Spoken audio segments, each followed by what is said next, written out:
Mount Everest. Go on. I need more. Right, well, there's a problem. Yeah. Because people are leaving rubbish up there and that. And, like, people, whoever owns it is saying, Whoever owns it! he's saying, forget this. They're leaving a mess and all that. But do you know why it's called Mount Everest? What was that? That's one, is it? That's one. There's rubbish on Mount Everest. No, How many people go up there? Are we talking about people dumping old tellies and washing machines? Who's fed up? The Yeti? What are you talking about? No, I mean, that isn't what I'm educating you. I'm just telling, this is part of the story. I'm just telling you. It's just a bit of context for you. Like, they're leaving loads of rubbish up there. Well, they're not leaving loads of rubbish up there, are they? No, they are. They're apparently not like prams and washing machines and seagulls flying everywhere. I don't know. Anyway.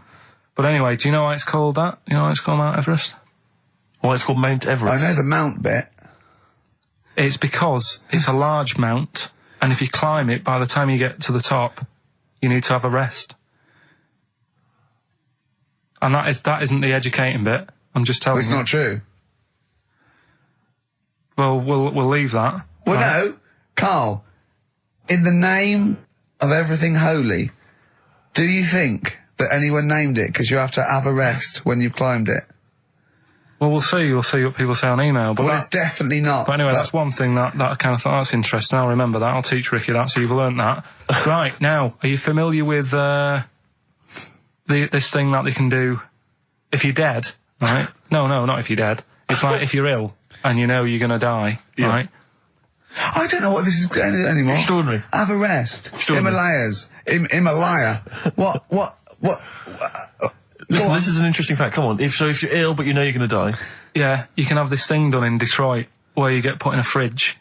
Right. And if they work out, you know, what's wrong with you in 20 years' time, they go, right, that fella is in the fridge. He had that. We can sort it. Let's get him out. And they sort you out. Yeah. Is this the first time you've come across this idea? Yeah, I read it the other day. I didn't know. You've never heard of this before? It's cryogenically preserved. Good, isn't it? They put you at sort of like sub-zero temperatures, so stop all cellular activity. So do you stop aging at that point? Yeah, it's suspended animation. So, well, what's the law on it, right? Because say if I had something, right? Yeah.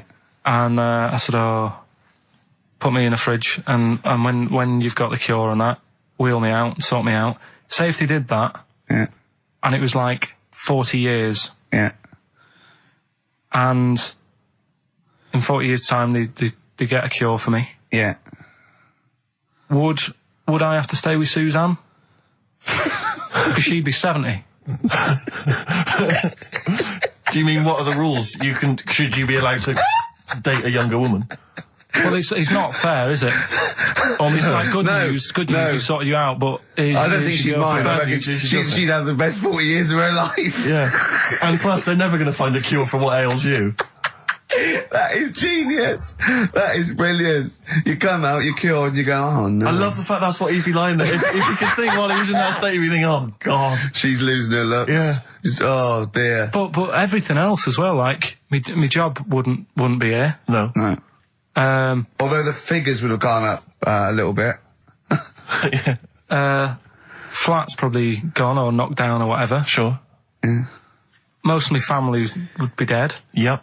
So what's the point? What? How do you know about it? Who's done it? Well, famously Walt Disney, apparently. I mean, Walt Disney actually did die, but had his body preserved so that should they one day be able to bring back people from the dead, they need Walt Disney. Hang on, who do we have? But with him, nothing is going to change, because when he comes out, Mickey Mouse will still look the same. Sure. Unplug and all that.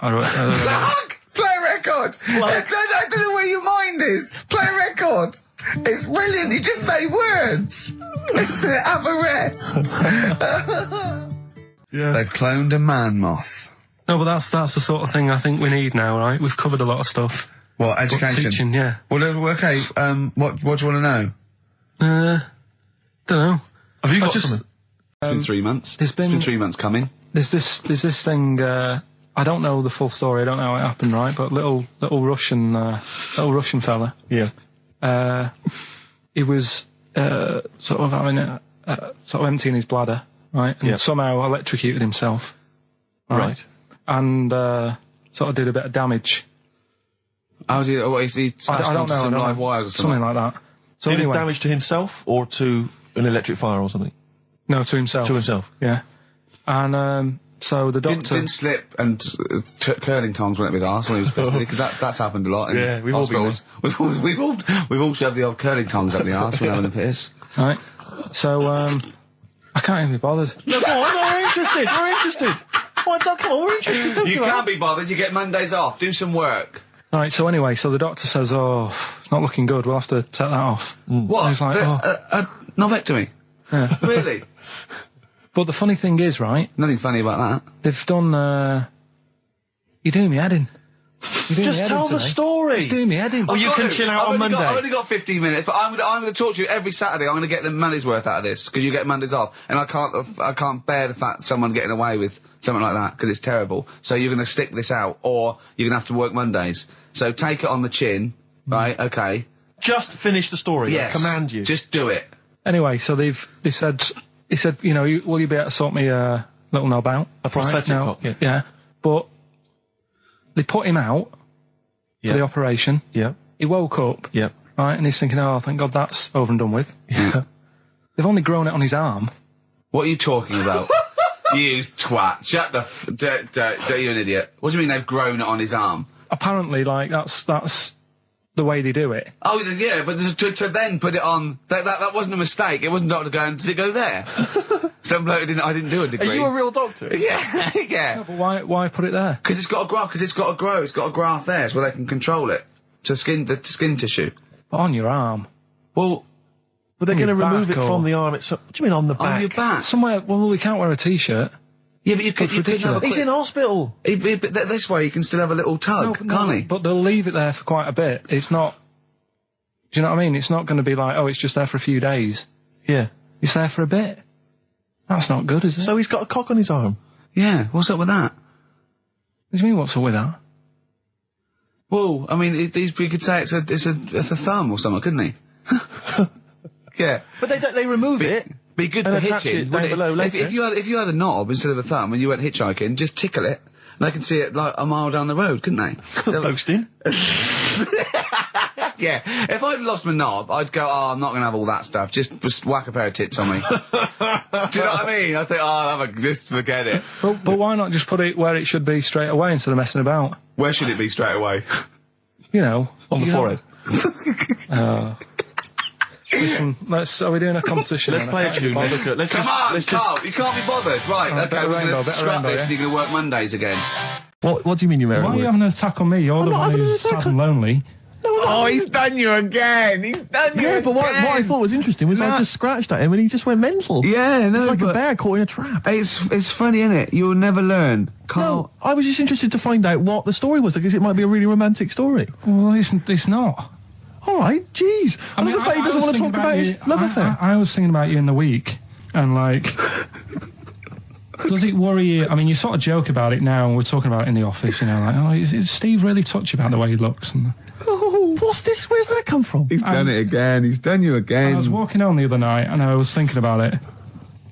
And do you worry that when you're old, you will be on your own? You did start it though, didn't you? Well, Carl, I'm glad you brought this up. because I mean, for me, you know, a lightweight, frothy entertainment show on XFM on a Saturday afternoon is exactly the place where I want to discuss the desperate, lonely future that's inevitably coming my way. Oh, God. I'll tell you what will cheer you up and forget all that. A bit of Embrace. Oh, one of the most hated bands. I'm a little bit concerned about your toilet discussion. What exactly is your point again? I was just a bit bemused. You see, it's a tricky one. All I'm saying is, right, there I was at the pub quiz. I go to the toilet, not thinking about anything. I try to go, right? There's a little gay fella next to me. I love this little gay fella. Now, the weird thing is, there's nothing stopping him having a little glance, right? Because he's allowed in the fella's toilet. Yeah. Now, I'm not allowed to go into the woman's toilet and have a little look round. Right.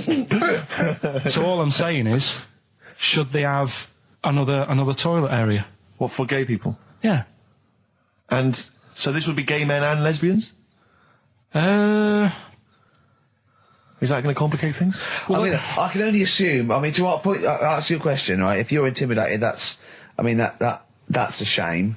But you know, most gay men aren't looking at your knob. You know that. What do you mean? I can only say that 99.9% of gay men who use a urinal standing next to what they assume is a heterosexual man aren't looking at his knob. And what they're doing then? They're emptying their bladder. No, but the thing is, I can't talk. You're saying like, you know, about would you have one toilet for lesbian women and gay fellas, right? What does that mean? Would it be mixed? Would it just be? Would it have a man on one? That's heterosexual man. One little picture of a woman, other, and then what? What would the little icon be? A man and a woman? A man and a woman. Just having a chat? Yeah. In pink and Doc Martens. But you couldn't mix them, because then what would happen is you'd get people who are going, oh, I'll play up to this a bit. What, pretend to be gay? And yeah, you know, sort of grow a moustache and shave their head. And pretend to be a lesbian.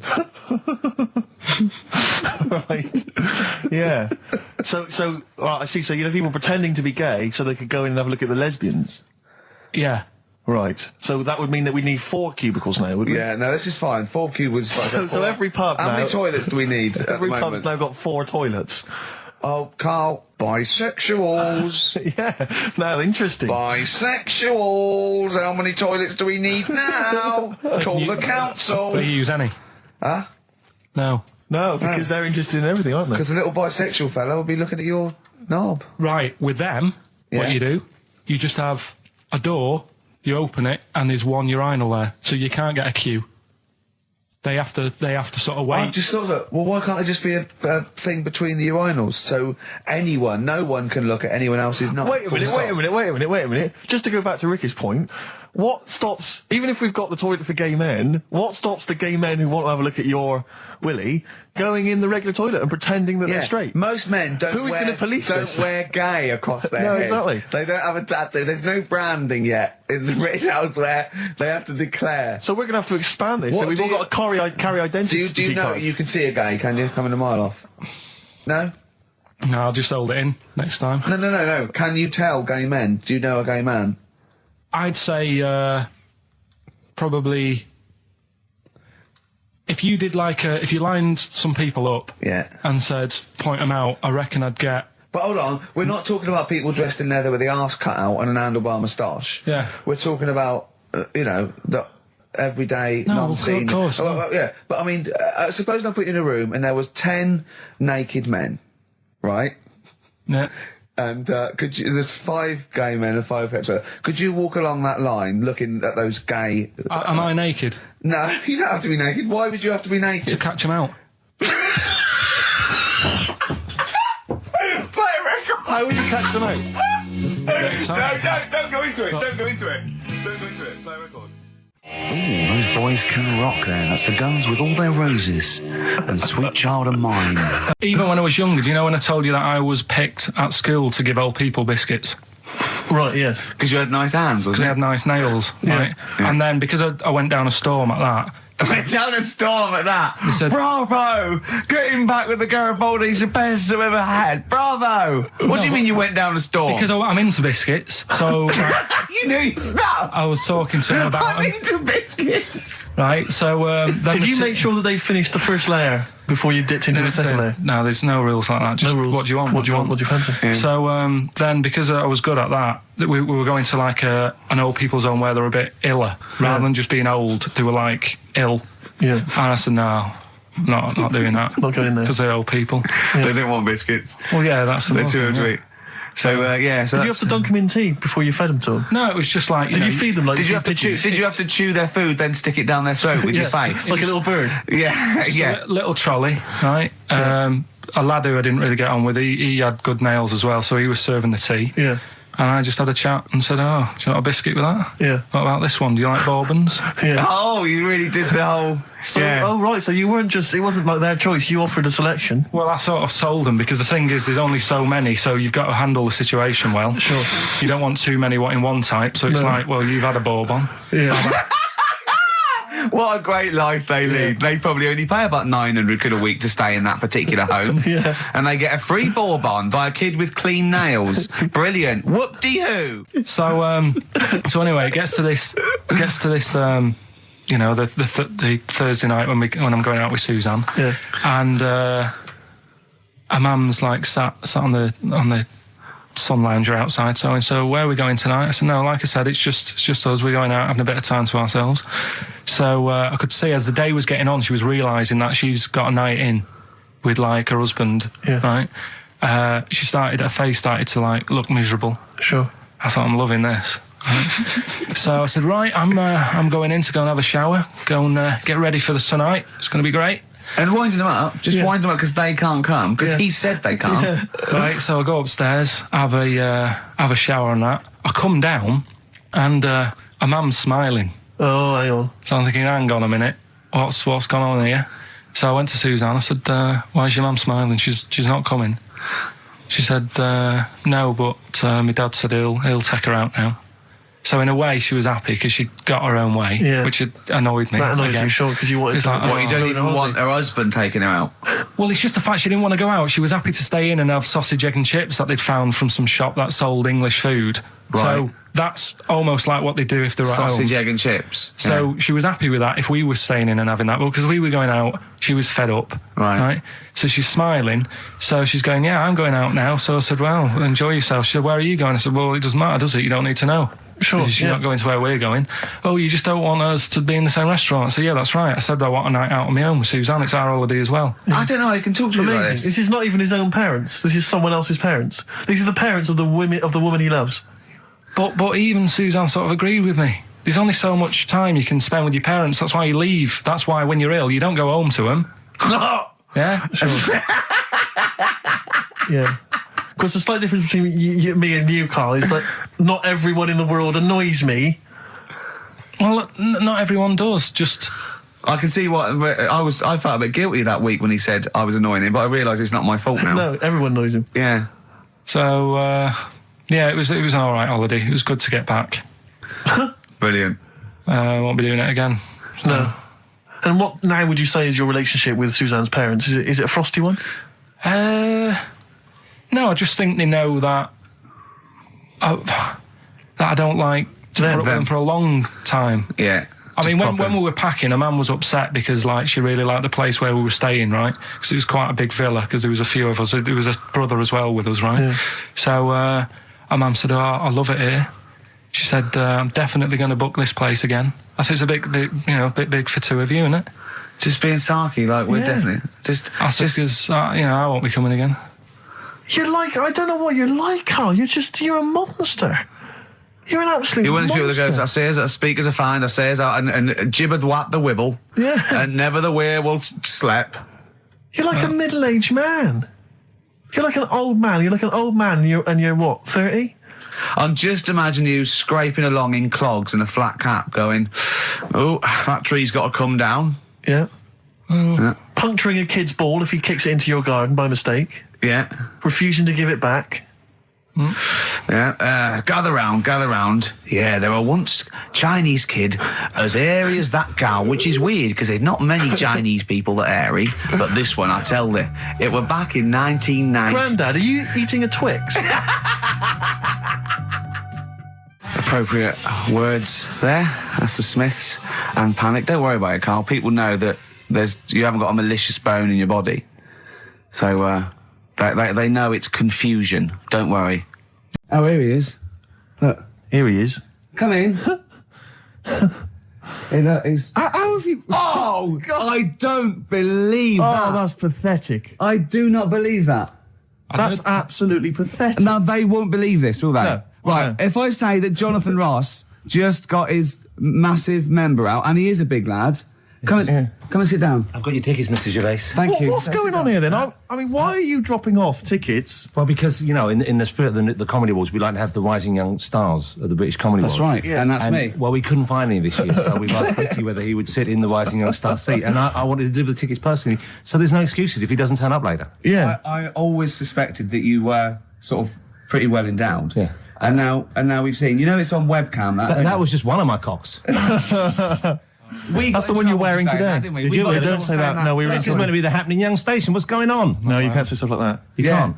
Just careful what you say. Look up to Judy and Clary. 10 years in the wilderness, and he comes back in a person line. 10 years in the That can wilderness. happen to you. That's Jesus you're thinking of, isn't it? Just because you're on everything at the moment. I walked in here and I came in there and I thought this is the young happening place, and what do I see in here? 3 old men sitting. What are you talking about? I'm only 28, 27. You're wrecked. You all look wrecked. Well, that's because we're always partying. I was looking for some youngsters. Where's the youngsters? I wanted to see some tight leather pants. I wanted to see some foxy chicks hanging on you everywhere. What is it? It's a bunch of old blokes on a bloke up there washing up in a sink. But look at him. He even dresses for radio. Look This at is him. ludicrous. It's amazing. It's like, you're I love the fact you were on the phone to Gervais last night, weren't you? Asking his advice. Yeah. On clothes. Look at him. He's going for the man down the DSS. I like that look. That's a nice look. Have you got a single pair of trousers that aren't elasticated at the waist? They're maternity jeans, aren't they? They've got a whole frank panel that pulls The forward. thing is, what I do at the end of the week, I can pop these in the pan and I can make a nice soup with all the food that's encrusted in them. As his years as a homeless coming to the fore there. Look at you, But one why- step away from Lawrence Llewellyn Bowen. I'd like to be that bit closer. But why are you dropping off tickets? Are you a little bit... Because I thought you were married and stuff. Why do you suddenly got this obsession with Gervais? Because I'm a bit rough, ain't I? yeah, it's like when you see Dale Winton out with those rough boys. I'd like to get one of my own. When a top celebrity in a lovely looking suit walks down the corridor with his penis out, Yes. Yeah. I know that I'm still an You attractive know man. you've arrived. I was inaugurating the same way. For me, it was Des O'Connor. It's like it's the passing on of the baton, if I may use that euphemism. and you've been battened. But it's fantastic. Well, it is a pleasure. I don't think I'm complacent just because I'm mixed with people like you. I still wake up and think, I don't believe it. I'm mates with Jono. Can I just point out one thing? Jono. I was listening to the show last week and I heard you, as always, revealing a little too much about yourself, if you don't mind me saying so. Yeah. Steve tried. Not as much as you. No, but that was just for the benefit of the room. Yeah. And talking about when you used to occasionally urinate in the sink. Yeah. When you were around my house last time and I came in and you looked a bit shifty. No, please reassure me. It was more ownership. But Yeah. I was like, I went to my territory, and then other people that come in that go, has Gervais been round here? It's like just marking my territory. Because my coffee the next morning had a hazelnut tang to it that I don't remember putting in. Can I just say something? Because I mean, I used to, mention to you, Gervais, when we first started getting involved in the business. Yeah. I used to say, if there was one celebrity I'd like to be friends with, it's Jonathan Ross. Yeah. Lo and behold, Ricky's befriended Jonathan Ross. I'm nowhere to be seen. But Not Ricky invited round. Ricky told me that I could be his friend, providing I never extended the arm of friendship. Right. to you. Yeah, if you ever... I thought as much. He tries to keep everyone else down he works with, from the office, all the other shows. He tries to keep them down. He's I didn't even want I'm you to number come in. one. I wanted to meet you on the steps. Yeah. I didn't even want to tell him you were around. But you called. He went, who's that? And he saw your name come up and he went, well, can I meet him? Well, you're coming tonight, aren't you? This isn't Radio 2, by the way. These links are way too long. This is snappy radio. We have to play... Yeah. You might The be kids have lost lost, interest. But the kids want to hear Coldplay, Catatonia, You know what I like? Faithless. How about some more of that instantly forgettable hip hop you play each week? One of those obscure hip hop hooray. That's the worst feature on British radio. You should be ashamed of yourself. Wait a minute, I've heard your As I was quiz saying on to Radio Bruce 2. Forsyth You're the having a other day, I laugh. said the hip hop's had its day. You told me that one. Put it away. Put it away. I'm Carl. Carl, how you doing? I'm all right. Got a question for you. Right, man. Got a question. Yeah. The Pope. Yeah. What semi-precious stone does the Pope wear? That is easy. Go on. Topaz. Is that the right answer? I don't know. I might have wrote it down. I'm really sorry, Jonathan. It's not what he publicly admits to, but I have to know because I was hanging out with him at the Groucho one night and he was saying, oh, look at this, look at that topaz, go and buy that, look at that. Vatican City. Look at that. We can make a nice ring out of that, he said. Didn't go anywhere, but thanks for asking. I better go. I've got to go and buy some winkle pickers. Thank you very much. Okay. Enjoy Nice to it. meet you, Stephen. Yes. Carl, I wish I could say it'd been a pleasure, but actually it was quite creepy. See you later. Yeah. Girls and boys. You embarrassed yourself then, Gervais. What? Well, we've had a number of calls and emails pointing out that the Hindenburg disaster was not because the Zeppelin was filled with helium, Hydrogen. but filled with hydrogen. All right, okay. Well, I thought about that when he told me in the week. Well, yeah, but I assumed he must have got that off from the documentary.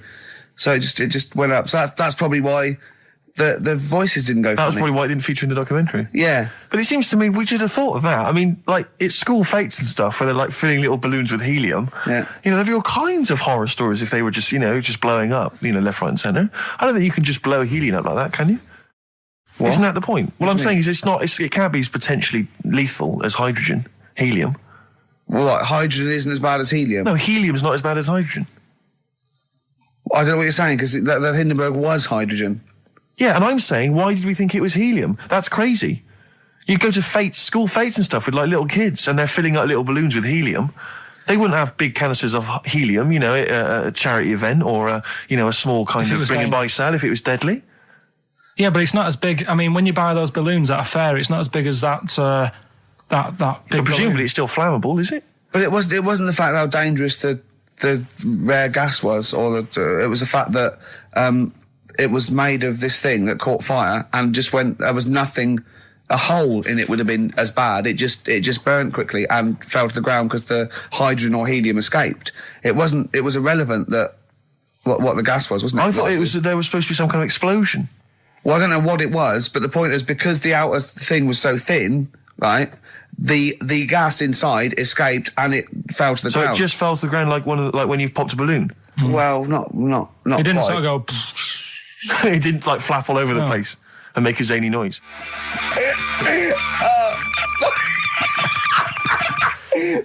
Out of Time by Blur. Luckily, we're not out of time.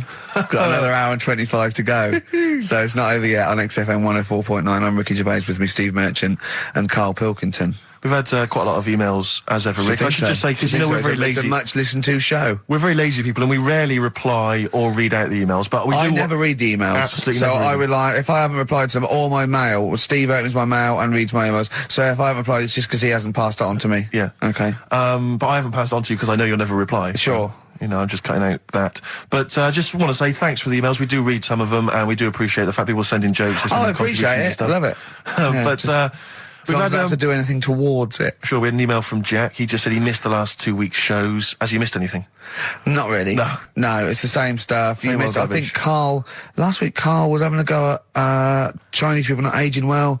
He had a go at the gays, and he came up with a ludicrous story about a monkey that was impossible. Yeah, exactly. So I don't think Jack's missed much. No. Go on.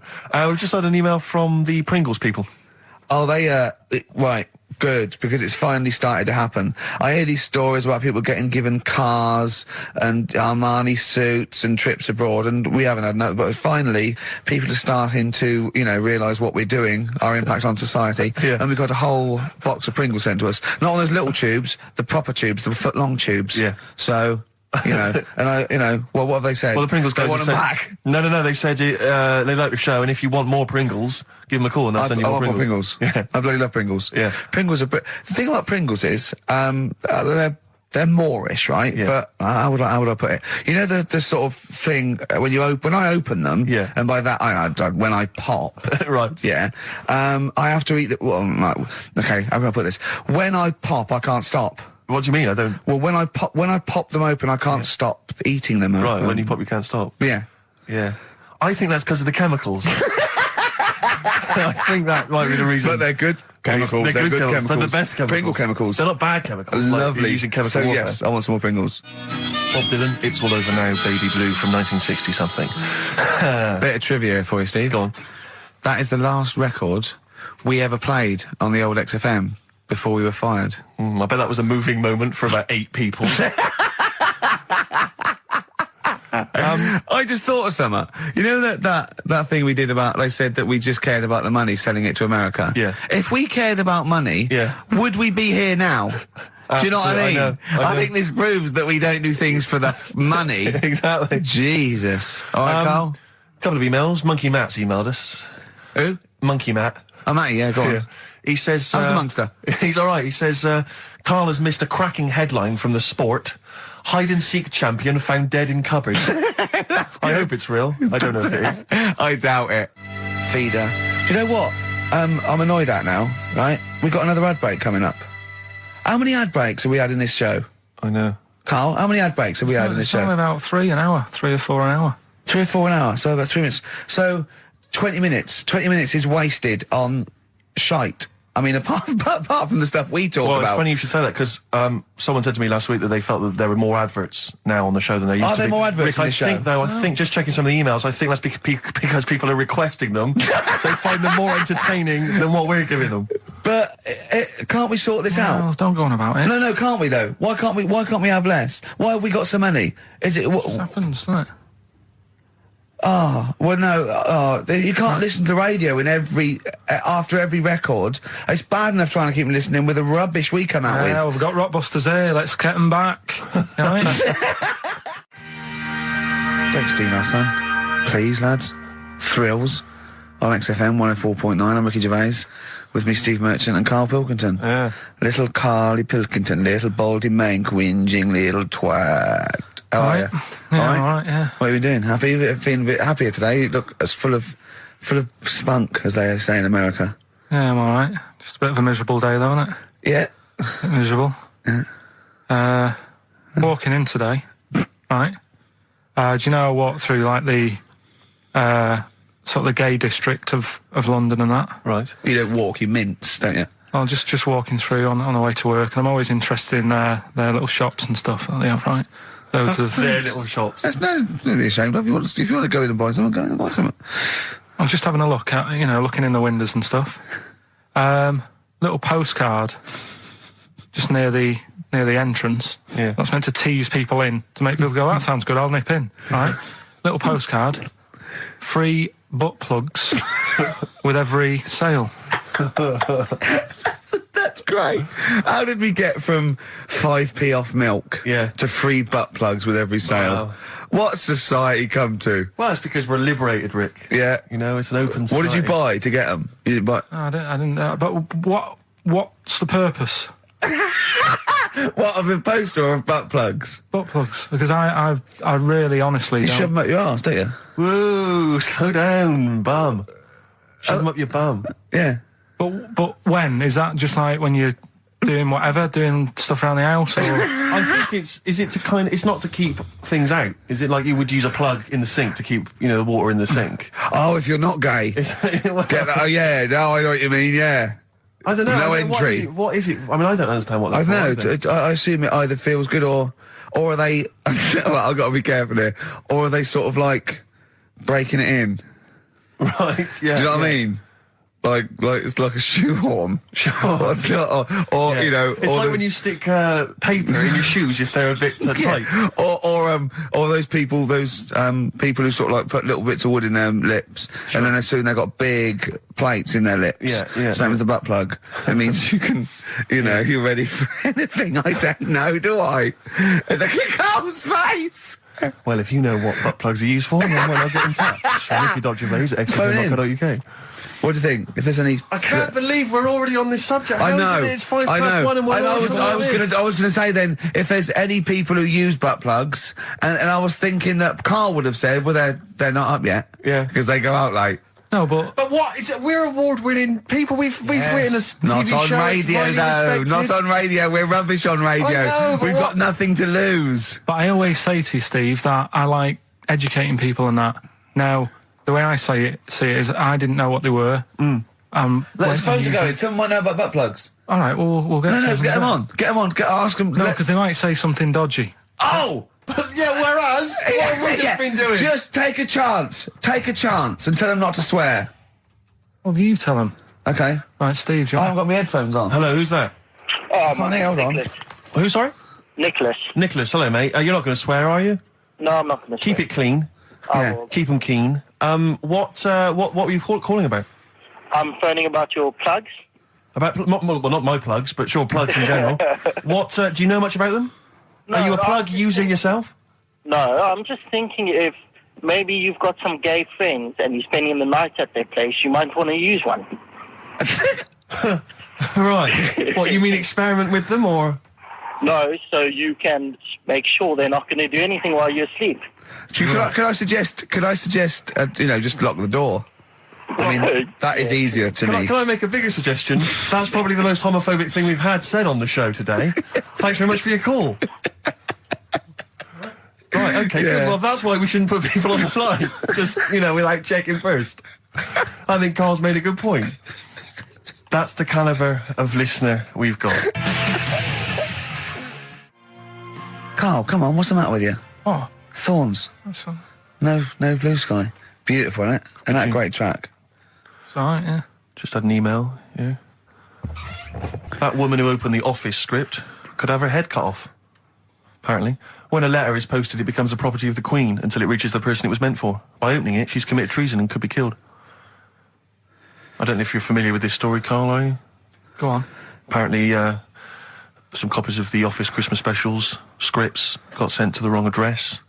Some woman. And, I mean, I don't know what you do in that situation. Normally, if I get mail that's not addressed to me, I just give it to the postman or put it back in the postbox. Radio 1 tried to speak to her, but apparently she's got a gagging order, which makes us think that she sold it to the Sunday. So we'll read it. We'll read the plot of The Office tomorrow in the Sunday papers, which ruin it for some people. Ruin it for a lot of people, yeah. But the other thing is, I mean, if it was sent to her, obviously her name wasn't on it. Oh. If that's true, in which case, I think that's quite a serious offence, isn't it? I would hope so. I mean, I would hope that, if I sent something in an envelope, it was... But the BBC, the BBC thinks that because the person they said it was meant to be sent to got his, he thinks maybe that's an excuse. Maybe someone gave her the script and said, don't say it came from me. Yeah. So, I don't know, maybe she's protected someone, I don't know. Yeah, well, I mean, if that is... Well, either way, don't sell it to a newspaper. Well, It's just the kind of mercenary nature of it that I loathe, you know? It's the fact that it's only just now makes me wonder if she had it there lying around in her house and someone said to her, well, why don't you go to the papers? Yeah. Try and flog it. But I just don't think I don't think she's going to get a lot for it, because people are going to see it soon. It's not like it's the Hitler Diaries. Well, they're not very well written.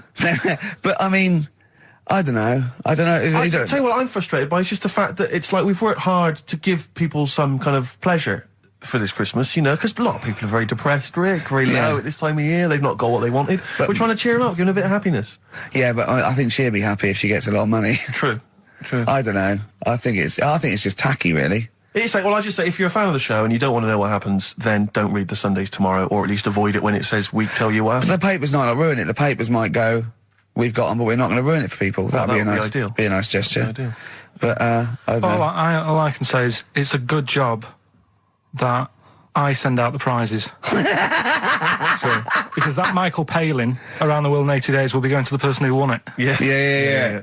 And if someone else receives it, they better not try. Because you were on Zoe Ball's show talking. Oh, hello. What's going on here? Well, he was exclusively on our show. No, I was in the car. I seem to remember, Rick, he was a nobody. Yeah. That got a chance to come on air and talk about that. And guess now what he's getting auditions for MTV. Guess what he was talking about on Zoe's show? Oh, hello. All the jellyfish stuff and all that about getting believe it. Recycling material that you've done on this show. I phoned in, right, and I went, stop doing material Zoe's boy. He just hung up on me.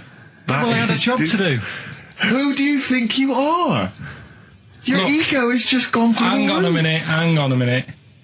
What? I had a job to do in the week. They asked me to drive the desk for Zoe, right? They didn't say talk. Zoe, if she talks to you, you can't just ignore her. Yes, you can. Well, Who is she? Who does she think she is? You made a promise to us, a pact, that you were our kind of monkey. Yeah. What can I do? If someone takes time off, I've got to do it. It's my job. Yeah, but you don't have to talk. You don't have to use... You're the head of production. We've given you this special gig. This is like taking you out weekends. Yeah, exactly. You know, if we find out you're getting too much excitement in the week, we'll have to just calm it down. Well, get another little... Well, that's it now anyway. It was only last week. I feel like kind of solid. I feel betrayed. It's like you were having an affair behind our back. Yeah. And you rumbled it. He was doing all the stuff. He was like, oh yeah, jellyfish and this, jellyfish. Yeah, because she was asking, and I thought it was a good way of promoting this show, actually. Oh, did you mention the show? Yeah, I did at some point. Did you? What did you say? I just said more about that on Saturday afternoons. So you talk twice? I only heard you talk once. So you're talking all the time? Well, about 5 times in the week. In the full week, 5 times. Deary me. And one, it was just stuff. You could never be a monk, could you? Chatting away all the time. Right, what have we got? I play ball as well, to be honest. I feel Ball's slightly responsible for it. Yeah. She can't find her own, gibbon to get on the show. She can't find her own kind of, loser, then don't start stealing ours. Outrageous. Well, coming up. Right, maybe we'll get Fatboy Slim in. Indeed. Next. Yeah. Saturday, if you're listening, Slim, come in on the show. what's his name? Ernie or something? What's his name? Norman. Oh, yeah. Right. Ernie! Yeah. I don't know. That's great, Ernie Ball. Yeah. He wouldn't change his name. That's it, yeah. That's great. Anyway, coming up today, we have got Educating Ricky. Right. Yeah. Okay, is this the last one? You've promised it might be. I believe there's a book out that might help me with this feature, so we'll see how it goes. I was thinking of new features in the week. I've got, wanted to come up with, I wanted to do Celebrity Fact Club. Celebrity Fact Club. All right. I've just got to get some celebrities in first before we can kick that off, so maybe in the new year. Ball and Maybe Cook. Zoe Ball, yeah. Ball and Cook. Yeah, Start off. Maybe, right. And I've also got... Cook and Ball stories. Yeah. That's nice. Good one. Cheers. Thanks, Carl. Yeah. Maybe you could sell that to Zoe's show. And I'm also thinking Through the Ricky Hole. Through the Ricky Hole, okay. What's that? That's, I'm quite... No, you just got the title again, haven't you? Yeah. Okay, play record. So, Rockbusters coming up as well. Yeah. Right? Yeah. Eminem, Lose Yourself on XFM 104.9, and Ricky Gervais with me, Steve Merchant. Hello there.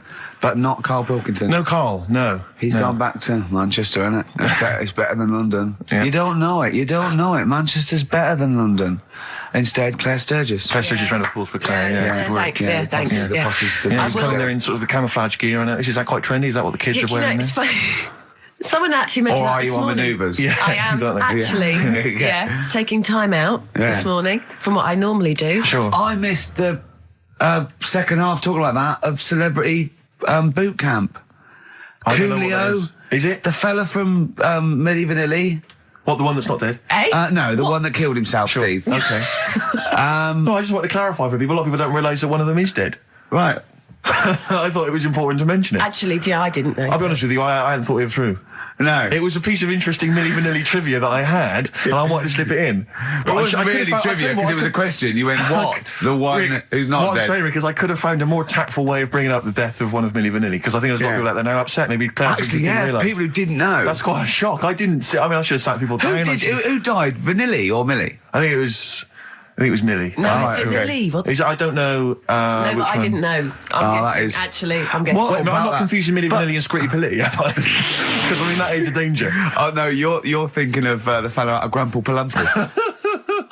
He was amazing. He was amazing. It's a great shame that he topped Grumple himself. Palumple, they're not around this. Anyway, cool, we've got some great tunes lined up. We're going to play today our favourite singles It's of the year. favourite tunes, some of which didn't yeah. quite make it as singles maybe, but tunes of the year, because obviously Christmas very soon and we'll be away for a short time. And, I think next week we'll be doing our favourite Christmas songs of all time. yeah, I'm worried we're not going to fill 2 hours with that.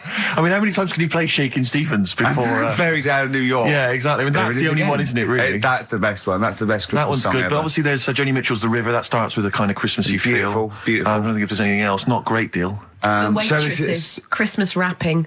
is that one? Is that Favourite brilliant? of mine. Is that good? Yeah. So this is Christmas. John Lennon. Paul McCartney came out with Simply Having a Wonderful Christmas Time. Christmas time, yeah, exactly. Yeah, but yeah. So John's was Happy Christmas War is over. Yeah. Yeah. Of course it wasn't, but Hey, optimistic. but I mean, at least he wanted no, to be. he was dreaming of it. He was dreaming of it. Yeah. That's, I mean, and, bless him. and to show how much I he don't. hated John war. Lennon's dead as well. I don't know if anyone's. Yeah, no, they do. aware know of that. That's just another bit of I rock and roll like trivia. John's protest against war. He stayed in bed for a week. Yeah. I've been doing I've that. done- I've been protesting against war for ages. Yeah, I'm yeah. eating hamburgers. Yeah, absolutely. Against war. Absolutely. I just go into Burger King on the way here. I went into the counter. But of course, that's not. I mean, not product placement there. And there's a number of other burger joints that people may wish to go to if I they often go to choose. McDonald's. Yeah, I often go to exactly, McDonald's. But I went into Burger King because it's close. And I went in Convenient. there. It's convenient, but then often McDonald's will be convenient. I mean, Convenient. McDonald's is just convenient. Depends where you are. Just as convenient depending where you are. And I said, can I have a cheeseburger and small fries? Take away, please. And he recognised me. He went, I've seen you on telly enough, one, yeah? He went, there's your meal. So I went, thanks. He winked and went, I'll put large fries in. Brilliant. So that's so it's paying off. At last, true genius is being rewarded But I'm by just the intrigued to burger know, joints. because I mean, there's been a couple of times where I've been with you, and we've gone to a restaurant and someone's given you a free meal or whatever. I And it's the know. way that it's like you don't ask for it; it's No. just kind of offered. But I don't know what they're expecting in return. Nothing. I mean, do they Nothing. think that you'll go away and you'll always think fondly of Chad, who works in Burger King? I just think they think, I don't know, they make I'm like going to give him a little treat. Yeah, I know. I don't like it, but then I'm always grateful, and I never. Yeah. But the thing is, I'm slightly embarrassed. Did anyone around you hear what had happened? No. Because I imagine the resentment, just the whole room No, they turning on didn't. you. I had to go around telling them. I went and said, excuse me, did you hear that? He goes, no. He just gave me the free thing because I'm on the telly. And I went, I don't recognise. I went, you don't recognise me? I'm terrified now that that someone could be listening at Burger King HQ. You know, I'm assuming this is an unorthodox procedure. And that little fella's got fired. Well, they know it's Leicester Square now because I just mentioned it, so they know which Burger King it is. Oh my God. I don't know. What was his name? Ralph Littleton. He had a name badge. Number 342. Well, I just hope Littleton doesn't get in trouble. So, what are we going to play? That could be a first? sad Christmas for him. He's probably keeping his whole family afloat. But it's Springsteen. Well, tunes of the year. I mean, I know people dismiss Springsteen, but as I say, the gig I went to see earlier in the year, I made it. Sturgis couldn't believe we were going to play Springsteen. Brilliant. I just think, you know, leave aside what you think is cool and trendy and the fact that he's older now or whatever else. Really? Just leave all that behind and just listen to the tunes because, you know, he remains a great musician. Lonesome Day? Lonesome Day is the current single and it's the first track on the album. Free chips. Well, there's the best band in Britain, in my opinion. Big words. The Darkness, Growing on Me, on XFM 104.9. I'm Ricky Gervais with me, Steve Merchant and Karl Pilkington. Have you got the album? And already, they've had an argument. Yes. Well, I mean, I don't know whether we need to cheapen the show by discussing it, but I asked for a particular track. Karl is the producer, and he failed to get it for me. He's failed to bring it up from the record library. Completely failed in his mission. He needed to get 2 records, and he failed to get one of them. A 50% error rate there. Yeah, but like I said, I looked in the system, it told me what album it's on, I brought that album up. I'm busy. But, okay, so fine, you're absolutely fine then, that's no problem. You know, once again, that's a great excuse, Karl, brilliant. The show has been ruined, it's been partially ruined, but you've got a bit of an excuse. Alright, I didn't make a big deal out of it when you said, oh, and whilst you're down there, get us a new 50 Cent single. I never said, while you're down there, get this new 50 Cent single. I asked you if 50 Cent single was lying around. If it hadn't been here, I wouldn't have worried. So I get it, I did that for you. Right. And when I come up, you say, has it got swearing in it? Well, I don't know, it's 5-1, Steve. I haven't got time, I've been whizzing around. You're the producer, it's the brand new single. I'd have thought it had been lying around in the XFM office anyway. But I don't have time to sit around listening to music. Sure, well, yeah. Right? I know that you have. Now you've got an iPod that can hold 7,500 songs. I don't know when you're going to get round to loading all them on, but I haven't got the time. Sure. Busy. Yeah. Fine, okay. No, that's a perfect excuse, Karl. Well done, mate. Right. I just hope that I never have to depend on you in a real emergency. I had a bit of bad luck as well. I wanted to play REM, and maybe the listener can help me here. Can you email in ricky.gervais@xfm.co.uk if you know what song I'm thinking of? It's an REM song. I think it's on the album of the last one before. And he says Mulholland Drive and I'm Steve McQueen. That's all I know. I'm sorry, I can't think of the title, so I need the title to look it up, if you know what I mean. I can't put in like that. I can't put in Mulholland Drive. The system goes, what are you talking about? So I need the actual title of the song to look it up to find it down in the library. Oh, well, I'd go down yourself if you're going to go down to the library and get that. I wouldn't send Karl, because... ricky.gervais@xfm.co.uk. Well, if he wanted to, he did have time, because he came in at 12 rather than 5-1. Yeah. No, I told you about that record that I wanted it yesterday, didn't I? So you had 24 hours notice. So that's not really an excuse, is it? But I did find one of my favourite songs of all time, which is Bones off the Bends album, and it's Radiohead on XFM 104.9. And there it is, because you gave me lots of time to find it. So. Sure. Yeah. Could have brought it in himself. No swearing in it. Bones. Radiohead. The Bends on XFM 104.9. And thanks to Paul, who's emailed in. There's a whole bunch of other people. Lots Nick, of people. We've got Davey, Steve, Ashley. It's Electrolyte. You know, it all comes flooding back now. We've got that. I've got it out of the library. We're going to play that. That's done. It's interactive. I've used the listener. I've shown the listener, right? I've helped them to help themselves. Sure. I've said, if you want to hear it, tell me what it is. They tell me what it is. They're going to hear it. Yeah. Do you know what I mean? Perfect. Saves going down the library and, well, we don't... Yeah, well, we know mistakes can happen if that, you know, if you have to go down the library. Yeah, and I mean, I checked it, though, to make sure it was the right one, you see. It's just a little bit of... Well, it's a good rule, that, generally, if you pick something up, a CD, that's you know, right, you want to play on a radio show, a live radio show, you normally check at the back. Oh, no, yeah, that's right, yeah, if you want a job done, do it yourself. You're absolutely right, Karl. So... But anyway, look, let's all make friends, let's kiss and make up. Yeah, touch and make up. Yeah. Let's just... Well, I'm up on Karl at the moment, because it was my birthday in the week, and... Not only has he bought me a little vibrating thing to put on the chair, because I've got about that, so that vibrates, that. Actually, we can hear it. Yeah. Yeah, I'm going to do it between records then. Right. And what's that doing to you as you? It's just it sort of like sends a little pulse into your sort of muscles, relaxes, doesn't it? I've got to relax on air. If I'm relaxed, the listeners relax. We're all happy. Sure. He's also got me this little electronic bongos, and I thought we could do like, chimpanzee that, monkey news. So it's like a jungle sort of thing. Sure. Yeah. Brilliant. Well, that's always been one of the great jingles, but even has. So I've got the vibrating. Oh, chimpanzee that! Monkey news! Dr. Fox, if you're listening, I think you'll know that's a clear improvement in this show. So thank you for those. It's alright. Yeah. What did you get him? What did I get him? I couldn't get anything. I was too busy buying myself an iPod. You're joking? Well, it's a little bit gay, isn't it, giving gifts to blokes? Yeah, it is, but for someone who's like major... Yeah. Play a record. Someone who's major? What do you mean, someone who's major? Well, because he's a major celebrity? No, made you. Oh, made you? Yeah. Right. Yeah. Crazy beat. Blur. Alright? On XFM 104.9. Brilliant. Yeah, so I also got, Jane got me a few nice presents, including my favourite of all of them, a real bow and arrow. A real bow and arrow? Yeah. Right.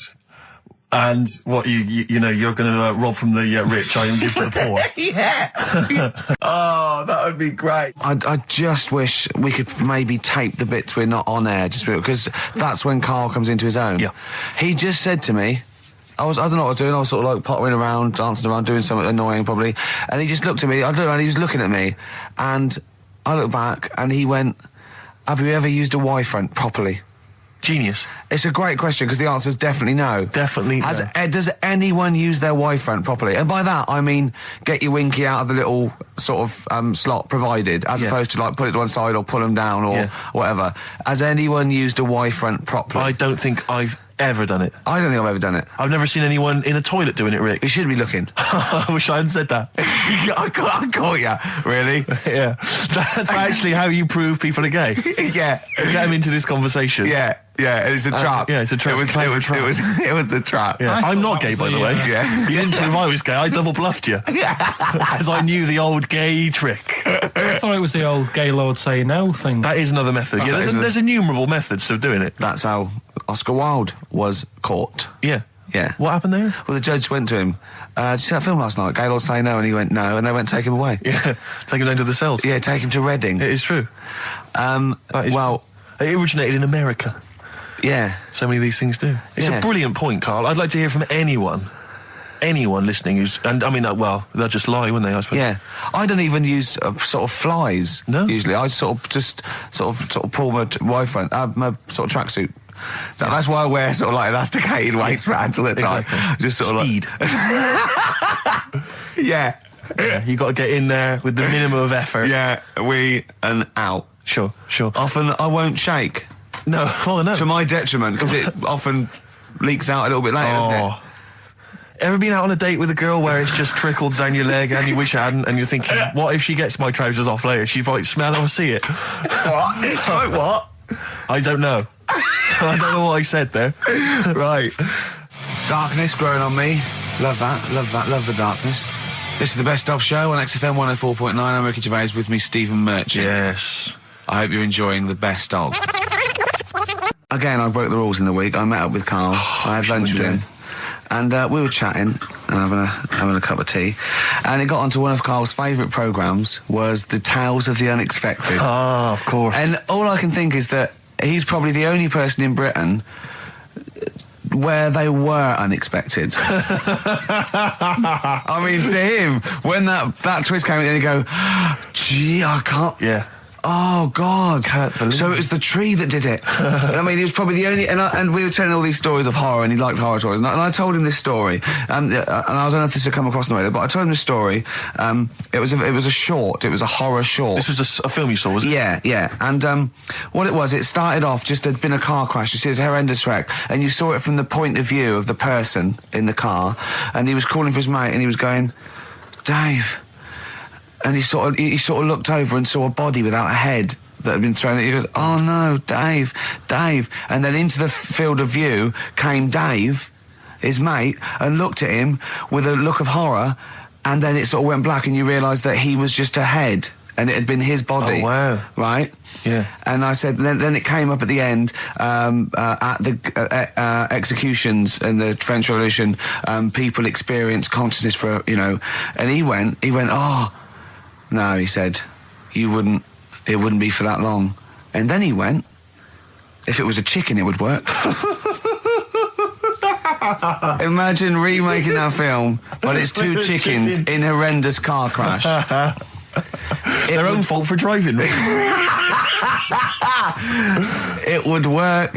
No, he wasn't having that. Yeah. No, it was too long. I think he said, how long was this film? I went, oh, no, 5 minutes. He went, no.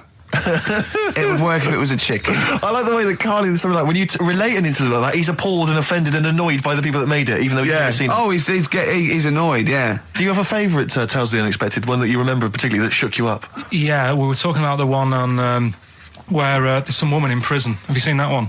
I can't remember them all. Right. This woman's in prison. Yeah. And she gets a bit friendly with the guy who takes the dead bodies out. Right. And he said, I can get you out of here. He said, what you've got to do, right? You've got to, I don't know, at midnight. When you hear the bell toll, that means there's been a dead body. Yeah, there's been a dead body. So what you've got to do is go into like the place where all the dead bodies are, get in the first coffin on the right, and then I'll come along and carry you out, and you can run away and escape. Yeah. Right. So she goes, yeah, all right then. So she hears the bell go. I'll bury you, right? And then I'll come back later and dig you up. Right. Yeah, but that's the point. It doesn't matter. It does matter. Trust me, Carl. It really matters. Okay. Listen, I don't know if I'm going to ruin this for people at home. Yeah. Can I just skip to the end? I would imagine that she gets buried and he doesn't come back, and she has to get buried alive. Better than that. So she gets in the coffin, and she's lying there for ages. She's buried. She can feel a bit of movement going on, so she's obviously, being carried somewhere. So she's thinking, this is it, I'm getting out. And she's lying there for ages and thinking, why isn't someone coming and lifting the lid off this? Do you know what I mean? Letting me get out. So she's really bored. She gets a lighter out, right? Lights it to have a look at who she's lying on. It's only the fella who said he'd help escape. Oh. This is a bit easier, but I still think it's a good one. So this is, we should explain what this is if you've just tuned in. It's one of those stupid lateral thinking problems. That Karl himself has created. Yeah, that was his homework. Right, this one. It's a fella. He has a normal day doing stuff. Nothing wrong with him. Right. And it's the twist in the tale. It's just like Tales of the Unexpected. Yeah. Just a normal day, nothing wrong with him. Hold on, though, he's got the legs of a fish. Go on. So that's why he's been hiding his legs. So Go on. He does his normal... The legs of a fish? Sorry, can't carry on. He has his working day and that, and then he gets a bit tired. Goes to bed. He puts the light on, leaves it on, goes to bed. Oh. That's crazy. That's mental. I can't think what's happened. Anyway, here's Radiohead. Right, okay. The question is, why does he put the light on when he's going to bed? He's had a normal day, he's come home from work. Is that right? He's come home from work, or he's not been working? Yeah, he's just been out? No, he's been working and stuff, I think. You think? You've made it up, Karl, you can decide. The question is, why has he put the light on when he's asleep? There's a reason that he's put the light on when he's asleep. Has he gone to sleep? No, Karl, don't shrug. You're meant to answer these questions. He put the light on before he went to bed. Yeah, and the question you're asking me is why? What's the scenario? And the light's on and that, but he's gone to sleep. Yeah. He started reading and then he fell asleep. No. Did he intentionally, for some reason, put the light on? Every night. It's mad. Sounds mad. That's Karl, doesn't it? Every night he does it. Yeah. He puts the light on. Karl, is the point of this, he puts the light on for a very good reason. Not for us, but for some people. He's blind and it's always been on, and he thinks he's turning it off, but it was on in the day, and he thinks he's turning it off, but he's turning it on because he's blind. That'd be stupid. That works. No, that works great, Rick. Yeah. Thank you, Karl. So you've got to come up with... Hang on. If you're blind, why would you put a light on? No, he thinks it's off. Yeah. But why would he turn it on anyway? Just think so he doesn't get burgled, so people know he's in because he can't see him. So he just he puts the light on when he's there, then he turns the light off when he goes to bed, so people think it's fine. But he's got it out of kilter, and actually he's walking around in the dark all day. I don't believe that if you're blind you turn your light on. I don't think you'd be living on your own, would you? I'm not having that for a Do second. blind people live on their own? I'm not having that for a second. Well, some people do. Lonely blind people live on their own. No, if you got bad eyes. What, any of them women? Are there any blind women who are living on their own? Rick? No, I mean, if you know of some blind women. 08700 800 1234. We've gone through this. If you are a blind woman with no standards and you don't care annoying voices and smell, yeah, then get in touch with you. Yeah, I mean, you've got to be within the ages of, say, 25 to 65. You know, Right. well, call it 75. You fussy all of a sudden. Yeah, go on. If you were blind, would you live in London? Because someone said yesterday there was one struggling outside in Leicester Square, and I don't understand. If you were, I mean, you know, That might have been a tourist. but why come to London if you're blind? It's the worst place in the world to come if you're blind. To hear the sights. To hear the sights. It's a bit mad, isn't it? They do the same job. They have tourist needs like anyone else. Yeah. No, but it sort of stinks, and you'd go away going, "Oh, it's not that good." I just thought I thought it was a bit weird. Well, never mind your concern for the partially sighted or sight impaired people coming to London. Get on with this. Yeah. So there he is. Yeah. It's like, oh, a bit tired. Yeah. Just put the light on. Get to bed. Yeah. So he turns the light on and he goes to bed. Yeah. Oh. Should we play a track? He's not sleeping on the job. He's a lighthouse keeper. Well done. Is he a lighthouse That's not keeper? it, Carl. He's a lighthouse keeper. Right. Why wasn't the light on all the time? Because it's light in the day. You idiot. Play a record. What? Play a record. You're a buffoon. No, actually, the light isn't on in the day, is it? No, Rick? it's not. I think you're the buffoon. Oh, yeah. Carl has won! Hey! 0.9, I'm Ricky Gervais, with me, Stephen Merchant. Yes. I hope you're enjoying the best of. What exactly is there then? Is it just a kind of moon-like kind of surround with just kind of dust and rock? That's exactly what you see. I was there when the Mars thing went wrong. Yeah. I would have just sent a camera crew there, filmed a bit of that, right, and say, here we are, this is it. Ignore the little coffee shop in the background. Right? This is Mars, because that's where it's like just loads of dust, holes everywhere. Tidy it up. Little round-headed aliens complaining. Whinging. Just like Mars. Yeah. So is there what's the best bit about the holiday? Come on, pretend you're Judith Chalmers. I have been doing. I would have done all. I would have said that. Don't bother. Well, I mean, the hotel was good. Yeah? That was all right. What was that like? It's all right. Just, clean. That's all you want, isn't it? See, that's not quite what Judith Chalmers does. She doesn't go, what's the hotel like? All right, yeah, clean, innit? All right. What was it like? What was it? 3-star, 4-star?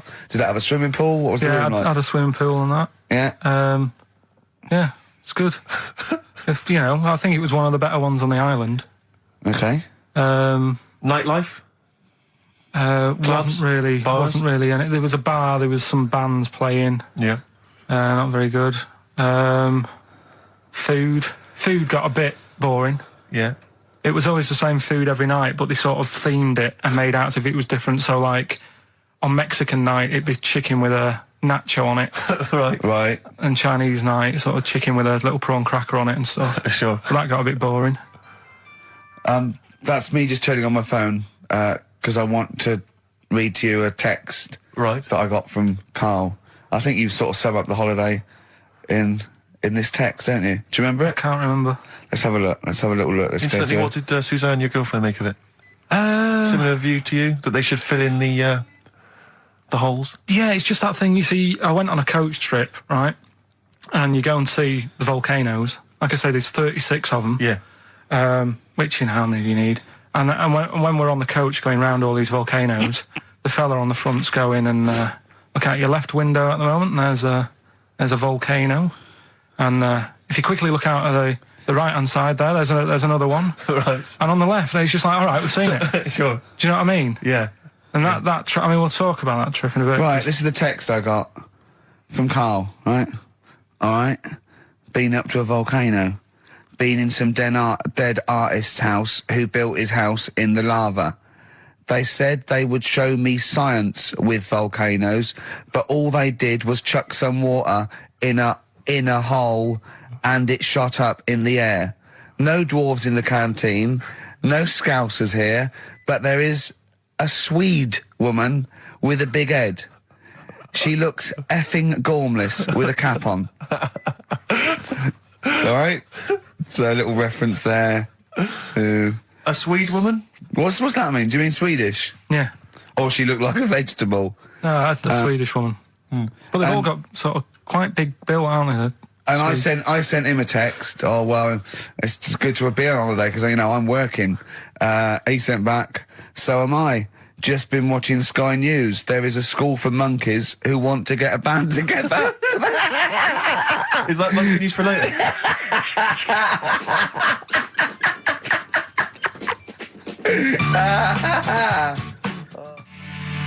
Oh My Corazon by Tim Burgess. I can't get enough of that. I love that chorus. On XFM 104.9.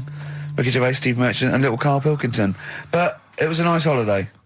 Yeah, it's all right. It's just, you know, I went there to relax and that. Exactly. Did a little bit of that. Trying to think of some new, you know, features and stuff. Sure, always working. 3 holidays a year, Jesus. Oh, well, not really three. It's all one big sort of like work thing to me and Steve. Two holidays, isn't it? Work hard, you need the holidays. So, yeah, the things that annoyed me was like, you get bored sat around the pool after a couple of days. I'd read my book. Yeah. You know, there wasn't much going on the... Not even any crabs to throw sand at, was there? No crabs or anything. They wouldn't bother with Lanzarote, right? So, decided to go on a little trip. That's when I saw the volcanoes and that, 36 of them. So, we go on the trip, and the thing that annoys me, it does happen every holiday that you go on. If you go on a sort of a package thing, you have these trips, right? And you pay about 40-odd quid, and they give you some wine, so it make it feel like you're getting your money's worth. But, how many of these trips have you been on then? Loads. Probably about 12. More holidays than I've had. Go on.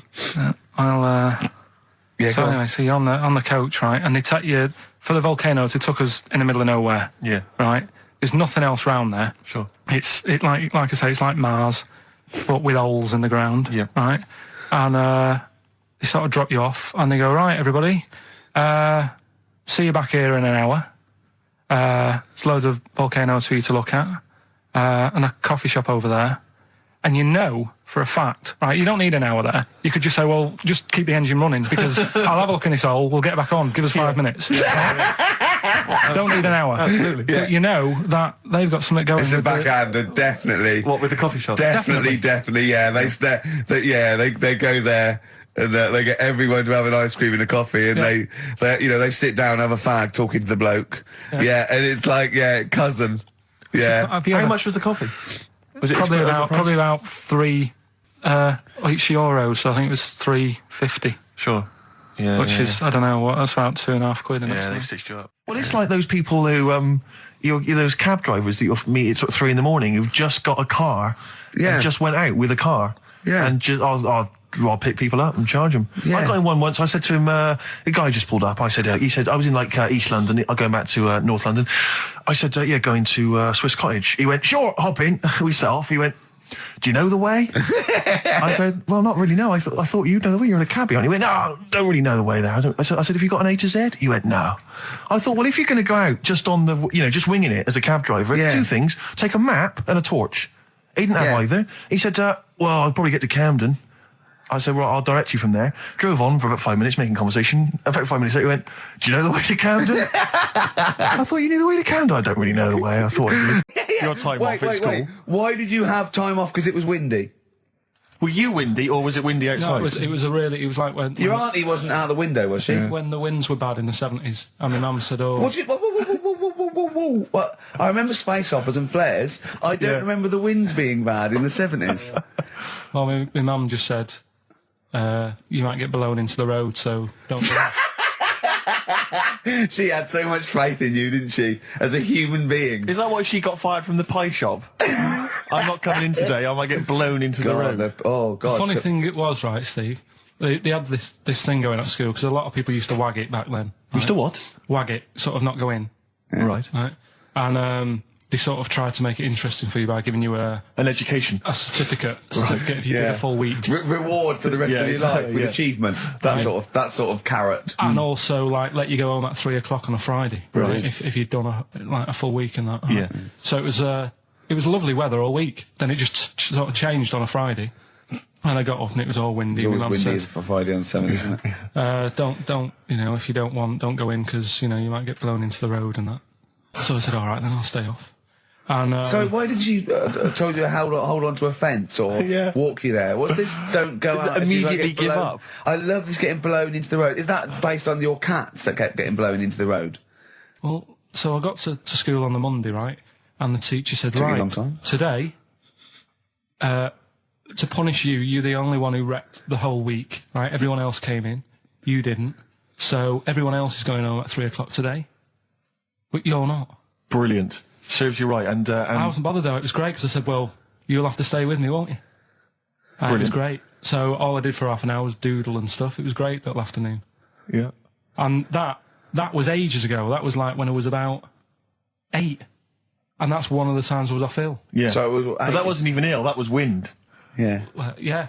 So Yeah, it's a bit different when you're to be honest with you, world though, Carl. You can't just not turn up because you've got a bit of a cold or you're a bit fed up. I mean, we had an appointment 4 o'clock Thursday, wasn't it? And he had to call it because I cancelled it. Meeting went on a bit late. Time management. Get things done. If it was important, you'd get it done. Play a record, Carl. Pull your finger out, please. When I was a kid, right, and it's all right for you to go into women's toilets when you're a kid. It's like, oh, it's a bit cute, right? As long as you're not, like, over 15 or something, right? Right. But when I was a kid, I went into a toilet, and women, when they use their little cubicles, they don't shut the door. Some of them just sit down on the toilet, right? And you see everything. And, no, seriously, that's probably one of the first times I saw, like, a woman. Yeah. That, right? And my Auntie Nora when she was staying over. What happened with your Auntie Nora? She was, she's into wearing caftans. Into wearing what? You know, caftans. Oh, yeah. What caftans? Big, bellowy sort of dresses. Right. And, yeah, I used to sit on the floor at home in front of the telly. Sure. She was on the chair behind. Yeah. She did a bit of a sort of a Sharon Stone scene. Oh, God. Yeah. Did you see it?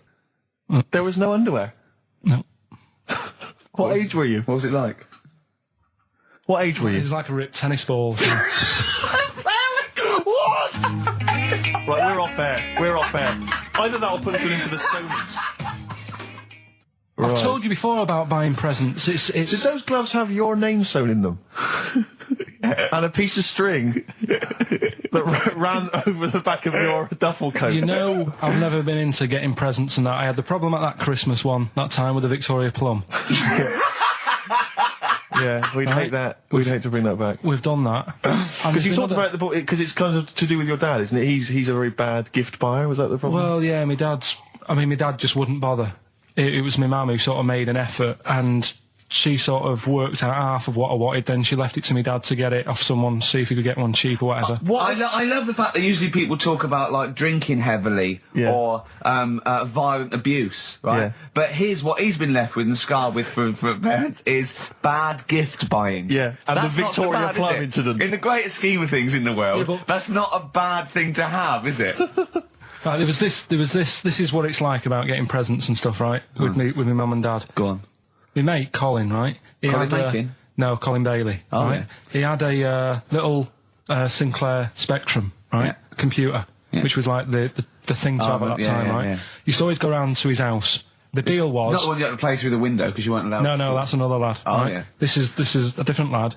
And the deal was, he came to our house and my mum gave him a pie. And then I'd go round to his and I'd stay there for a few hours playing, you know, Hungry Horace and stuff like that on it. Sure. Right?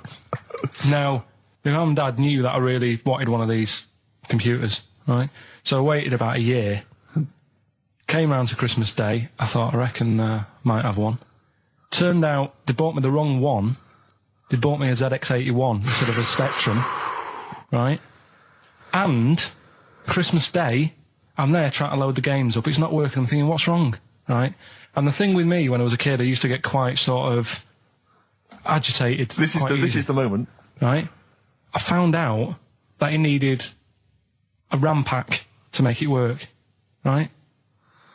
Looking in the thing and it's saying, and make sure you put your RAM pack in the back. And I was like, oh, where's the RAM pack? And my dad's going, I don't know, I've got you the main bit. That's it. So I was that wound up, I just was sick, right? Just sick. I didn't feel sick or anything, I just was like, oh God. Went to the sink, just sick. Because I was that on edge about it. I said, come on, we've got to get one. And my dad's like, Tandy's shut, we're not gonna get anything today. Ruined again, Christmas Day. That was after the year when my train set got blown up by our kid. The following year, no RAM pack. And now you ask me why don't I get good presents? He's scarred. He just I'm gonna die. Honestly, I'm gonna die. He's just screaming sick. Yeah. There's no RAM pack. Did you get to the bottom of it? Why wasn't there a RAM pack? You have to buy them separate. Oh, right, okay. What do you mean I can't play Frogger? Oh no. So, wasn't there another incident when you threw up? Spontaneously threw up? Through sheer anxiety? I do get it. It's not so much now because I've relaxed a bit, but as a kid I used to be quite on edge all the time with certain things. Do you think that's what happened to your cat wind that kept being sick? That it didn't get the food it wanted and it just threw up? Do you remember that? Yeah. God, so they shaved it. Yeah, but again, you see, the cat thing, I mean, it's mad. I was thinking about it the other day, right? I used to think I had quite a normal upbringing. You didn't. Right? And someone was talking Your about the mother cat. once told you not to go to school because it was windy, Carl. It was not a normal upbringing. The cat was being sick, so she shaved it, so it was easier to clean. Right, well, my mum and dad went on holiday, right? And I stayed at the Rosses down the road. Oh, yeah. Only a kid, must have been about 5 or something, right? And I was always running around in the house. I had a lot of energy as a kid. What the Rosses did, they had this cat that was dead violent, the most violent sort of angry cat I have ever witnessed. A tiger. It was, honestly, Steve, if it was bigger, it would have been, because it was just always having a go at you. Yeah. If you went to pat it on the head, it went to bite you and stuff. And what they used to do with it, to stop me running around, I'd sort of be running around, and then I'd get a bit tired, and they'd say, have a lie down on the settee. So I'd lie down on the settee and I'd nod off. And what they used to do, I'd wake up, and I'd put the cat on my belly. Right? So I'd be scared to move because it's like it's going to get me. But it would keep you there. It kept me there, and it used to sort of slaver on me, and they'd sort of, go out or whatever, and I'd be lying there. That's not normal, is it? Carl, sorry, were you created by the Brothers Grimm for one of their fairy tales? What kind of a life is that? A cat paperweight to keep Carl in place. He keeps blowing around. It's windy. We'll have to weigh him down. Be careful. Your mum probably told him that it's a windy day. You got to get something heavy on him. Otherwise, he just gets blown into the road. God Bless him. Did I ever tell you about my Uncle Alf? No. He wasn't a proper uncle, right? But it was just one of me dad's mates and that. And he was getting on a bit. He must have been about 60, which is pretty old when you're younger and that. And he was the same. He used to always wear a suit and that. But he was never in good nick. It was always like a rough suit. But it doesn't matter. He's still making half the effort and that. Yeah. And he used to sleep in a dinghy. Right, my Uncle Alf. What? In his house? Yeah. Why? Well, in a flat, he's in like a little bed set. Because he only had a little bed set, and he was into boats and stuff. So he had this Two birds with one stone. Had this little dinghy, had a little flat, thought, well, it's tight space and that. He had a dinghy as a bed, and he had 2 tellies, right? He had 2 tellies, one that the sound worked on, the other one only the vision worked. So if you wanted to watch a programme, You had to turn both on. put them both on like BBC One, turned one up, and watched the other one. Wow. Dr. Fox style? Any amusing observations? Have you taken a sideways look at the week's news or anything, Carl? What have you... Tell you what I did here last night. Go on. 5 Live. They do like a review of what's gone on in the week. We've been busy in the week. I haven't always got time to follow what's going on. In the world, sure. Someone's made a chicken with teeth. What? For what reason? Don't know, because they can. Just because they can. And like So it chooses food. Yeah. they had a few guests saying, well, where will it all end? So you're sure you weren't watching a Wallace and Gromit video? No, seriously, right? They're doing it. They're a chicken with teeth. Why would they spend millions researching? What do you mean that? they've got a chicken with teeth? What do you mean there's a chicken with teeth? Sounds mad, doesn't it? What are you talking about, Carl? That's what they've done. Do you know, like... Why? I don't know. They're just messing with science and that, and that's what the people were saying. Why are you doing that? Do you know what I mean? Where will it start? What's the next thing? They did the sheep. They did the cloning. Right? The rat with an ear on its back. Did that. Can hear a mouse, cat coming, can't it? What else were they talking about? They were talking about that sheep again, that cloning one. Yeah, Dolly the sheep. Do you think it's that clever? They do all look the same anyway. What's it got to do with its cleverness? Being cloned. Being cloned, is it? Do you think that's a good thing? He doesn't think it's that impressive because they look the same anyway. Right. They could have just put any sheep in there and go, look, they're the same. Yeah. Brilliant. So there was a programme, people were talking What about are you talking about, a chicken with teeth? It was the latest news. It was like all about the war and that, and I was like, yeah. And then it's a chicken with teeth and saying, hang on. Your ears perked up. Yeah, he didn't hear anything about the war, did you? That was like, they might have been speaking French, or just like whistles. And now, story about a chicken with teeth. Yeah. You stop washing up, maybe someone can let us know, you know. Oh, God, don't open the floodgates. No, but I'm just saying I don't know the full thing. They just... Of course you Surprise, don't. surprise. They just touched on it. Yeah. Anyway, other stuff I did do proper research on in the week. Go on. Having testicles done. Having your testicles done. Yeah. What does that mean? Same magazine that was doing the hanky coverage, letting you know what all that's about. Sounds like a great magazine. How can we get him as a pundit on these news shows like Newsnight? Do you know what I mean? Sky News. On there, wouldn't he? Just on there, just ask him what they think. Wouldn't that be amazing? Is there a producer out there that would take a chance on Pilkington? It's Pilkington, Raggy Omar, Ian Hislop, and a panel of people, and they just ask people. Yeah. Yeah. So you can have your testicles made bigger. Why would you want to do that? Well, that's what I was asking.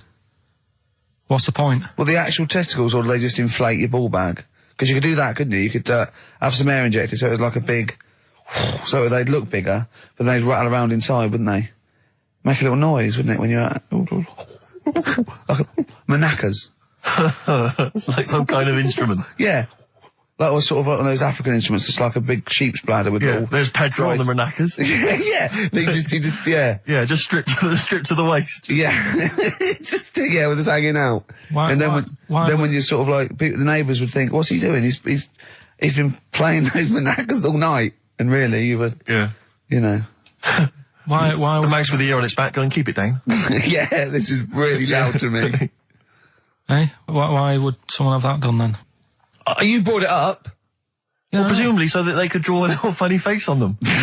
Yeah. Obviously. And you could let them down after the holiday, like you do a Lilo. Exactly. Just let them, yeah. On holiday, you're floating round, you know, like you're just in the sea with your big instrumental manacas, right? Just floating. You're having a whale of a time, like people playing it as they go past. Exactly. All right, Carl.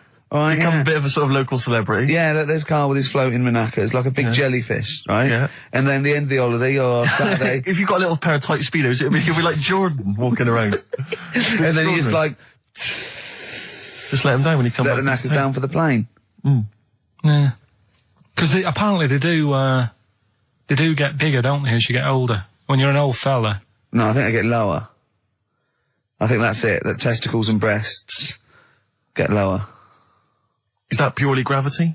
I think so, yeah. Probably stretching a bit, innit? So is it wear and tear? Is the old fellas who are walking about saying, "Oh, sick of these"? No, they don't tread on them. Well, that's why old people have always got to have a little sit down. You know, 100 metres. Just yeah. Stick them in the socks. Exactly. Yeah. Or they can have I suppose you can have like a little ball lift. You can have a facelift, can't you? Have a little nip and tuck. Or probably a facelift would help, wouldn't it? Because if you pull your face up. That's going to bring the skin up. Bring up a little bit, yeah. Don't go too far. You'll have a little knob as a tie. But you can, you can tighten stuff up. Speak for yourself. Steve with his kipper tie. That's a lovely tie you've got there, Steve. And you look so young. Yeah. What's that little sack underneath it? That little brooch. Well, wait. Playing with your little manacas all night, Carl. So, a chicken with teeth. And you can have your balls done. Imagine Kirsty Ward, whatever her name is, on Newsnight, saying that. And now 2 features of the week. The war in Iraq, let's forget that. Who wants their knackers done? And look at this chicken. Careful, it bites. Did you get to the monkey sanctuary? Because this was the big thing. You were going into Cornwall, you were going to visit the monkey sanctuary. I've never seen someone more excited. You had 2 days put aside for the monkey sanctuary. How did it go, Monkey World? We were on our way, right? I found like a little, in a little cottage that we had, right? It's like a little folder, you know, with little leaflets in saying if you're into mountains, you want to go here. Yeah. If you're into castles and that. Little monkey on the leaflet, right? So I thought I'll be needing that. Took that out, made sure that's safe and that, right? We get in the car, getting ready to go. My dad says, where is it? I look on the back. It's in a place called Low or something like that, right? Yeah. So we're on our way. Can't believe me luck. It's going to be a great day and all that. Yeah. And then start looking at the leaflet, right? And noticed didn't have any chimps there. Yeah, it's not Monkey World. It wasn't a monkey world. Well, what was it called then? Something like Monkey Town. Yeah, it was just it had like woolly monkeys in it. That's what They had what? Woolly monkeys. What are woolly monkeys? Those things Johnny Vegas off the advert. Right. Loads of them. They're dumped now since ITV Digital went under, so they just put them in a cage. I don't understand. They're woolly. They're like they're sort of like little fluffy little baboon type things. Woolly monkeys. I mean, it's not your chimp. It's not your classic chimpanzee. So did the car screech to a halt? It was like Yeah. it was like the mission in Armageddon. I just said abort. We're on the way back. So how far had you got before you bothered to read the leaflet? Probably about 5 miles away from where we were. So what did you do with yourself? You must have been distraught. They broke down and then they heard banjo music. Down. No, we went to a sort of an amusement place. Brilliant. I'd love to see you in that. What, with putting those coins in so it has to roll down and they go flat and then an arm pushes them. It was one of them. Really? But I spent years on that when I was little. Well, there's a new one. I can't be bothered explaining it, but it's a con. We went to this place, right? My mum and dad had been there before, and they said, you'll love it. It's brilliant. It's got like a war bit in it. A war bit, right? Yeah, like, because they know I'm into tanks and stuff. Yeah. So you'll be loving that. So, sorry, I didn't know you were into tanks. No. Well, they're all right. Brilliant. It's gone from one of his childhood passions to they're all right. I know, yeah. Go on. And but it was awful. I mean, my mum and dad had been there before, and he said, "No, you'll love it." But it was like a really miserable day. Sure. Right? All the rides and that were broke. Yeah. Broke. It just reminds you of Manchester. My dad just ended up, he was more interested, there was a really fat family there. Well, presumably he was breaking into the machines, trying to scoop off the cash. I like the fact that those poor fat family were going, why are those people looking at us? Yeah. Oh, do you want to ride one? No, but we're not a ride. They were massive, and he just like, look at the state of that. The whole family. Yeah. Just, fat. Bloaters, yeah. All right. No, but because fat, there's no need for it, is there? And he was really like, oh, God. And then he wanted to follow them into the House of Mirrors to see what they'd look like. But my mum had got bored. She went off to buy a little Snow White figure. She couldn't believe her luck. It was only $2.99. Yeah. She thought it was going to be really expensive. Sure, so she bought one of them. Yeah. So she enjoyed that. And then my dad says, come on, we go in. It's rubbish, this. What, the fat family wouldn't let him play with them? So he just said on the way home, he said, I can safely say that I never want to go there again before I die. So that was that. And then we went home. Why would he ever give you that information? In case it was like a secret birthday present. You go, oh, God, what if they get me a trip to here? Or if he's in a coma and you go, I'll tell you what, bring him out of it. That fat couple. yeah. By his bedside. Yeah. But Suzanne said she now realises why I am the way I am after spending like a week with them.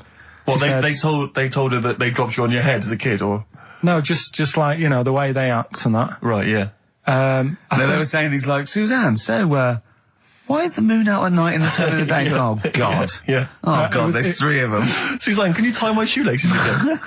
It was the bit when my dad said, don't waste money on a coffin for him, just put him in a bin bag. I know you'll be thinking of what a monkey could do. Yeah, it's like people who've had electroshock therapy. Yeah! Oh, it's such him tied down biting on something. Yeah. Biting on a big leather pad. If you got like a bulb... Oh, Jesus. I know, you don't think about the cryptic clue is that every syllable counts. He says it different every time he says it. There'll be something different. Look, go on then. Right, so if you get a bulb, right? What? A bulb. A bulb. What's a bulb? What's a bulb? Like a... I like bulb. I like bulb. Oh, I like bulb. So you get a bulb? You get a bulb, yeah. Go on. He's gone. Right, go on. So you get a bulb. Right. Oh, yeah, a bulb, yeah. You got something in your throat? What are you doing? You eating a gobstopper? What are you doing? We'll play a song then. No, come on. Get the clue out, for goodness sake. So the cryptic clue is, so, if you get a bulb, right, so... That's the beginning. Okay, great. Right, if you get if you get a bulb, like, go on. And you look after it, right? You look after that bulb. And you teach it stuff. And all Jesus that. Christ. What you doing there? Do you know what I mean? This is extraordinary. This is extraordinary. Amazing. Imagine that written down in the He's Telegraph. had 18 months to get this right. Imagine it. That's not a clue. That's an essay. I don't know what it is. It's a I conversation don't with know if he means a yourself. light bulb, a bulb like you plant in the garden. What kind of bulb does he mean? Yeah. It doesn't really matter. Oh, okay. Right, you get a bulb. Well, remember that. It doesn't matter. Okay. Okay. It doesn't matter. It does, but I can't say too much. Right, so listen, let me just do it again. You get a bulb, right? When it's young, you look after that bulb, you teach it stuff, and what have you. What have you done there? What's gone on? Brilliant. And what are the initials of the band? R, right? R for rabbit, right? So anyway, my dad says, yeah, well, we can get in there for free. Of course he did. Clever. Right? So we parked up on this little country lane, right? No one about. We walked How much down. did it go in? Like £2? About £3 each. Yeah. But he said, well, yeah, but if you don't have to pay, do you know what I mean? You enjoy it even more, don't you, when you're walking about and you're thinking, I've got this £3 in my pocket, no one's having it. Yeah. Right? No, looking over shoulder for a bloke with a peak hat saying, can I see your ticket, please? I wouldn't enjoy it more, no. Go on. Yeah, but you don't worry about it, do you? You got a bit of money now then, Rick. You've changed. So anyway, so we had to walk across about 4 fields. For £3. Right? And what happened was, we're walking through all these fields and what have you, big grass and muddy bits and all that, 'cause it'd been raining, and climbing over fences and stuff. And we're in this field, right? And I look to my right, and there's about 30 cows all staring at us, right? And Suzanne started to panic a bit. She said, we shouldn't be here. And Dad says, of course we can. We're allowed to go wherever we want. You know, all this land, it's ramblers' rights and all that stuff. Yeah. And take a cow if you want. So, unattended. Serves him right for leaving him in the field unattended. I'm having one. I keep us fed for a week. Across. Anyway, these cows start surrounding us. Surrounding us. Oh, brilliant. Oh, no. Face off. And Suzanne's panicking, going, this isn't right. We're not going to make it to the fence in time. They're moving faster than us, and he started sort of running a bit. Wow. And it's like some kind of bovine West Side Story. A gang of cows coming at you. Don't worry about it and stuff. But my dad had to sort of stand there and like wave a stick at him. Of course. And we got away, but Suzanne was like having a bit of a sweat on. Got away. Saying, we could have got killed. Sure. And my dad saying, no, it never happens. And I just wondered if it does, if there's a risk of... Yeah, it is rare, but there's been a couple of cases of being trampled by cows. They're not aggressive, they sort of run through you. Well, they're aggressive if they've got a calf. They don't have kids. What? They had kids with them. Kids, yeah. That's goats you're thinking of. Yeah. Maybe they were trying to sneak into the gnome thing, and they were worried that, like, if too many people did it, they bought some cows, we can just sneak in. They were trying, no one's expecting cows. And the cows were going, walk upright like you're a human. Don't walk upright. They thought you'd blow their cover. Yeah. Yeah, people have been killed by cows before. Yeah, that was like the highlight. Hickory dickory dock, some lads there just wrote a song called Clocks. The lads are Coldplay. And the song is? Clocks. I'm Ricky Gervais, with me Steve Merchant, Karl Pilkington, pressing the little buttons there. XFM 104.9. What's that little Well, I think I do more than press the buttons. Right, see, this is it, right? Karl has had a little strop on since last night, okay? And He's had a little strop on? Yeah. You said strop on. I just wanted to clarify. And I don't know why. He says that I'm an annoying person. He says that I wound him up, right? Which I don't know. He says that you're winding up because you're sort of like negative about I'm everything. negative? Yeah. And, but what I think it is because we pointed out that his lateness is unacceptable. Yeah. He said, meet you at 6. He turned up at 20 past. He said, well, someone stopped me in the corridor. I don't care. I've got stuff to do. We had stuff to do. I think we're a bit busier than you, Carl. You've got one job. We've got loads of jobs. I keep telling you that. You got one job in a little room, a 9 to 5 there, that you don't even get done in 9 to 5. That's why you're late and mucking around all the time. There's loads of work to do. Yeah, one job. No, cool. it's not. It's one job with a lot of other jobs in it. It's like those little Russian dolls you get. Right? Well, it's So not, don't is have it? a go. Yeah, it is. Yeah. Everyone thinks, oh, he only sits in his studio messing about, making songs a phrase. That's what I do in my free time. Which we've got coming up later. Super slick. I still think 20 minutes late is an outrage. Though, Yeah, Carl. 20 minutes late is... Yeah, but I didn't say bang on 6. I You said said around 6. 6. No, you didn't. You said 6, which means 6. Well, it doesn't.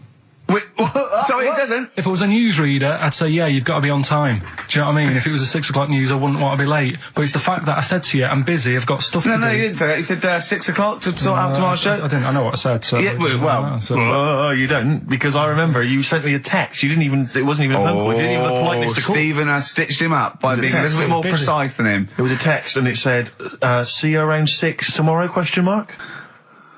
Around. You just said it. Well, Around yeah, but 6.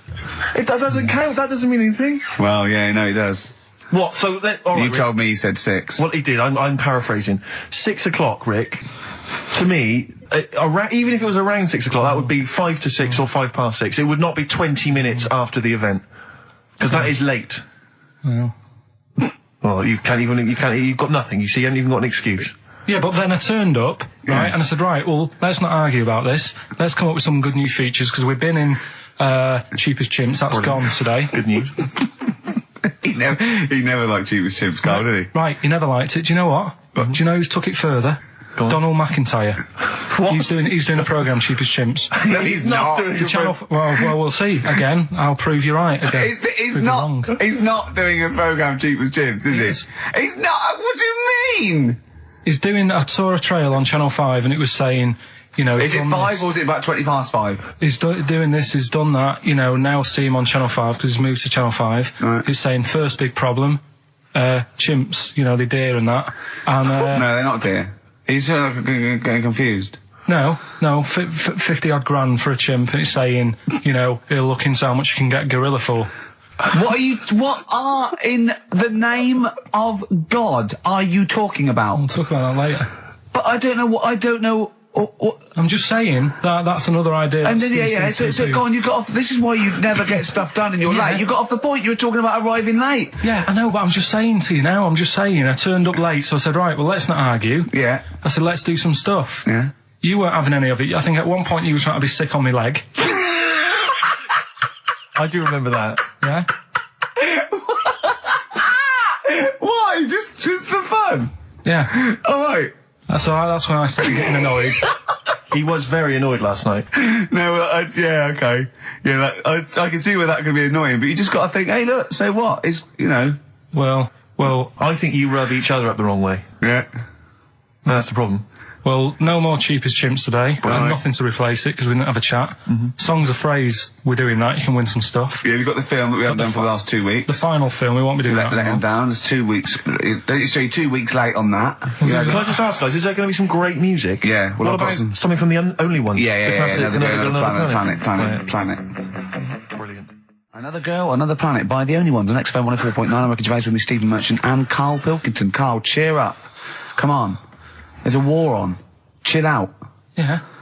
I have to say, you have become increasingly annoying recently, Rick. Who, I think, me? yeah, chiefly, I tell you what it is, I think it's the hot weather. Can I just remind you, when we were in the office recently, we've got a little office that we write in, we work in, and many moons ago, we were doing some work. This was when we were writing the first series of the office, and I was just typing something up we'd written, and I read it back to Ricky, just check he was happy with everything. I was reading it back, and as part of the thing, there was a knock in the script. It said, knock, and so I was acting out for him, and I knocked like this, and I realised he wasn't wasn't listening. He was in fact asleep underneath his desk, and I knocked like that as part of reading the stage directions. I knocked. He thought someone was coming in. He leapt up, plunked his head, zipped up, thought someone. I said, Rick, it's not. I'm just acting it out for you.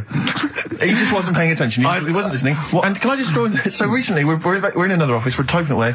I look round. He's got his shirt off. It was hot. He's taking his shirt off, right? So he's sat there, 41-year-old man, whatever you are, 40-year-old man there with his shirt out. Beautiful. I mean, I've seen most parts of your body now at one point or another. I think from the early days when we used to work at XFM, you started showing me bits of your anatomy, which is something he does to people he likes, friends of his. I'm sure you've seen most of it, Carl. No. And so, it's not that sort of relationship. He was sat there, and there was a knock at the door because we'd asked someone who worked in the building to bring us something. And so I had to delay it by sort of not opening the door so he could get his shirt back on. Yeah. So he was running around trying to get his shirt back on. So what would they have thought? What would they have thought?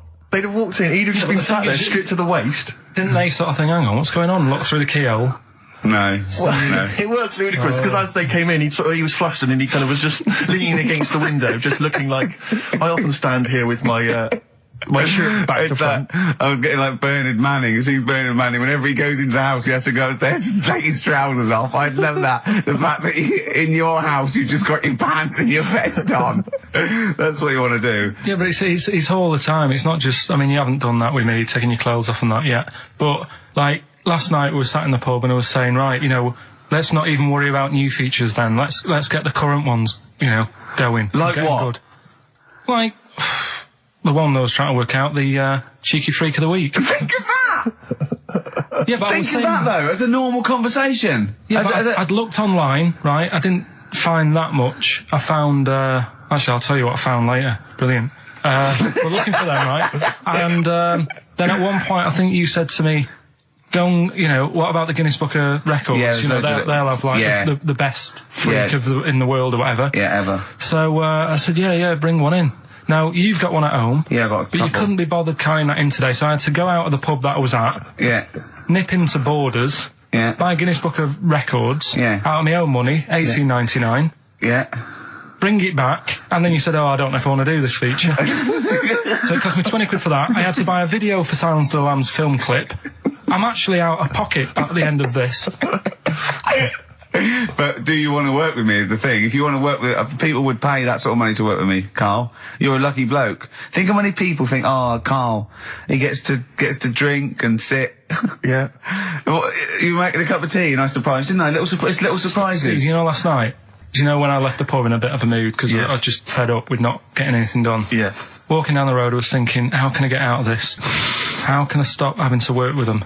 And thinking, I wonder if I leave, I wonder if they'll be funny and they'll go, and then my boss will be giving me stick. And thinking, how much notice have I got to give out? And all this is going through my mind. I'm walking home and I got in, said to Suzanne, I'm sick of it. She's going, you need to do it when I get a new kitchen. And I was like, yeah, but how big does the kitchen need to be? I was saying, do we need a big kitchen? Can we get a small one? Have we got enough for a small kitchen? Do we need so many cupboards? Can we just have wood instead of steel? All this, trying to get out of doing this. Yeah. It's always just, I always feel like, you know, because I like to think that I'm not perhaps as bad as him. Yeah, no. You annoy me in different ways. Like what? How does he annoy you? Well, stuff that, you know, I come up with ideas, say Cheap as Chimps. Yeah. Rockbusters springs to mind. Yeah. 15 like Taiwan. 15 Taiwan. Let's just remind people what 15 Taiwan was. It was a little feature that I wanted to give a run, you know, give it a little run, see if people like it. The premise being? No, there's no premise, it's just a title. No, we were going to get 15 sort of ornaments, you'd explain them, and then people would call up and say, that one's from Taiwan. See? God, you just explained why I didn't think that was a good idea.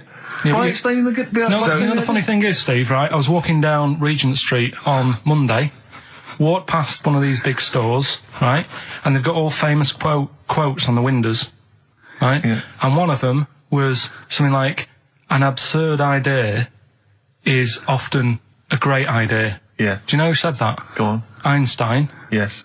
Which made me wonder, if you were his mate, would he ever have done E = MC squared? Or would you have said, don't bother with that, it's not going to work? Because that's all you seem to do. Everything I come up with, you put down. Yeah. Well, that's one thing. He's negative, right? I don't know why. I don't know why he is. What else? He messes me about. I get him concert tickets for stuff, and you say, "Oh, I didn't bother going." Yeah, that is annoying. You come in, you know, 5 minutes to go with tracks that need editing. Yeah. The little bag, that was free. Yeah. So what did you do for New Year, incidentally? Well, I cocked it up a bit. Right? You're joking. Go on. You're joking. You're joking, mate. Go on. I went and booked a table. You got the wrong day. No, right? Booked a table at a restaurant that was shut. Right? What? I booked a table at a restaurant, and the one that I called, it wasn't the one. The call had been diverted. So Suzanne said, "Call them up and see what they're serving." Right? Because I forgot to do that when I booked the table. Right? That's right. Anyway, because the thing is, right, it's a restaurant in Covent Garden, but they've got one in Victoria. But when they answered and they said, no, Victoria, I thought that was the person who was answering the phone. Do you know how some people say the name? Right. So then when I called them up and said, "What?" you thought he sounded a bit funny, right? So I'm confused, Carl, but probably not more. Well, it was no more than you would have been. Okay, it was a branch of a. He doesn't want to give the restaurant away, so he phoned it up. There's one in Covent Garden. They answered the phone. It's not, the restaurant's not called No. No. They said no. Victoria. Why can't we name the restaurant? I don't know why. It's not libelous. Are we scared that are you scared people are going to sort of see you in there because it's your regular haunt? No, it's just that you got to pay for stuff, haven't you? Right. I mean, okay. Anyway, so you've I mentioned it before New Year, but it's not. So did you go all the way to the restaurant to find out that it was closed? No. What happened is I called. Was that the name of the restaurant again? Right, the restaurant's called Christopher's. They've got one in Covent Garden, they've got one in Victoria. He phoned up, he went to book. It's a lovely restaurant. I've been there often. I recommend it to him. He phones up, said, "Can I have a table for new?" He said, "No problem, sir." Right, and then Suzanne said, "Oh, you better call up see if they've got any haddock on the menu." And he went, "Hello," and they went, "Hello, Christopher's." Victoria went, "Victoria." They went, "Yeah." He went, "Oh no." That's it, innit? So then I just said, "No, forget it. I'm not going all the way over there." Right. So I cancelled it, right? So then I called up Suzanne and said, "Look, I've made an error. The place we were going to is shut." Was she surprised again, or? So we're not going. So she said, "Oh, try some other places," and I did. They were all booked up, right? I was fed up anyway. I hate New Year. It's always like this, isn't it? So I said, "Look." You know the common factor in all these stories? You hate Christmas, you hate birthdays, you hate New Year. It is you. Right? Yeah. So I said, "I'll sort something out." Yeah. So I went to Tesco. Leave it with me. Went to Tesco's, boots were shut. Got a lovely plate of condoms. Did you just stay in and play with her Christmas gifts? Blowing them up. I've done some balloons. Well, we did stay in. And I watched that thing that, 100 Greatest Moments, which was annoying me. Did you see, there was a nudist on it? You know how I feel about them. Yeah. Right? Did you see him? Man with two knobs. There was a man with two knobs on it, and a nudist who just wanders about the house. But it said, and when he visits people, I was thinking, who lets him visit? I go, exactly, yeah. But he must go there with trousers on and go, "Hello, lovely to see you." Go, just pop all these off. Well, not really, no. And I tell you what annoyed me the most. They had a white sofa. If you were a nudist, you'd get a darker one. Right? So anyway, right, so we ended up watching that. That annoyed me. And then I was tired by about 11, and I said, "Oh, let's go to bed." And she said, "You can't." And that annoys me, the fact that because it's New Year, you got to stay up. And it's like, well, why? Can't we just... They should bring it forward, so in case you want to... quarter to 10. Well, you stay up, and it's like my eyes were dead heavy, and I was like, I want to go to sleep. So just stay up, and then it's midnight, and you go Happy New Year, then you go to bed. Yeah. Well, not everyone, Carl. Some people have a little party. So it's over with anyway. Yeah. Sorry, are you 86 years old? 86 on my nerves. Do you ever enjoy it? You never seem to have any fun, Carl. This is what disappoints. This is what worries me. I feel like you're going to die. You're here, you're here, Carl, with us two. We've got three, as I was just saying to Steve, three of the greatest comedy minds ever in one room, and Steve pointed out, since the goodies. True. Do you know what I mean? Well, I mean, it should be party central. Yeah. So anyway, right, so this is when I spent time thinking of new ideas. Right. We've got Rockbusters, that's rolling. There's people coming in, they're getting them right. I don't understand it myself. As ever, Rick, you'll be amazed and confounded. So I don't know the answer, and I haven't looked at the answers. I just like that moment. It's like when you go down Christmas and you're excited about a present, and it's like some condoms. You know what I mean? Well, I love that. That moment. Yeah. I don't know how he's going to top that next year. I don't know how he's going to top that. All I can think of is some corn plasters. Right. It's all right, love. The batteries are included. Got you a pumice stone. Right, now, and then we went on to a whole thing about homeless. He wants to do a game show with celebrities being homeless for a week. What do you think? Actually, I've got to say, that's not bad at all. It's not bad, is it? No. Right, do you know how, like, Lenny Henry went to the jungle? Yeah. Right? And you've got, who else did it? John Lovely made slippers out of a bra. Right? So I'm thinking, like, get a celebrity and say to him, no, just because, I'll tell you why, right? I'll tell you why all this came about. When I was walking back from that Christmas meal that I bought my girlfriend for 150 quid. Right. Lest we forget. Right? I was walking down Mortimer Street and there was a homeless fella there, and it was like, oh, you know, it's really, really bad. But the weird thing is, it was about, I don't know, probably about 8 o'clock. Yeah. No, about 9, right? And he was asleep. And I just thought, but it happened in Hackney, right? If you're outside London, that's in a place in London. And it's this monkey that's going about Hackney, nicking DVDs. Even the monkey didn't go for videos. Even the monkey knew, well, there's no point getting on VHS. But Brad, you're on VHS. You're having it. Throw it back. Right, and there's a girl called Lisa who works in our office here, right, and I mentioned it to her because she lives in Hackney. I said, you familiar with this? And she said, oh, I remember something about it, which annoyed me. The fact that a monkey's running riot, but she didn't know the full story, and she lives there.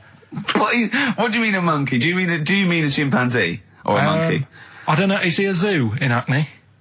Is he a zoo there? I don't know what sort it was, but it was like. Is there a zoo in Hackney? I don't know. That's what I was asking. So right, get on with the story. So anyway, yeah, it's been robbing stuff, and the other bit that really puzzled me, right, is the fact that. And you're not easily puzzled by monkey news. They took fingerprints. What do you think about that? Well, they took fingerprints, presumably because they didn't know it was a monkey to start with. No, they did. They saw it, nicking stuff, and they said, get fingerprints. So that means there's more than just one doing it. I'm gonna have a heart attack. He had to fax them to Interpol. Yeah. We know that is, It's Brian the monkey. Yeah. So sorry, I don't understand. He was stealing DVDs, specifically DVDs. DVDs, I think it said watches and stuff. What, breaking into homes? Yeah, in Hackney. Maybe. Are you sure it wasn't a kid with a mask on? No, seriously. How was he breaking into homes? They're good, up the drain pipe. They're good, aren't they? They're good, aren't they? But how would they do that? So is that the news? Well, that's how much do you want? Is that monkey news? For this week? Well, I don't know that it's true. Again, I've got the things. There was other stuff. There was another story that I found about a monkey, but I would like to know from someone in Hackney do you know what I mean? And I missed that one on Crime Watch, which would have been good. Right? But there was another story about one that kept getting on buses, not paying its fare. And just sat in a corner reading the paper. Reading the paper, Carl. You're an idiot. Well, that wasn't in London. You're an idiot. That was in America. It wouldn't read the paper. Why would it read the paper? Because it was its way of sort of going, oh, well, if I'm reading something, maybe the inspector... the inspector won't notice my hairy hands. Oh, Carl, you're such a fool! Well... Pilkington. Carl, we've just had a news flash that an infinite number of monkeys in Hackney and nicking an infinite number of typewriters. Yeah. We don't know what for. At this stage, we've got no more information. And they've taken back an infinite amount of graduate on video. This is rubbish. Well, this is about a little monkey called Marty, right? Basically, it's in some science lab, right? It's in there. It was wandering about out of its cage, right? The lab fella was busy on the phone or something, right? And typical.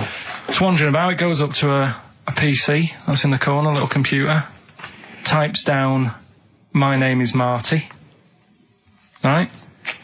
So the fella got off the phone, saw this on the screen with the monkey sat there, says to his mate, "Have you done this?" Right, hold on, Carl.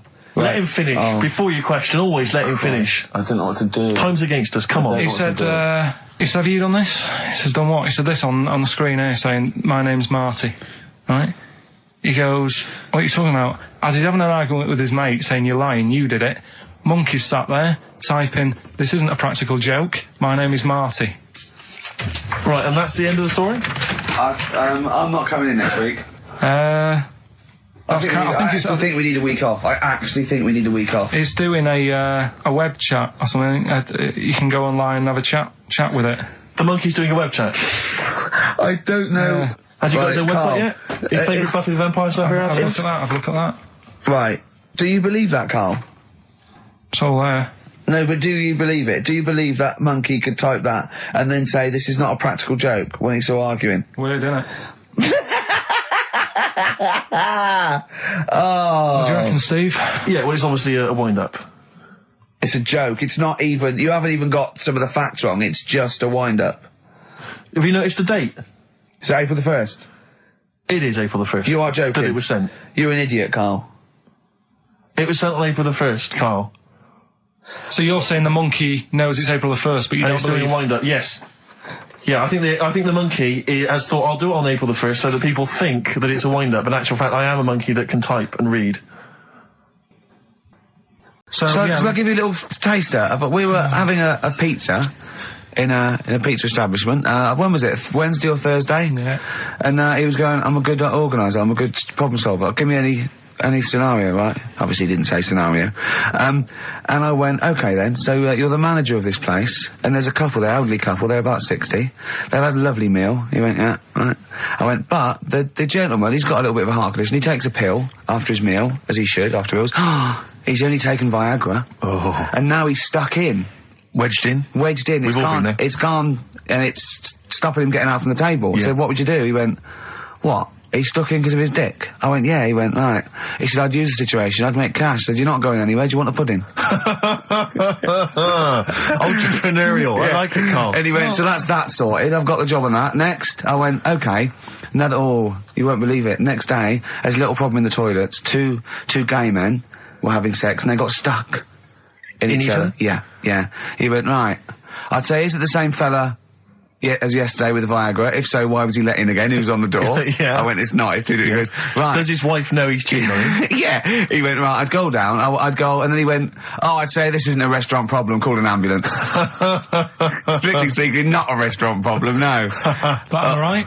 Huh? Am I right? Well, I don't know. Would you give me the job if say, like, you were the boss of that restaurant and you... do you know what I like about this? At no point did he say, Gervais, why are you being so mental? Yeah. Why would someone get stuck because they took Viagra by mistake and two people get stuck in each other? But you've heard the stories from his past. That is a perfectly legitimate situation to find yourself in. You grew up in his part of Manchester. What would you do if... I've said in the past to you, Rick, that my grandparents, so I love them dearly, but it's like for the last 30 years they've been waiting to die. I know, It's like they just sort of, it's like, you know, the novelty wore off of life. Life in the 50s. Yeah, they got kind of bored of it. Like, in the 40s it was brilliant. All sat around the old Joanna as the bombs fell, singing. They loved that. The 50s, you know, that was great as well, because that was the post-war years. It was, you know, it was a bit tight in the pocket, but it was all right. Everyone pulled together. And then the 60s came along, all the crazy music, the funny hair. Let's stay in bed. Exactly. They basically stayed in bed. And it was one Christmas when my grandmother said to my dad, what do you like for Christmas? What do you fancy for Christmas? And this must have been, I don't know, 20 years ago. She said, what do you fancy for Christmas, Ron? And he went, well, you know, I could do with a nice big kind of warm winter overcoat. She said, don't worry about that. Don't worry about that, because your father will be dead soon. It's right, you can have his. Meaning my granddad. Well, to be honest with you, my father's still waiting. Which is good news. Good news for my grandfather. Less good news for my dad. He's freezing. He's freezing. He finds out, how is he today? He's fine. Oh, okay. Oh, I'm freezing. It is such a weird mindset, that. I think that, to me, is what sums up people from that older generation, the 40s and 50s. And it seems to me that you've got that kind of mindset. It's like you were born in the 30s. And whenever you talk of your childhood, it's like you had, like, a baked potato to take to school. And a hoop and a stick is a Christmas gift. The other thing is, I think that that sort of generation, it seems that the man is dependent on the woman. There's a total dependence. Oh, absolutely, If she dies, he's done. Yes. He's done for. Just pine away. If he dies, she's got 30 years of pottering. Absolutely, yeah. Do you know what I mean? And go into, like, you know, the youth club and the church. I know what you mean, yeah. It's sort of like that. It's sad. Of course, it's sad for them, but it's not the end of their life. No, sure. And it sort of is the other way around. I don't know why that is. Yeah. It's terrible. That's a little melancholy thought for I know, I've really brought it. You brought it down. You've brought it down. I've brought it. This isn't a nice show at all. This is terrible. Well, we're going to have people just killing themselves. What? Well, I didn't really want to make it a Christmassy type show because I don't really like it. Oh, he's done it again. What, you did Christmas once, didn't like it? No, my dad always said... All right, steady on. Dad said Christmas morning was for, like, you know, for me. So he used to stay in bed. So he never... That's brilliant. That's a great thing to say, isn't it? Yeah. Christmas morning's for you. Run wild. Do what you want. Just don't bother me. I'm going to Honolulu for 2 weeks. That's great. Dad, it's Christmas. Do I have to do anything? No. So my mum used to get up because she used to like to see my face light up, you know, when I open my presents. And then... to give fireworks. And then... then I'd have to go to my bedroom from about 6 o'clock onwards because, like, my mum and dad were into having big Christmas parties and I wasn't, like, old enough to go. Right. So they'd say, right, you know, you've had your fun there, you go up to your bedroom, stay in there. Really? Yeah, I remember one year, right, I got a train set, that's what I wanted. Yeah. Right? It's brilliant. Playing with it all day. I thought, I don't mind about the party, I'm happy staying up here playing with this. Brother comes in, he's had a few, right? He's going, yeah, I'll give us a go on your train. How old is he? He's a bit older than me, so he might have been like, let's see. Well, let him be 18. About, yeah, probably about 18, 19, And how old something were you? like that. I had a train set, so I don't know, about 14. something like that. Yeah. Right, so I'm playing on that, loving it and stuff. And then he comes in and goes, oh, give us a go. He turns the transformer up to like 14. He went really fast for about 5 seconds, broke it, and then he went back downstairs. Wow. So Christmas, I hadn't even got Sounds Christmas like Day. the Conservative government with British Rail. Satire, that is. Rick, I just thought that there's satire. If there's any satirical shows listening or magazines... It doesn't work in any way because there's the analogy falls down apart from there being a train. Think it through though. British Rail was trains. Yeah. And the government broke the trains in many... Well, they didn't break them, like, not officially breaking them, but they kind of... It does work. It's perfect. Oh, I'm very pleased with that. And I can't... And no one's asked him to be on Have I Got News For You? It's weird, isn't it? Because it's strange, that. When you've got a satirical mind that's as quick as that. Yeah. All and right. he's broke your little train set. So what did you do? I just like watched telly and had some sausages. I bet you were happy with that though, weren't you? Oh, it's a bit annoying though, isn't it, when your main present of the year has been broke. And did it ever get it fixed? No, that was it. Put away. I'm intrigued why your parents wouldn't let you come and join in the festive fun. Was it like really debauched down there? Was it like eggnog everywhere? Well, no, but I mean, that's fair enough. 6 seems a little bit early, but I just think, you know, if you're a kid, he had his fun, put him to bed at 8 maybe. And Do you think so on Christmas Day? I thought that was a day for family. Well, not if there's a party going on. Well, don't have the party on the Christmas Day. Well, that's another option. Yeah. Your parents are weird, aren't they? A strange breed. Well, it's that thing though, you see. This happened years ago to me, right? When, you know, you get pally with someone and then you wind each other up and then there comes a time when you just go over the line. Yeah. Right? What happened? Well, it was this lad called Anthony, right? Who was my mate. Yeah. And we used to sort of always have a little fight in the toilet and that. Right? Sure. Punch each other. No, I want to wipe it. And the punches, you know, used to get harder. Yeah. And stuff. And then, you know, so he hit me harder. Turned out into a proper fight. Yeah. I chipped his tooth on the sink. Right? Right. This happened at school, and it was time for assembly, and I thought, oh, and he's in the toilet crying. I thought, oh, go to assembly. There's police in there, in the assembly that day, telling people about unnecessary violence. And you thought they were there for you? So I'm like, oh, no. Anthony's going to come in a minute, like crying with all blood coming from his mouth. So I'm going to get arrested. Yeah. Did you go running and sleep? That was an example of... Yeah. I mean, it kind of happened because I went out with a girl who he fancied. How old are we now? About 8 or 9. I think that's out of order, going out with a mate's girl. Yeah, but she didn't like him. He had, like, big ears and that. He had no chance, you're so why such a should dish. I... No, but do you know what I mean? All right, I haven't got the looks like I used to. Sure, when you were 8. But that's before the stress of, you know, having head squoze and that sort of thing. I have aged a lot since. Having your head squeezed. I love your own grammar. I know, That's the past tense, is it? Squeeze or to have squeezed. Oh, he did squoze his head. Yeah. Oh, brilliant. So, you know. What about a bit of Bowie? Let's, be my wife. Carl, I'm asking you. I think we can squeeze that in. Be my wife, Carl. Come on. Can you name names or? I can't really. Big promises you can't. I can't. I can't really. pass Anyone up? I think it's the Kagol. Looks good. It does look good. It's waterproof, Rick, and it's also stylish. I wear nothing underneath, so it's tight to the skin. It gets sticky in bad weather. Is that why you sort of rustle? Sexy. But what's all the? Is there abuse? What's this? No. They just say Because I'm a pretty trendy guy, but I, as you say, I cut my own trend. You know, I make my own style. Oh, dear. So just go back to insults briefly. Go on, You know, Goofy. saying... Oh, no, see, that's... Goofy, that's not fair. No, because that's what he said. It's in my head. What do you mean he said? No, When did he say that? No, I mean... When did you call me Goofy? No, he didn't. He said about what's in Baldy? the head. Hey, no, when it's... come on. Come off it. Don't What? Who's start calling on me it. Goofy? No. I'm not even Goofy. Goggle-eyed's fair enough. Yeah, but you can sort your Lanky. look out. I can't.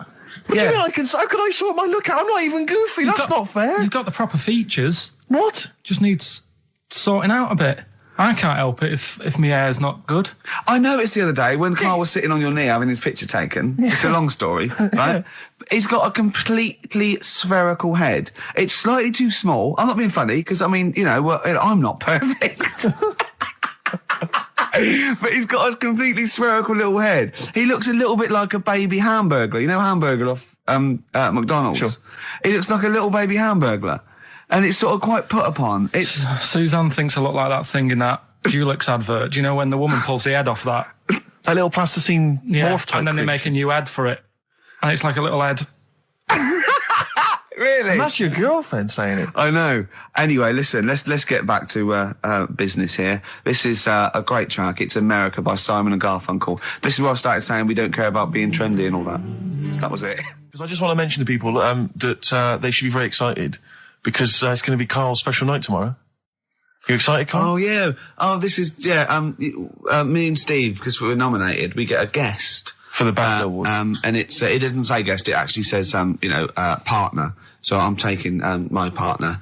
And, Steve's taking Carl. Yeah. But what Carl doesn't realise is, you will have to pretend you're his partner, otherwise you wouldn't be able we'll to have to hold hands when we go on the red carpet. Is this really your partner? It's not just a guest. That's how it is. And either we go in like that or we can't get in. You just have to be with him when you go up there. I mean, does he have to? We should hold hands. But I think what we should do is just to make sure that there's nothing at all that like it's going to go wrong. We should just do a little kiss. Just like, or be seen sort of like cheek to cheek, just to show them that, you know, you're not, he's like not Elton just John and David he's not just Tennant. getting his mates in for a free meal. You are actually partners. No, I'm not up for that. Why not? Well, because we know we're not actually gay. No, but so it's not a problem. You've come out of it looking quite good because you've got a good-looking fella. But I'm meant to look like, you know. I mean, I'm not gay, but if I was, I don't think I'd go for your side. Oh, he's done you, Steve. It's turned on you again. I cannot believe we were trying to get him. Wait a minute. I have got the cream of London's totty phoning me up, trying to get an invite to the BAFTAs. Yeah. Right. We have very graciously asked you if you would like to come along. Well, that worries me even more, that you've got women calling you up. Carl, I can't choose between them. If I let one of them down, they're gonna destroy them. They'll be ruined. Their lives will be ruined. It's better for me to take you and not, ruin the lives of any of those poor women. When he told them he was taking you, it was like a scene from Graceland. There was just like there was weeping. They were crying. Like it was horrible. Hundreds of them, and really? He just went. And I got upset. He just had to say, "Look, just chill out, bitches," didn't you? I did. I just said, you're all my hoes, but I can't choose between you. So I'm taking Carl.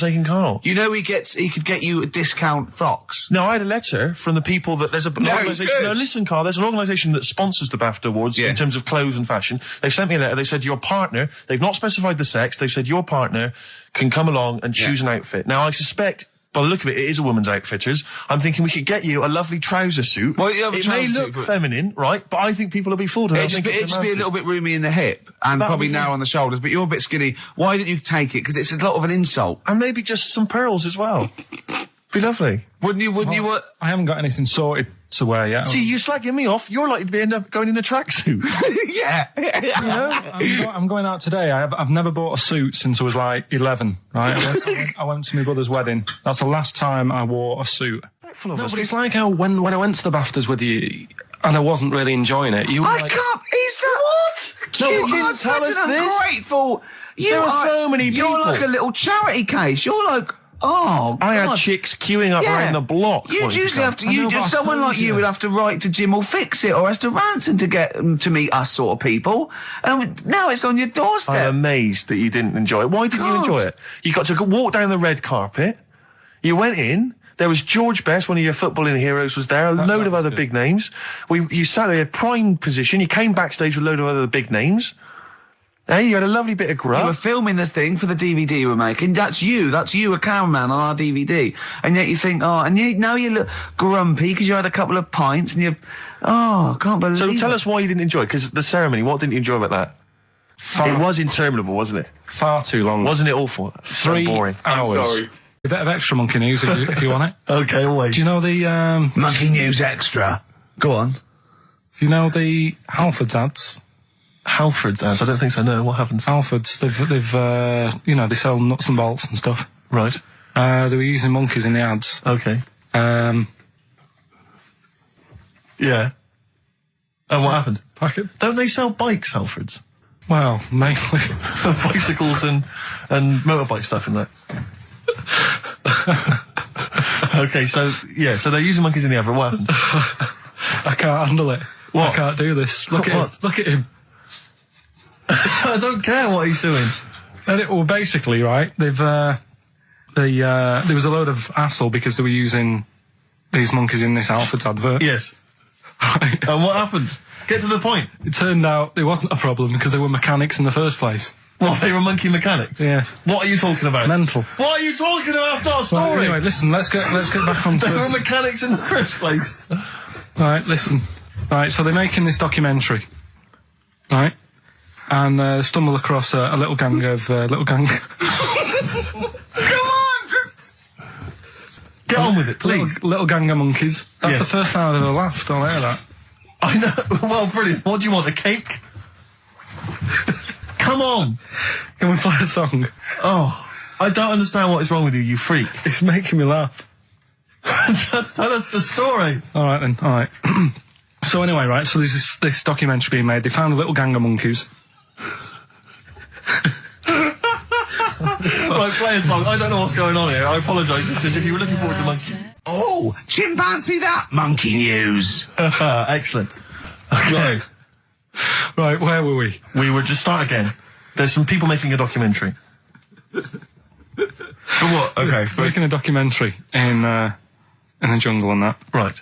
Stumble across a little gang. Okay, come on. All right. A little gang of monkeys. Yeah. Oh, come on. So the camera crew are there filming it. Yes. Everything's going normal. It's all fine. Nothing odd about it. Okay. They're not running a restaurant, they've not got any barber shops, nothing. No. Just regular monkeys going about their business, yeah. So anyway,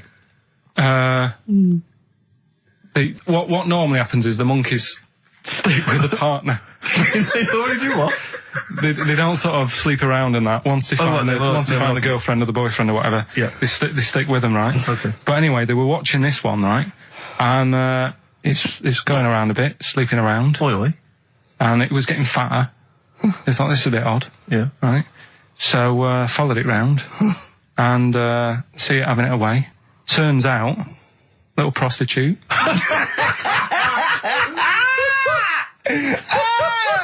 Oh, God. It's a little monkey prostitute. And it was getting fatter because it was charging them bananas. What a load of old rubbish. Charging them bananas. What was it? A boy or it was a Woman. Little woman monkey. That's the most extraordinary monkey news I've ever heard. oh, And another bit, this was the best one, right? grab it. Right, there's this fella, and he was on his bike, right, Yeah. cycling to work or whatever, and he sort of sees this thing in the corner of his eye. Right. Literally in the corner of his eye. Or you mean he saw? He just said he saw in his something. peripheral He vision. saw Okay, something yeah. and thought, what's that? Yeah. So he thought, oh, doesn't matter, whatever. And he stops off at a cafe, right? Yeah. Get a little scone, a tea or whatever. And he goes in there and he's sat down, and the waiter comes over. He says, yeah, what do you want? He says, I'll have a scone and a tea. He goes, all right then. So he goes to get it, comes back. As he puts the tea and the scone down, his face is like, what is that? Right? Like a look of frightenedness on his face. Right? Drops the tea and legs it. So the fella's going, what? So he legs it after the bloke and goes, what? And he says, oh, something came out of your nose. That was massive. Sorry, something came out as a Listen, guy this is all serving. true because people would have watched it, so don't start saying it Sorry, didn't but hang happen. on, I just need to clarify. The guy I on the don't. bike. I don't believe he ran away. Wait a I minute. don't believe he legged it. I don't believe he had a look of frightenedness on his face, and I don't believe he said something massive came out your nose. Wait a minute. And I don't even believe he had a cup of tea in the scone. These are the things that I think are embellished. But who had something coming out of his nose? Was it the guy serving the scone? The one who was on the bike who ordered the scone. Yeah, but what it was came out it? of his nose. Yeah, what was it? Came out of his nose. Right. So he goes home and he thinks, I've got to sort this out because it's not good and that. So he But sat. what? No, it was out of his nose. So you mean it poked out of his nose? It didn't come out. It just said hello and then it... It was like the maggot in the head. Yeah, he yeah, just it just- popped his head out, had a look around and went back in. Why did the bloke drop the tea and run? Well, it's weird, isn't it? All right, so he goes home. He goes home and he goes, oh, God, you know. So he sits in front of the mirror and he's sat there waiting. This thing comes out. Again, sort of looks round, goes back in again. So he goes, oh, No scones. right. No, it's, So he goes, I've got to sort this out. He goes to the doctors, says to the doctor, I've got something up my nose. It just keeps coming out and having a look round, going back in. Didn't say that. The doctor's like, oh, I haven't heard of that before. Right? Didn't say that. So sat there. It does it again. The doctor looks, frightened again. Runs away. yeah. He's got a look of frightenedness on his face. He had a look of medical frightenness. He dropped his stethoscope. Well, me and Carl got a joint favourite lyric now. I love you like a fat kid loves cake. Yeah. That's great, isn't it? I mean, I like it because it's funny and humorous and cheeky. You like it because it means something, don't you? You think that's the absolute truth. If someone was to say that to you, that would be the most romantic thing they could say in it, because it's... No, I'm just thinking you know what it means. It's like the Elephant Man, right? The Elephant Man, that's what he's called. Again, you know what you're going to get. The fat kid loves cake. You've said it all, you don't have to say any more. I can't believe it. I'll tell you what made his day the other day. I love it. Jonathan Ross said The Elephant Man is one of the best films ever made. Yeah. Endorsed by a celebrity. I know. Well, by a film buff, really. It is good though, isn't it? It is a very good film, yeah. We have got Cheeky Freak of the Week coming up. right. There's been On a the subject of lot freak. of stuff going on this week. In a freak world. Yeah. Is it really? Yeah, there's loads. I mean, stuff that we can... The one that hasn't made it, God, this is what hasn't made it, so we'll judge it on that. Go on. there's a woman, right? Do you know how... I mean, in a way, I thought Elephant Man, it was a bit tight because, they sort of took him on a freak show, did a bit of a road show with him and stuff. Yeah. There's some woman, I think she's in India, like now, who makes a lot of money because she's got 3 legs and 7 toes stuff. And she was saying people pay quite a lot of money. Not Squiddy Patel. It's not that much money compared to here, but over there it's loads of money. Sure. And all you do is you go around to her house and you pay this lot of money, and people just go, oh, look at that. Extra leg. The leg. Right. It's quite a lot of money in that. So she hasn't even got to go out on the road anymore, like in the old days. No, People that's come to her. what annoyed me. It's like, well, you could get to them faster. You go and see them if they're paying the money. Sure. But yeah, there's... What she could do is go in and buy a pair of shoes, right, and then nick one on the way out, because they only put one out, don't they? Good idea. So she could get, 2, 3 for the price of 2. Just one of the many perks of having Just 3 one legs. of those having 3 legs. The other one is, keepy uppy. But she'd be good at that. Shouldn't wouldn't do that. she? She just stays at home and puts her feet up. But anyway, that's not even Cheeky Freak of the Week. There's a picture of a beautiful barometer being held by a beautiful lady. Lovely. Who's definitely his daughter. Yes. Definitely. Come on, Kathy. Oh, that. Dad, no. Come on. Undo your top a little bit. Dad, definitely made to do that. Yeah. Oh. That slight look of I hope no one I know sees. Yeah. Just checked out Barometer World. Barometer World. Yeah, that's available. If you want to check that out, www.barometerworld.com. That's Now, all the... barometers. Do they work? They're to do with checking, is it the air pressure? Well, everything. But I think that's what it's based on, isn't it? Sort of low and high pressure, so it's going to rain, it's not going to rain. Yeah. Or going to be windy, but I wonder how accurate they are. I think in the days before satellite sort of weather surveillance systems, probably essential. Yeah. Nowadays, as essential as hanging some seaweed out by the back door. probably. I think it's probably similar. I think it's the same one as holding a needle and thread over a pregnant woman. If it goes clockwise, it'd be a boy. Yeah. Yeah. The thing about a barometer is how far into the future can it predict? Exactly. How do you know? If it's a case of you may as well stick your head out the window to see if it's raining. Exactly. This barometer goes, oh, it'll be windy and rainy. When? The barometer goes soonish. Yeah. So I can't say, but it will, well, within the 7 days. I don't want to be specific because you'll have me. Yeah, you'll yeah. I don't. But I mean, I'm just a barometer. I'm not really a weather person. The information. Yeah, brilliant. What's in there? What's happening in there? What chemicals are being affected? How does it work? I don't know. I assume it's probably something. Wait a minute, let me email Barometer World. What could it be? It could be quite interesting. It could be mercury that's based on a sort of temperature. It goes up with. Oh no, it's not temperature, is it, barometer? It's pressure. So. It's probably just very fine. It's like a fine, very, very fine needle, isn't it? This is almost as embarrassing as last time we were on. We couldn't figure out what the name of the leader of China was. Was it the King of China? The Prince of China? Oh, this is when we were trying to imagine what it'd be like if all the Chinese people at once jumped up and down and made a big tidal wave. But if you do know what the name of the leader of China is, we don't mean the name of the particular person in charge, but if it's a king of China, the emperor of China, the chancellor of China, the prime minister of China, didn't it? No, that was Japan. Yeah, this is it. I don't know what's the big guy in charge. Is he still the chairman? I know Chairman Mao was important. I think he was just the chairman. I think he just governed all the big meetings. Yeah, I don't know. He just kept the minutes. Head Chinaman? Head Chinaman. The major Chinaman. The top Chinaman. Number one Chinaman. Do you know what? We're going to be honest here. We know so little about China. It's true. We know so little about China. Yeah. It's embarrassing. But if you've got any interesting facts about China, then email in ricky.gervais@xfm.co.uk. Also, I imagine the email address to use if you're going to take part in this week's Rockbusters. I did read an interesting fact. I'm researching. I'm doing a show called Politics, and I was researching. And there's a thing about sweatshops. Yeah, no, sweatshops. Like Nike. There's these facts, right?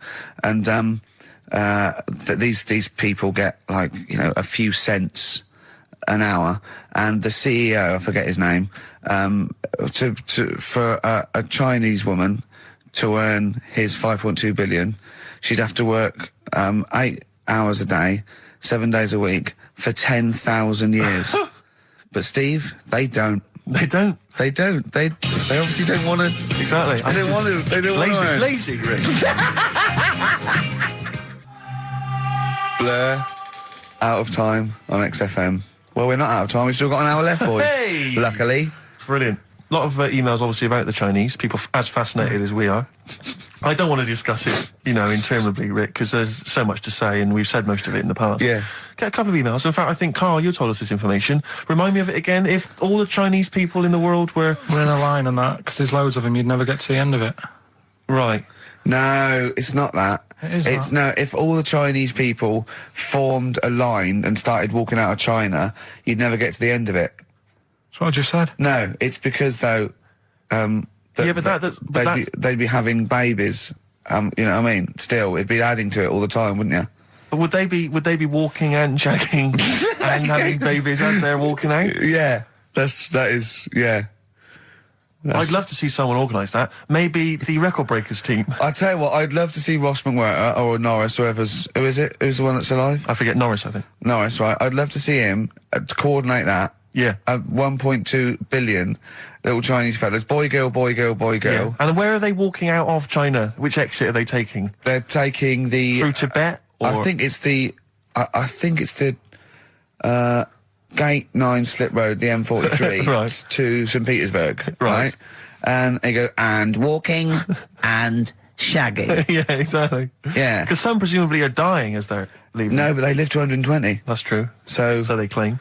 So, well, we know Carl's theory on that. Do you want to just tell new listeners your theory about when all these Chinese people get the records for oldest people in the world? Come on, what's your theory, Carl? Leave it. Carl, just that they're probably lying. Why? That's all. Because a lot of them don't age that well. Some of them do. A lot of them don't, and they always look older than they are. I read the other day, right? Do you know the one who was the oldest woman in the world, right? Chinese woman, right? The way she did it, it was. She didn't die. That was her secret. Yeah. What she did, she got up every day and didn't die. No, she was like awake and that, and then she'd have 2 days just sleeping. Right. So she wasn't really that old. What do you mean? Well, she'd only sort of lived half of her life in a way. Well, we all live 2/3 of our life, don't we? No, but she was like awake and that, and then she'd go, I'll go out of bed, and then that'd be it for 2 days. Carl, you're a second-time buyer, aren't you? But yeah. Bought one in Manchester. Lost $7,000 on that one. Well, don't buy in Manchester. No, it's a good flat. It's just it wasn't. I didn't buy it to sort of make money. I thought I was going to be living there like all my life, and then a job came up here, and it was like, oh. You bought your first flat in Manchester. You assumed you would be living there for the rest of your life. Well, I wasn't in a rush. Play record, you're an idiot. Hang on a minute. So have you got a property portfolio? Have you got the 2 houses now? No, I've got rid of that one. Oh, you sold that one? Got this flat. £7,000 Got this flat. I'll tell you something that is interesting. Hold on, though. What? £7,000 lost. Yeah. It's a flat in Manchester, but it could only cost about £8,000 anyway. Right, Steve, something they do now, right, they've got to do by law when you're buying, right? I was looking at one in London, right? It's haunted. They've got to tell you now. Right, don't talk shit. I'm telling you now. Play record. I'm telling you now. Yeah. There's no such thing as ghosts. That is ridiculous if that appears on a legal document. Right, if there's anyone who sells flats and that, does that for a living. Yeah. Right, email in, because I'm telling you now, that is a fact. She sort of dropped it in. I said, oh, nice feel here. And she said, yeah, well, that'll be the ghost. Just dropped it in, that's all they've got to do. And then I was like, what? And they went, oh, yeah. That's all I've got to do, is it? So that's the legal thing. Did you drop it in? So in court you go, did you drop it in? Yeah, I dropped it in. Play a record, you're an idiot. That's David Gray, and this year's Love, if you're in love. I hope it lasts. It's only January. What you got for us, I just thought we ought to maybe go through some of the emails. I mean, I don't want to query the calibre of some of the emails we get sent on this show, but here's a typical one, Rick. Go on. There's no name, it's just from Glicko, that's his email address. It's just a question to you, Rick. Did I see you walking around Marylebone High Street last Sunday? Yes. Okay. Well, I don't know. Well, I was in Marylebone High Street last Sunday, yeah. Yeah, but did you see Glicko? I didn't see Glicks. Okay. I didn't see the Glickster. But all right, this is one from M. Ricky, what do you think of Richard Bacon's show? I can't decide if he's better than you.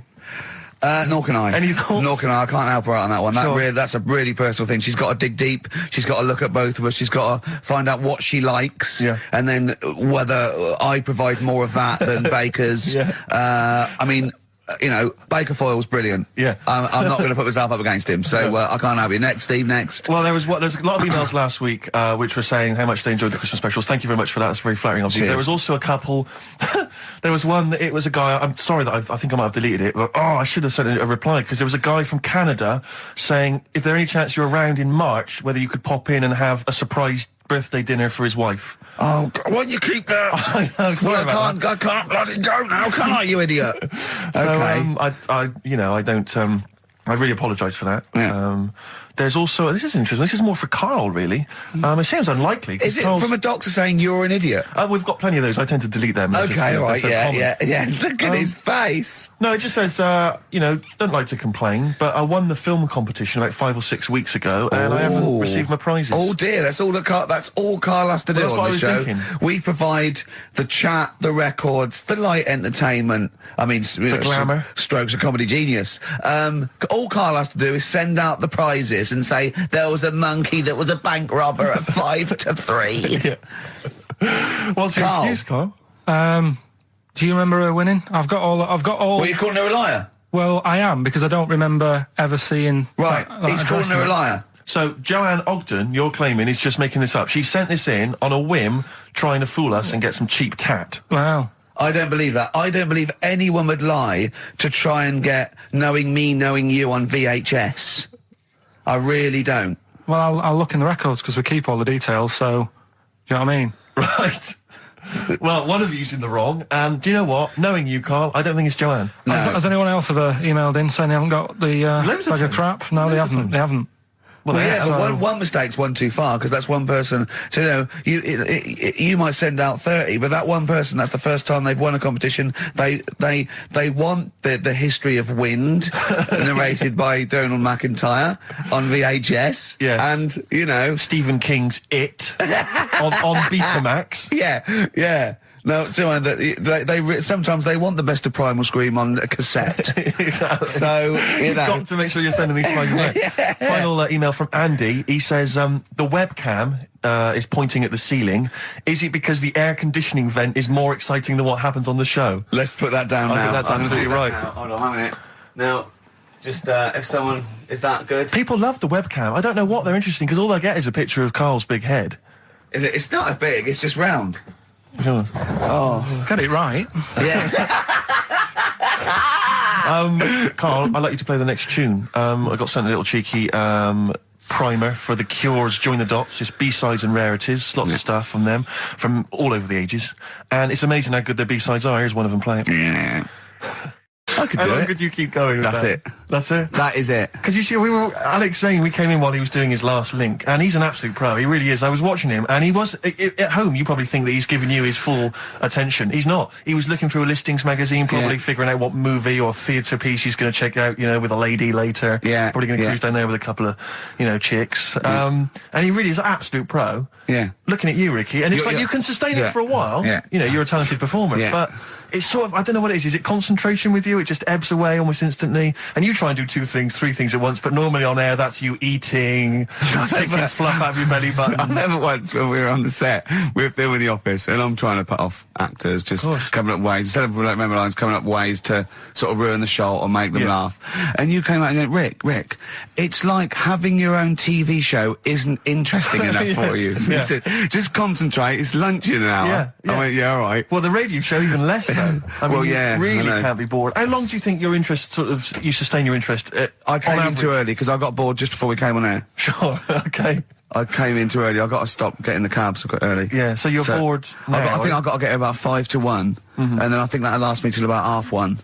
Again, as he was saying that, he's not giving you his attention. He was kind of leaning back. He's put his feet up now on the desk. I've got to be comfortable, haven't I? And this CD rack's in the way. Sure. Well, you get yourself comfortable now. Get yourself settled. And then sort of... Because a lot of people will move the... There's the microphone moving now. That's the squeaking going on. You've broken the CD rack. You could actually, of course, you could move the CD rack by getting up and moving it. No, that's too much effort. You've got to try and do that whilst angled on the seat. I'm nearly laying down. It's almost horizontal. It's the most you can get.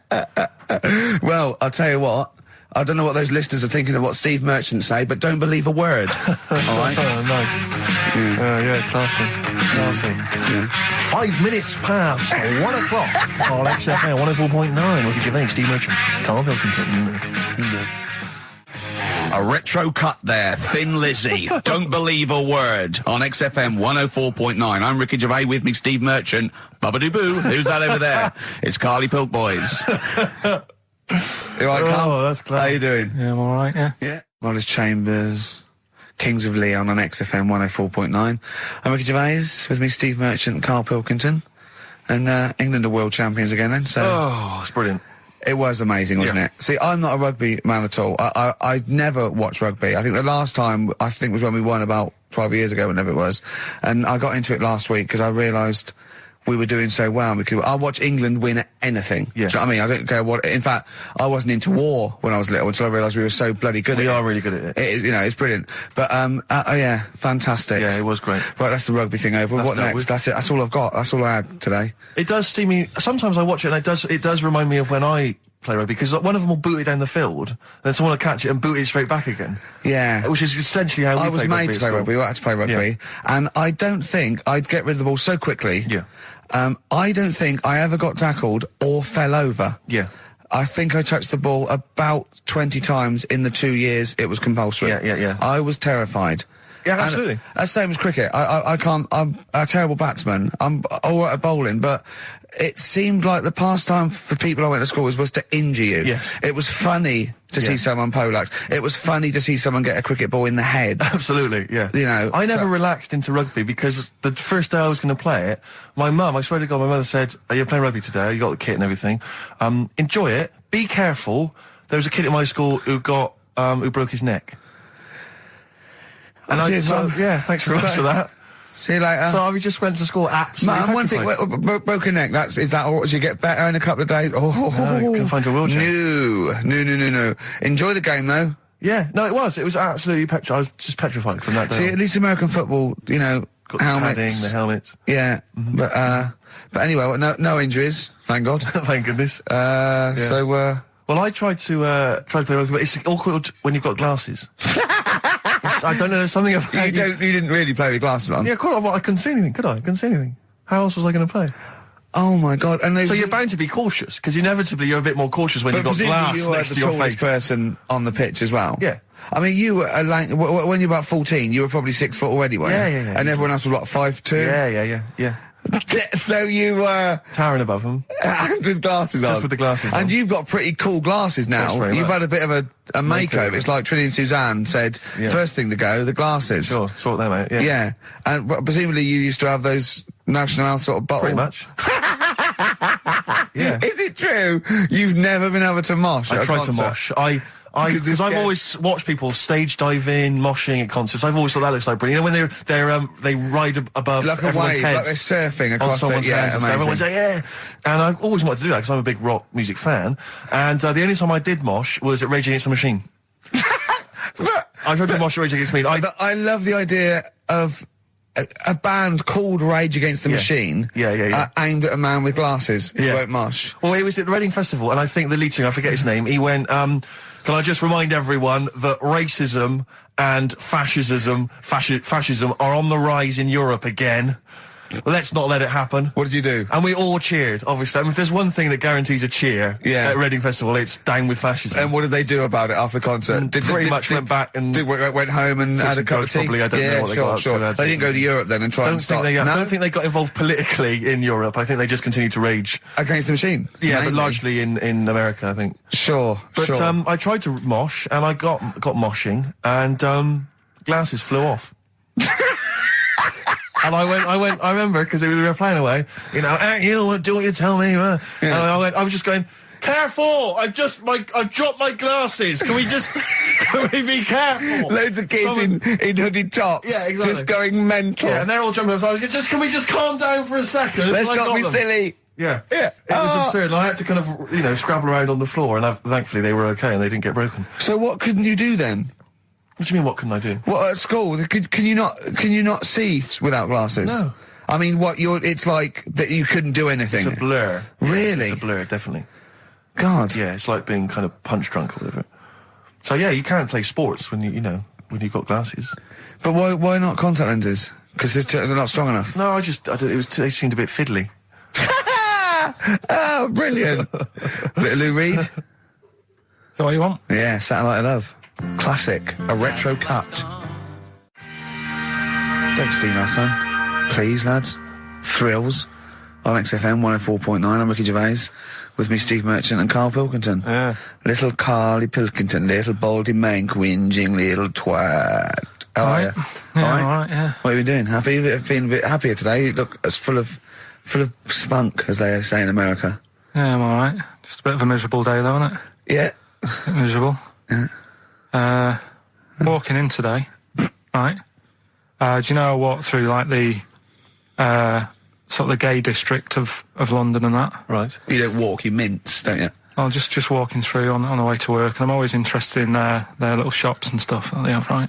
Loads of their little shops. That's no be ashamed of. If you want to go in and buy something, go in and buy something. I'm just having a look at, looking in the windows and stuff. Little postcard just near the entrance. Yeah. That's meant to tease people in, to make people go, that sounds good, I'll nip in. Right? Little postcard. Free butt plugs with every sale. That's great. How did we get from 5p off milk to free butt plugs with every sale? Wow. What's society come to? Well, it's because we're liberated, Rick. Yeah. It's an open society. What did you buy to get them? You didn't buy... I didn't but what's the purpose? What, of the poster or of butt plugs? Butt plugs, because I really honestly You don't... shove them up your arse, don't you? Whoa, slow down, bum. Shove them up your bum. Yeah. But when? Is that just like when you doing whatever, doing stuff around the house, or I think it's not to keep things out. Is it like you would use a plug in the sink to keep, the water in the sink? Oh, if you're not gay. Get that? Oh, yeah, no, I know what you mean, yeah. I don't know. No entry. What is it? I mean, I don't understand what that's I don't know. I assume it either feels good or are they... well, I've got to be careful here. Or are they sort of like breaking it in? Right, yeah. Do you know what I mean? Like it's like a shoehorn. Sure. or It's like when you stick paper in your shoes if they're a bit tight. Or those people who sort of like put little bits of wood in their lips, and then as soon they've got big plates in their lips. Yeah. Same as the butt plug. It means you can, you're ready for anything. I don't know, do I? And look at Carl's face. Well, if you know what butt plugs are used for, then why not get in touch? Gervais at XFM.co.uk. What do you think? If there's any... I can't believe we're already on this subject. I know. It's 1:05 and we're I was going to say then, if there's any people who use butt plugs, and I was thinking that Carl would have said, well, they're not up yet. Yeah. Because they go out late. no, but what is it? We're award-winning people. We've written a TV Not on show. radio, though. Not on radio. We're rubbish on radio. I know, but We've what- got nothing to lose. I always say to you, Steve, that I like educating people and that. Now, the way I see it is I didn't know what they were. Let's phone to go. Someone might know about butt plugs. All right, we'll get. No, some get them of on. Get them on. Ask them. that. No, because they might say something dodgy. Oh! Yeah, whereas, what have we just been doing? Just take a chance. Take a chance and tell them not to swear. Well, you tell them. Okay. Right, Steve. I haven't got my headphones on. Hello, who's that? Hold on. Who, sorry? Nicholas. Nicholas, hello, mate. You're not going to swear, are you? No, I'm not going to Keep it clean. Yeah. Keep them keen. What were you calling about? I'm phoning about your plugs. About, not my plugs, but sure, plugs in general. What, do you know much about them? No, Are you a plug user yourself? No, I'm just thinking if maybe you've got some gay friends and you're spending the night at their place, you might want to use one. Right. What, you mean experiment with them, or...? No, so you can make sure they're not going to do anything while you're asleep. Could I suggest, just lock the door? I mean, that is easier to me. Can I make a bigger suggestion? That's probably the most homophobic thing we've had said on the show today. Thanks very much for your call. Right, okay, good. Well, that's why we shouldn't put people on the line. Just, without checking first. I think Carl's made a good point. That's the calibre of listener we've got. Steve Merchant, Karl Pilkington. Well, look at him yawning. How rude is that? Carl, what's wrong with you, man? Have you been up late? A little bit. Girlfriend was away, wasn't she, yesterday? Yeah, I always have a problem with that. I always have, because you don't go to bed, do you, early? Do you know what I mean? You sort of think, I just always find that thing that if, you're used to living with someone, one of you will go, let's go to bed, then you'll go, all right. But when you're on your own, you go, You just forget to go to bed. I just stay up. Okay, stop eating now, Carl. You've ate all the food. That's just a plate. Oh, all right. Okay. Yeah. No, I stayed up and watched, there was a thing on about Dracula. Right. What, Dracula? And I found a flaw in it. Go on. Not the fact that he's the living dead and and drinks blood to stay alive and he doesn't reflect And he can in turn into a mirrors. bat. Well, and you can go on. the mirror thing, you can't look in mirrors, can he? Well, he can look in mirrors, but he can't see himself in a mirror. Yeah. That still doesn't work. Go on. It doesn't work at all, Carl. It doesn't work. Go anyway. on. No. Well, Centre parting's always really neat. His centre parting's always... how does he do it if he can't look in the mirror? Blood on the floor or something it was called. Rubbish. I love the flaw in the Dracula film is that his centre parting's too neat. How did he do it without a mirror? Oh. Was it a documentary about Dracula? No, Yeah, there was the real it's Dracula. The real called- Dracula. bit. Yeah, the real Dracula, the It's true just a story. film. It had blood on the floor or something. It's called. Yeah. It's rubbish. We had a little lunch yesterday. Carl's found love on the street before, haven't you? How's it going with your bird, Carl? Are you married? No. How long have you been out with her? Going out with her? 7 years. Because, you're quite a simple man. Yeah. You're sort of a simple In a in nice many way. ways. I mean, Yeah, in you're the like best Helen sense. from Big Brother. Yeah, You're sort of nice enough, but... But I look normal. Well, yeah, you sort of do. But you could be one of those that just suddenly go mental with a pen. Yeah, do you know just what I mean? stab people through the eyes. Yeah, you sort of look normal. But if I wouldn't really want to wind you up to a point of frenzy. How did you meet your girlfriend? Through work. What, through her work? What, you phoned up and said... We worked at the same place. Oh, you're right. You're quite an enigma, aren't you? Could you give us more on that? at work. You met her at work. What, she came in selling sandwiches? She was going through the bins outside. What do you mean you met her at Why are you work? having an attack on me? You're the one who's sad and lonely.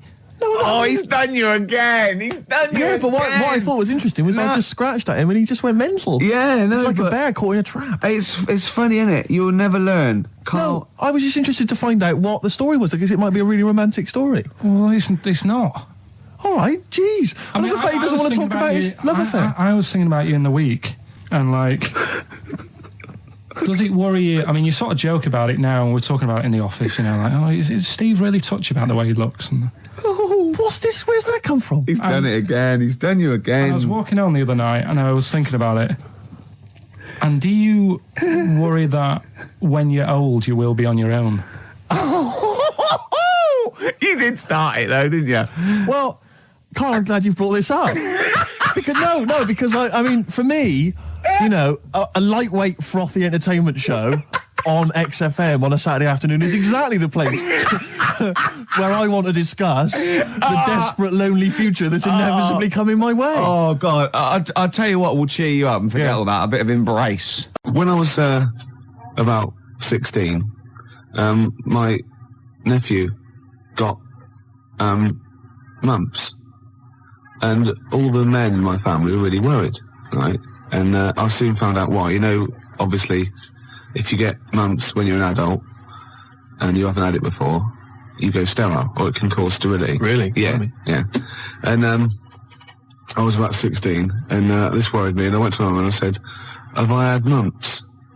She went, you've had one mump. Now, I don't know what mumps are or is, but I'm pretty sure you can't have a mump. Or, I think she meant that one side of my face swelled up, like a gobstopper, it was. But what is a mump, or what are the mumps? I mean, it's a viral infection, isn't it? I don't want to embarrass myself. I don't want her to be right. Like, I don't know, can you have, like, a number of mumps or one big mump? What if you had one big mump? Like a hunchback for a while? You're just like, you're mump-backed for a while and just walk around. You're mump-back. Yeah, and you don't remember, because it's always when you're very young. You're mump-back, but yeah, exactly. But apparently I had one mump. So I could probably one of them, just one of them went a bit sterile. So you can become sterile if you have the mumps when you're an adult? Apparently, yeah. Can you, I mean, does that, for instance, it doesn't cause, say for instance, an adult had the mumps, right, and then he sort of had sex and he gave birth to a child, his wife gave birth to a child. Yeah. That can't cause any other problems. It can't cause deformity or anything. It's just, because it's just my dad had the mumps. I don't know. We should get our facts right, really. If there's a doctor out there, I mean, can mumps cause sterility? How does it do it? I have stories about my teacher, his mate, had to have them. They swelled up, and he had to put them in cotton wool for about a month. God Almighty! Because it can, you know, mumps aren't fun. No, I'm not saying it. I mean, well, I can say maybe you've had mumps and now you're sterile. That could be mumps aren't fun. Yeah. That's like go to work on an egg. Isn't it?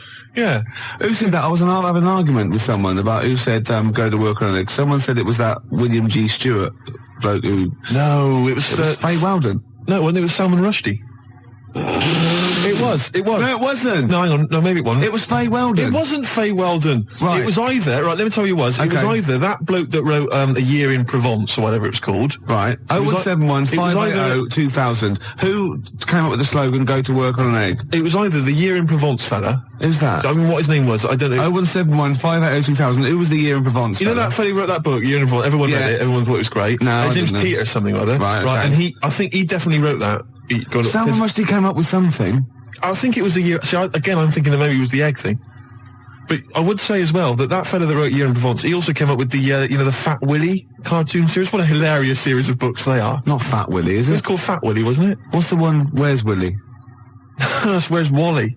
Where's Wally? Where's Willy? That'd be pretty straightforward every time, wouldn't it? Well, there's a fella there. Not where you come from, it wouldn't. Oh. Well, there you go. Well, Peter Mayle is the name of the bloke who wrote Year in Provence. Thanks to Neil. And also, Neil says that Salman Rushdie did Naughty But Nice for the cake commercial. Now, I still don't know who did go to work on an egg. I think it was Faye Weldon. No, it was Peter Mayle. Do you reckon it was? Yes, absolutely. Absolutely. I'm gutted. Yeah. And you very rarely, Jerry from Balham, you very rarely go sterile from mumps, but it is a viral infection, yeah. It's such an This informative show. programme, exactly, Steve. Yeah. It's like a public service. It really is, isn't it? And we treat things sort of sensibly and maturely, and we give out, the correct information. I'll be honest with it. It's safe for kids to listen to, isn't it? Well, imagine if you were in the... I mean, this happens to us all the time. You know, you're in the pub and someone will say, well, you know, is mumps a problem? Is it going to cause infertility? And you're there just saying, Well, I was listening to Ricky Gervais. and... It's very rare. It is a viral infection. And do you know who did go to work on an egg? They went, no. Peter Mayle or Faye Weldon, we're not sure. Possibly Salman Rushdie. No, definitely wasn't Salman Rushdie. That's quite incredible, though, to go from writing naughty but nice about cakes To having to live in a hole for the rest of your life. They've just counted how many fish are in the sea and that. No, they haven't. They've just done a census. A census. What, a fish? Yeah, some fellas have gone in the sea and they've got to work out. There's about... This is Spratt. Is this your son? No, he's a lodger. Okay, well, let's mark him down. That's 2. Oh, I've lost count. 6,400,000. Oh, darn.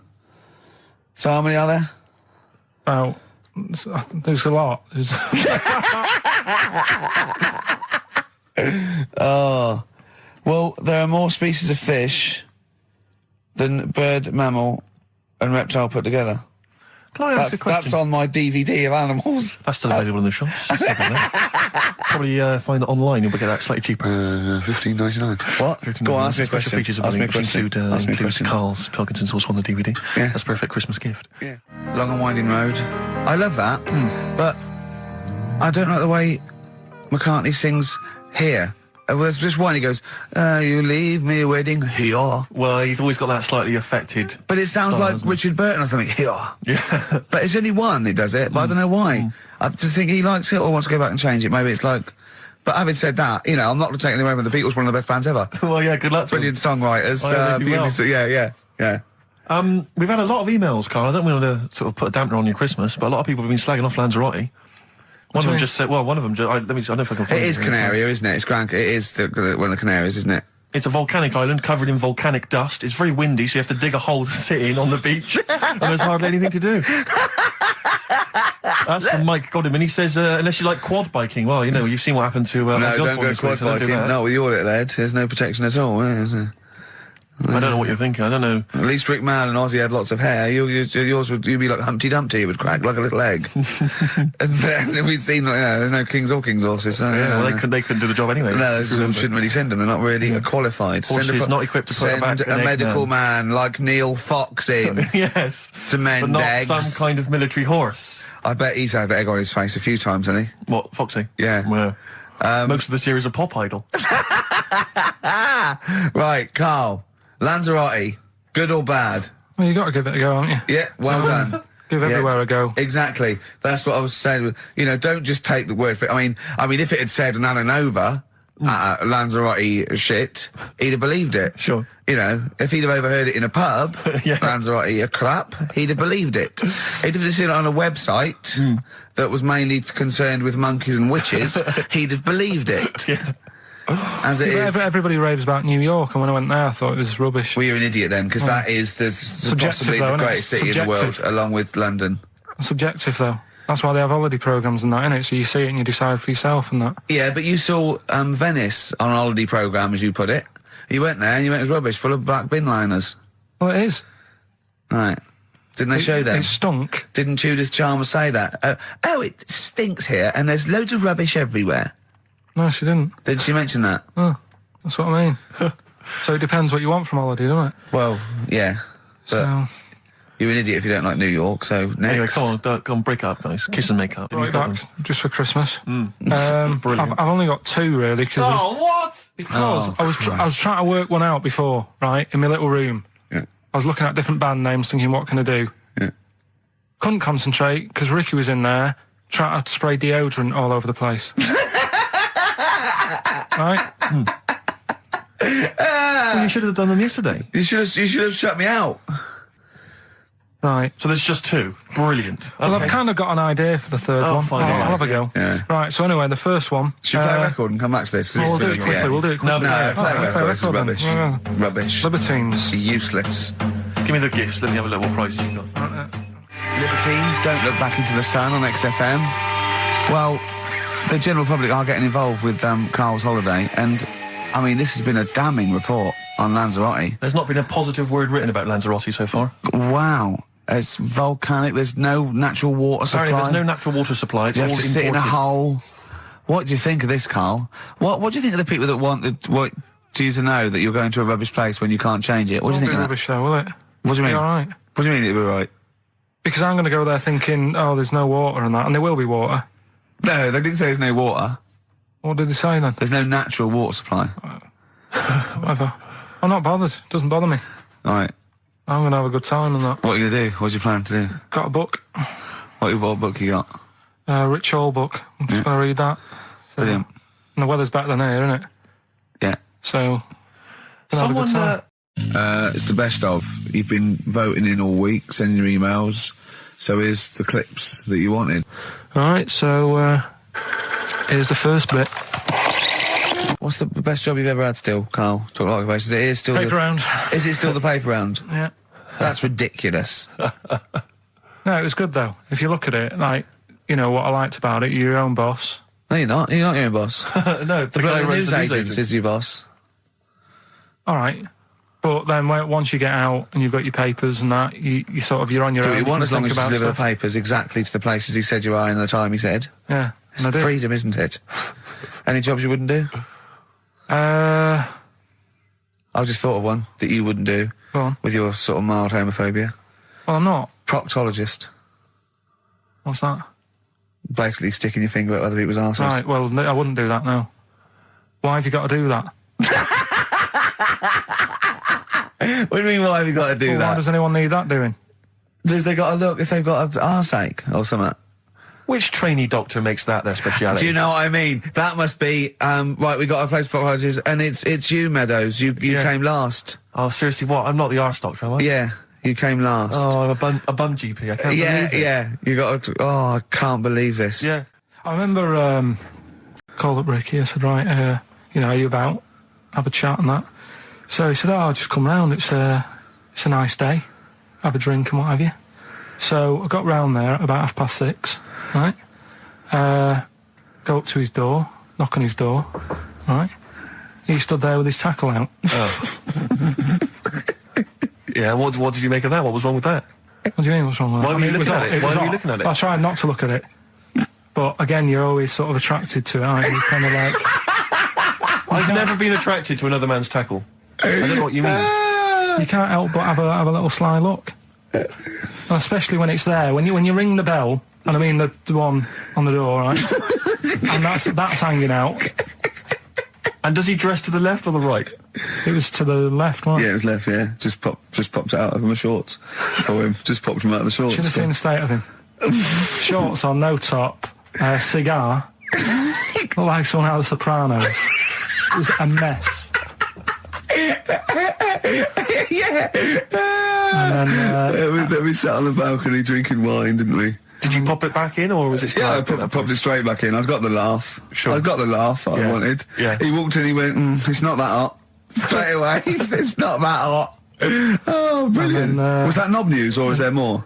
no, it's got more knob news. That's just a coming. taster. Just a taste. Listen, let's play some adverts, let's play some great music, and maybe we should have some early knob news. Early knob news coming up. XFM. Yeah, no, it's a slightly truncated show, isn't it, today, Carl? We've got I don't knob like news, I would it. trust. I don't like change, and that's what's happened. I'm not You happy don't, do today. you? You're like Rain Man. Yeah. He really is like Rain Man. Anything change, he's got to get in a little routine. You can't... No, I don't like to. I'm not like Suzanne's mum and dad and what have you, where routine cannot change no matter what. Like what? Well, we've talked about it where, you know, if it's a Tuesday, I'm having sausage, egg and chips no matter where I am. That's what they're like. Right. That's what they'll remember, actually. When I'm saying about stuff about Live 8 and all that, you know, people will remember. If people said to a dad, you know, you remember Live 8? Okay, what day was it on? Tuesday, when I had sausage, egg and chips. Nothing changes. But the thing is, today, normally we have a bit of a, you know, I know what we're doing where and all that, and it's all sort of messed up. We don't usually know what we're doing where. We say, what should we do next? No, You go, what? but I know, like, Rockbusters has been done early, Right. so that's normally done at Because that's about, really about 5 throwing you. I minutes. say, I just don't. I don't like all this change and that. It's messing about, isn't it? Rain Man. So what do you want now? Let's play Radiohead. Radiohead and Let Down off OK Computer on XFM 104.9. Right, let's think of some nice stuff then. Annoyed I was yesterday. Go on. Just got off the train, and guy comes up to me and he says, "Excuse me, can you spare some change? I'm from Liverpool and I'm homeless." And I was so angry. I was in a bad mood anyway, and I just wanted to say to him, "Well, there's your mistake. Go back to Liverpool. That's why you're homeless. You're in London." Well, he might have been You homeless idiot. in Liverpool and thought... Oh, why'd you come down here? Well, where would you rather be homeless? Liverpool or London? Well, Algarve. Well, no, but I mean, I'd certainly... Do you know what I mean? But just, why am I supposed to say I'm from Liverpool and I'm homeless? Why is that supposed to be a persuading factor? Just annoyed me. I thought there's enough problems here already. He's going for a double sympathy vote. Yeah. I'm homeless and I'm in Liverpool. He could have just said I'm from Liverpool. I'd have given him some change. Guy he was from Manchester once. I gave him my sandwich. Yeah. There's a thing the other night, right? They do this programme. It's only on in London, so if you listen out of London, you won't know about it. But it's about Oxford Street, right? And about all the thieving that goes it's on. like stuff. thieving. Yeah. Drug problems in the streets and that. Yeah. What gets on people's nerves? Those people with the boards, golf sale and all that. And there's this bit that concentrated on the homeless problem, right? And he said, this fella looks after the homeless. He goes up to him, says, "How you doing? Are you hungry? Do you need food and that?" He said, "A lot of people worry about the homeless, but we do try and look after them." And the Salvation Army were there, and they said, and this is where they can come if they need anything, if they need any food or any clothes, if the shoes are worn out. And they said, "Oh, can we have a look at that?" Right?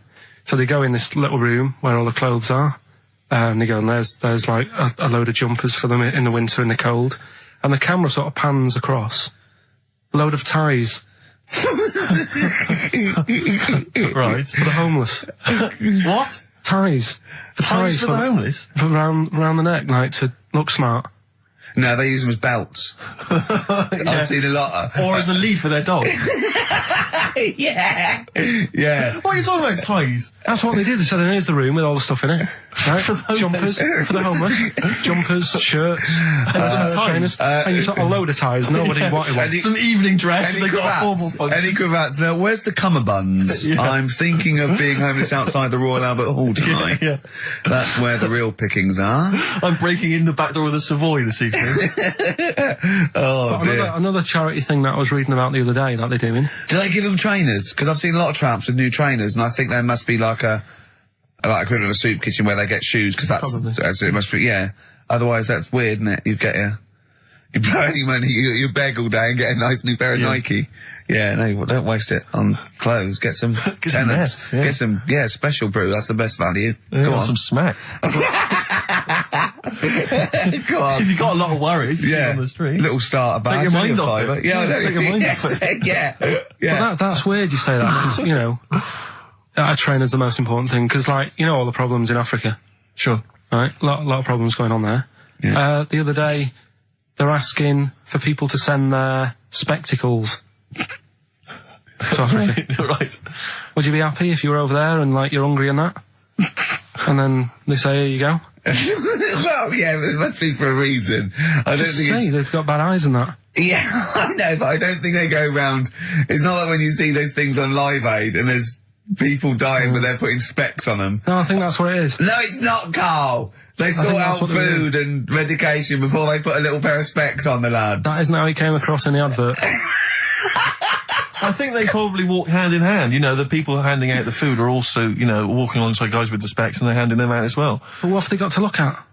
What? They don't own anything. They'll realise how bad everything is. God, it's rubbish here, isn't it? I tell you, I try and help out the world. I've joined a little charity thing. They pay me £5 a month. Yeah. I'm all up for helping. Yeah. But sometimes you think, what can we do? Yeah. You know what I mean? Yeah. What can we do? Okay, what can we do? We can't do anything. Okay. Play a record. We were talking about the debt the other day. I was reading up on the amount of debt that South Africa are in and that, and it's just that's without any shops. Do you know what I mean? If they had shops to spend the money on, there'd be murder. That's third world debt isn't because they bought too many smeg fridges from us. It's shopping. Look, who's been shopping? I have. Oh, well, you've gone over the top. You're on a budget now. You're getting nothing but grain and blankets for the next year because you're going mental. Who just spent £1 billion in Dixon's? Oh, God. Forthcoming single from The Thrills, that's called Santa Cruz. On XFM 104.9. We were just talking about people who do good work, wandering up and down Oxford Street, giving stuff to the homeless and thing. And I was at they have a little kind of music festival back in my hometown of Bristol, periodically in the summer. They can never really attract any decent acts, but, we support it anyway. Not even Portishead? No, they never Tricky? No. Right. I think that, this year it was Robert Plant, who sang lots of old blues covers, and people were quite bored until he played Whole Lot of Love at the end, and then we sort of went, you should have done all the old Led Zeppelin, stop playing all this other nonsense we're not interested in. So I always set this for next time. Yeah. Robert, no. But I was just snuck off into the woods for, a whiz, because I'm quite rock and roll like that, and I was passing, and these are a group of people, and I've always thought they never get enough praise, enough credit, and I genuinely, and I mean this entirely sincerely, I really do. I don't mean to be, I'm not taking the mick at all. But the St. John's Ambulance people, they're absolutely blinding because they all look like nerds. I mean, they all look like because they're normally kind of fat women or kind of blokes. I think you're doing very well for their new recruitment campaign. Well, so I was going to say, I think you're selling it to people who want to join. This is my point, Rick, is that they've not changed the uniforms in 40 years. And it is normally, it's normally the kind of the nerds from your school who went into it or whatever. It's kind of old people. I saw them, they were all sat around in this little area. No one was, nobody just sat around, they were bored, they weren't really enjoying the music. And I thought, look at that, they're not, that fat kid over there, I pointed him out to my mate. I said, see that fat one over there in the uniform? With the glasses and the hairbrush forward. The glasses, hairbrush forward, the kind of blue navy jumper. Satchel. There's a little satchel, yeah. He is never going to get off with a girl, probably until he's 30. And even then it gets to loosen clothes. And even then it's because he's giving mouth to mouth to her. Yeah. Right, and I thought, he's never going to get anything. And I'll tell you this, all these trendy young girls walking around in their kind of, cool summer gear, in their trendy tie-dye and the like, I'll tell you, when one of them, takes something that's a little bit dodgy that they bought off some guy with dreads, right? And then they're desperate for him and they zip in there. Oh, quick, my friend's, passing out. She's had a funny turn. And he's straight there with his water and his medication. Oh, yeah, they need him then, but he doesn't get any action the rest of the time. She's human. That's what annoyed me about it. I thought they're doing a bloody good job. They turn up at sports events, at festivals. No one gives them the time of day. You never hear any good praise about them. And they're there, sat there. Steve. Hot or cold. Tell me the truth now. Did you join the St. John's Ambulance last week to get some birds? Got no action. Really? I had no action. And I've been passing some dodgy E's around all the festivals. By the way, your dreads are awful. You can see they're fake. They're made out of newspaper. They're awful. You really do look an idiot. But seriously, I'm all joking aside, I genuinely wanted to give some massive props. If I could give some big ups to the St. John's people, because I genuinely, without any joking, I genuinely think they do a brilliant job. Could I just say how good I think the Salvation Army are? Because you see those elderly ladies with surgical supports, a lot of them, all look like Thor Herd. Yep. Well, that's a prerequisite to get into that particular army. And they play that bloody tambourine, rain or shine. And they are just, all they're trying to do is, save you from burning in hell. And they don't get any respect. Of the Salvation Army, do they, would they have to get called off? Yeah, they'd be. It'd be the Gurkhas first, then all the regulars, then the TAs. I think then it's sort of like police, lifeguards, yeah, down to I think AA, and then it's Salvation Army. Right. We send in the Salvation Army. Obviously, if really, I've lost a lot of. Casualties, sure.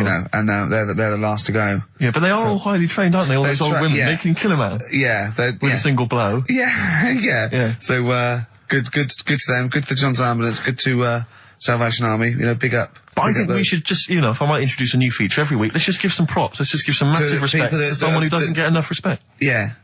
Who doesn't get enough respect? Who's done a blinding job? Mother Teresa. She's gone now. She's gone. She won't be listening anyway. Who's the best person there is? Who's the best person there is?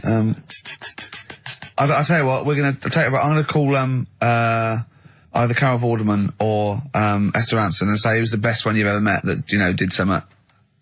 Yeah. All right. And we'll heap praise upon them next week. Yeah. Great. What? I just don't like, They know they're doing a good job. Right. If I did that job, I want a pat on the back. You wouldn't need a pat on the back. And people are starting to, you know, it's like Carol Vorderman. I like her. She's all right. She does a good job. But now that Better Homes, they only tend to turn up at people who have had problems. Do you know what I mean? Right. Well, you can have a new kitchen. Okay, wait. Come on, what do you mean? No, it used to start off and it's like... I haven't seen Better Homes. What is Better Homes? They go around and do someone's house up. Right. Do you know what I mean? But then they get a bit of bad news. And Carol thinks, I'll cheer them up, I'll give them a new kitchen. Yeah. And it annoys me because if you haven't had bad news, it doesn't mean you're not worth a new kitchen. Did you send in an application? Yeah. You say that I'm bald, I'm from Manchester. Well, if you'd written that, they'd have rushed round. Yeah. What do you mean? What they say, so-and-so's had a bad year, his mum died, he lost his leg, and all he's ever wanted is a chaise longue and a hostess trolley. And the annoying thing is, right, they might not be the ones who write in, it might be a neighbour. Yeah. But they also get something sorted out for them. Really? So even though the neighbours had a bit of bad news, they go, I'll cash in on this one.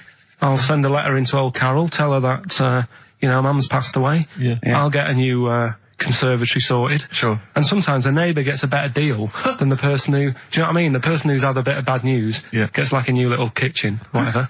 Neighbour next door, Leave the conservatory. kitchen. Let it go, Carl. New decking in the You had to pay for your garden. kitchen. Do you know what I mean, though? Is it all done now, the kitchen sorted, the bathroom needs You had trouble with the grouting, didn't you?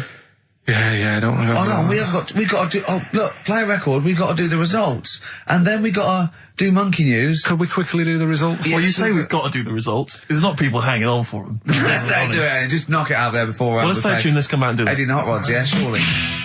Eddie and the Hot Rods, do anything you want to do. That's uplifting, isn't it? Oh, the drumming, brilliant. Takes me back all the way back to 1978 on XFM 104.9. What were you doing? What are your memories? I was actually probably dancing around miming the drums to that in my bedroom. In fact, I remember... Were you nude? No. I remember, I think I had that What were you one wearing? on a What were you single, wearing? but I'd got it from an old jukebox, so it didn't have a middle. Sure. Right, I think they're called dinked, right? And so I had to line it up really carefully, and sometimes by the end it would just slightly go out where the record was moving. Where I just had to... Interesting anecdote there. Fascinating. Yeah. What a lovely insight Since into you're the right for young asking me what I was doing 25 years ago. Carl, quick, the results, then Monkey News. I need some Monkey News, but I need the results first. Right, play it again and give the answers. Here we go. Songs of Competition. phrase. Songs of phrase? Name the artists. Name the artist. I know you're just 16, but looking old. Hue and Cry. That's... Who's that? Hang on. Well, that's Philip Bailey again. That's too little. Right, it was... That was Roxette. The Look. Yeah. Right, we had, Hue and Cry started it off. Yeah. 16. That was Dean Martin. Because Jane's That's his Addiction. addiction, yeah. Because Cars, yeah. Chinese, Philip Bailey. Philip Bailey, that's second outing he's had. Look. Last one, we used him for Chinese, where there was a hairy Chinese kid. He's never got so many royalties being used in racist game shows. Brilliant. Then Roxette and finishing with George Michael. Oh, dear. So... Brilliant. Right. Who's the winner? Well, the winner, actually, it looks to me like he's got all of them here, from Bognor Regis. It's Stuart Birch. Well done, Stuart, and you get that bag of tat. Bognor Regis. Yep. Oh, just need his takes me address. back as well. Yeah, if you just email in your address, Stuart, and you can have those goodies. If you're not interested, don't bother. Steve. Oh, chimpanzee that Monkey News. Okay, monkey-related news from Karl Pilkington. So what did you say you're going for? You've got your 3 titles, your 3 teasers. Well, I think I'm going to go for Don't Do That to It. You know it can't live without an edge. I'm looking forward to this. Right. So this is Educating Ricky, for those that have just tuned in. Now, something that Ricky told me about when he was educating me was that a cockroach, if you cut its head off, it lives for a week. Yeah. Right? And the only reason it dies is because it can't take on water. Sure. It doesn't have a great time in that week, though, does it? I mean, it doesn't get much done, I don't imagine. It just needs water, and because it can't find any, like its eyes, it eventually dies. Yeah. Right? No. So what... No, it's not. That's not. It's Anyway. it can't drink. Anyway. So have you heard that one about worms? Okay. I have. Go on.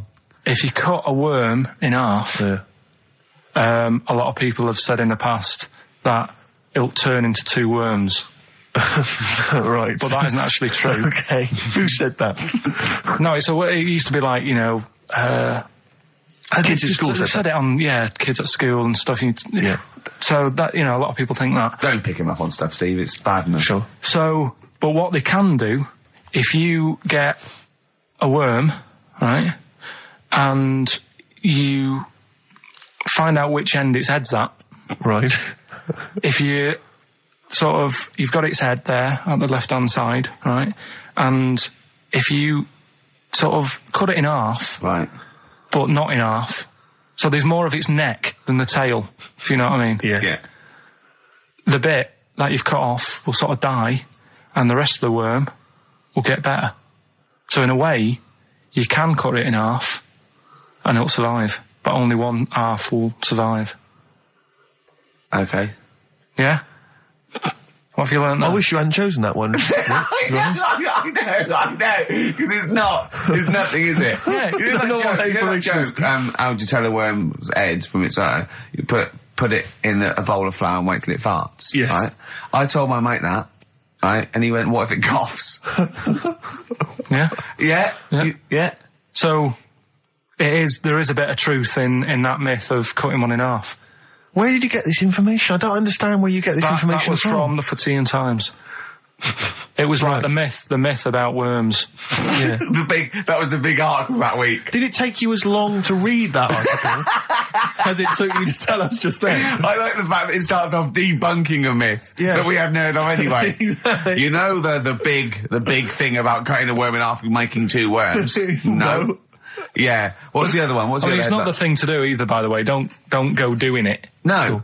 It's not very nice. But, it's cruel. But it can get by. And it's if you pointless. Do. Yeah. There's no scientific worth in that. Well, there you go. Okay then. So the others now, you see what I do. No, I'll tell you the other titles. You're not having them yet. That's the whole idea of this. People will be driving or about to go out doing the shopping. They'll think about that now. What was the other two? Well, the other two. They won't think about that. They've forgotten that. What are they again? Is the tip included? Yeah, go on that one. Right. In Turkey. Nice. It's not, actually. Mm-hmm. That's where I went, and there was them little fellas after Suzanne in the kitchen. What? What do you mean? We went to Turkey. You went to Turkey and there were some little fellas. Well, they had quite a few sort of midgets working in the kitchen. Why? Is it a theme? No, Was it a theme holiday? I don't know. Might get them cheaper or something. Was it? So they were working cheaper. They were working in the kitchen, and one of them fancied Suzanne and kept sort of eyeing her up, and she was winding me up saying, "Oh, not eyeing up and down, just eyeing her up." Anyway, no. So what was she doing in the kitchen? No, it's like a pick what you want to eat type buffet, but you have people clearing the tables and that ready for you to come along. Are they low tables? And you know, he was just keeping an eye on her. What did he say though? Was It was Turkish, so I don't know what he was saying. But he was a little fella, yeah. Did he? What do you mean a little fella? What do you mean little fella? Sort of dwarf-like. What do you mean dwarf-like? He had magic powers, or he was 4 foot? No, what do you mean, Carl? A little bloke, just like a normal bloke, but small. If you stood him in the desert, you wouldn't know. But he'd be hot and says, right, Carl. You should watch out for the monkeys. Yeah, underground. There's underground monkeys. Look, you can't just say there was a little midget fella who was eyeing up my girlfriend and then leave it. What do you mean? What was happening? This is a story to us. This is much more interesting to us than, and she was deaf, right, and she hit her head. That's much more I don't understand how it manifested itself. Did he come over and say something? No, do you know when it's like girls know, don't they? When someone fancies them. What do you mean there was lots of them as well? Do they? That's worth knowing. Listen, right, come on, right. So you went to this holiday, yeah? Yeah. And you went into the dining room or something? Yeah, downstairs. And you looked over. You thought there's no one serving. Yeah. And they go, wait a minute. Hold on. You looked down and there was a little waiter. There was loads of them running around busy. Why though? Why did they get summer? What do you mean? Because it was summer. They had more of them. They come out in summer. What do you mean they had more? What do you mean? Because it's busy, isn't it? Well, no, but they hibernate in the winter. Why were they all midgets? I don't know. Maybe it doesn't heat stunt your growth or something. No. Well, they just happened to. Maybe it was a thing that they did for tourists or something. I don't know. I just got on with my meal. It was a holiday. Do you know what I mean? God. Right, so it's a midget serving. I'm not going to ask any questions. Right, okay, yeah. So they're all little fellas running around, and this one always was like, you know, oh, do you want a new serviette? You know what I mean? Going out of his way to sort of... for turning on the charm. Yeah, he was going out of his way. The others weren't. Right. I think what was happening is he'd been working with Santa all the winter. Yeah. This is sort of little summer break. This one was your waiter, and so he was being polite to you. Maybe. But what did Suzanne say then? Well, she was using it to wind me up. What was she saying? Oh, just like, you know, look he may be small, but he's built like a... Yeah, he's all man. So... Were you jealous of a midget then? You were jealous of him? It is a bit annoying, isn't it? Why? It wouldn't bother me as much now. because I've been with her for ages. Right. But at the time, that might have been one of our first holidays, and it's like, you know, what's going on? I've paid for this holiday. Yeah. And then you get off with a midget. Yeah. Oh. So anyway. But it doesn't matter, because you got chatted up by a bearded lady. So. Yeah. Tell you what, no, that's got nothing to do with that. What were you going to say? What were you going to say? I was going to say the hotel was half board, and maybe... Oh, right. I thought you were going to say it's just one of her shortcomings. So listen, right? Play a record. Right. Badly drawn boy, born again. Right, just get this educating Ricky out of the way. So, Turkey, yeah. So what is this again? This is educating Ricky, is the tip included. Right. Apparently a fellow was on holiday in Turkey. He's just having a normal holiday, weather's good, you know, he's having a good time. Waiters are all normal height. Yeah. He's having his meal. He hears a load of screaming going on in the kitchen. Hold on. Has his girlfriend wandered in there? And they do, With a stepladder. Yeah. the circumcised people in the kitchen, and apparently... What are you talking about? Whoa. Slow down. We were Sorry, sidetracked there for a minute. what are you talking about? Well, I'm excited about two things at once here. One, they circumcised people in the kitchen. Two, I guessed it was someone losing the end of their knob. He did, yeah. I started thinking like Karl Pilkington. Extraordinary. That is amazing. Apparently it was going on. It wasn't just a one-off either. Well, when I say a one-off, I mean they did it more than once. Yeah. Right. And there was it was there for a week, and apparently the first night it was quiet, and then the rest of the week, every day it'd be like having his breakfast, or even his lunch, or even his tea. Yeah. Right? He'd be doing it all day. Oh. You'd be hearing Lunch screams. and breakfast, fair enough, really. Yeah, Circumcision at tea time. Don't do that. And apparently it's a tradition over there. You can't even make a complaint about it. It's like, well, you should have found out before you come over. See, I can't believe this is Sorry, true. I'm a little bit lost. He was in a restaurant, in a hotel, and there were people having circumcisions in the kitchen. Yeah. Is that right? I'm even worried that we're bordering on the racist here, suggesting that is tradition, that Turkish people cut the end of their cocks off in the kitchen. Yeah. At meal times. I think you're wrong, Carl. This just sounds ludicrous, Carl. No, I don't think it happens everywhere. Right. I think this Just in this particular this at this hotel. certain places, Certain hotels. certain hotels. What, is it like 2-star? Yeah. Why did he go to the Foreskin Inn? It was his own fault, wasn't it? So that's Sorry, that's it, is it? Have they closed? Sorry, no, wait. That's the story. You educated me, right? Once a fella saw some Turkish people cutting the tip of their knob off in the kitchen. Thanks very much. Thanks very much, Carl. Got any more? Well, there's things you can learn from it. Either don't go to Turkey. No! Don't have calamari when you're over there.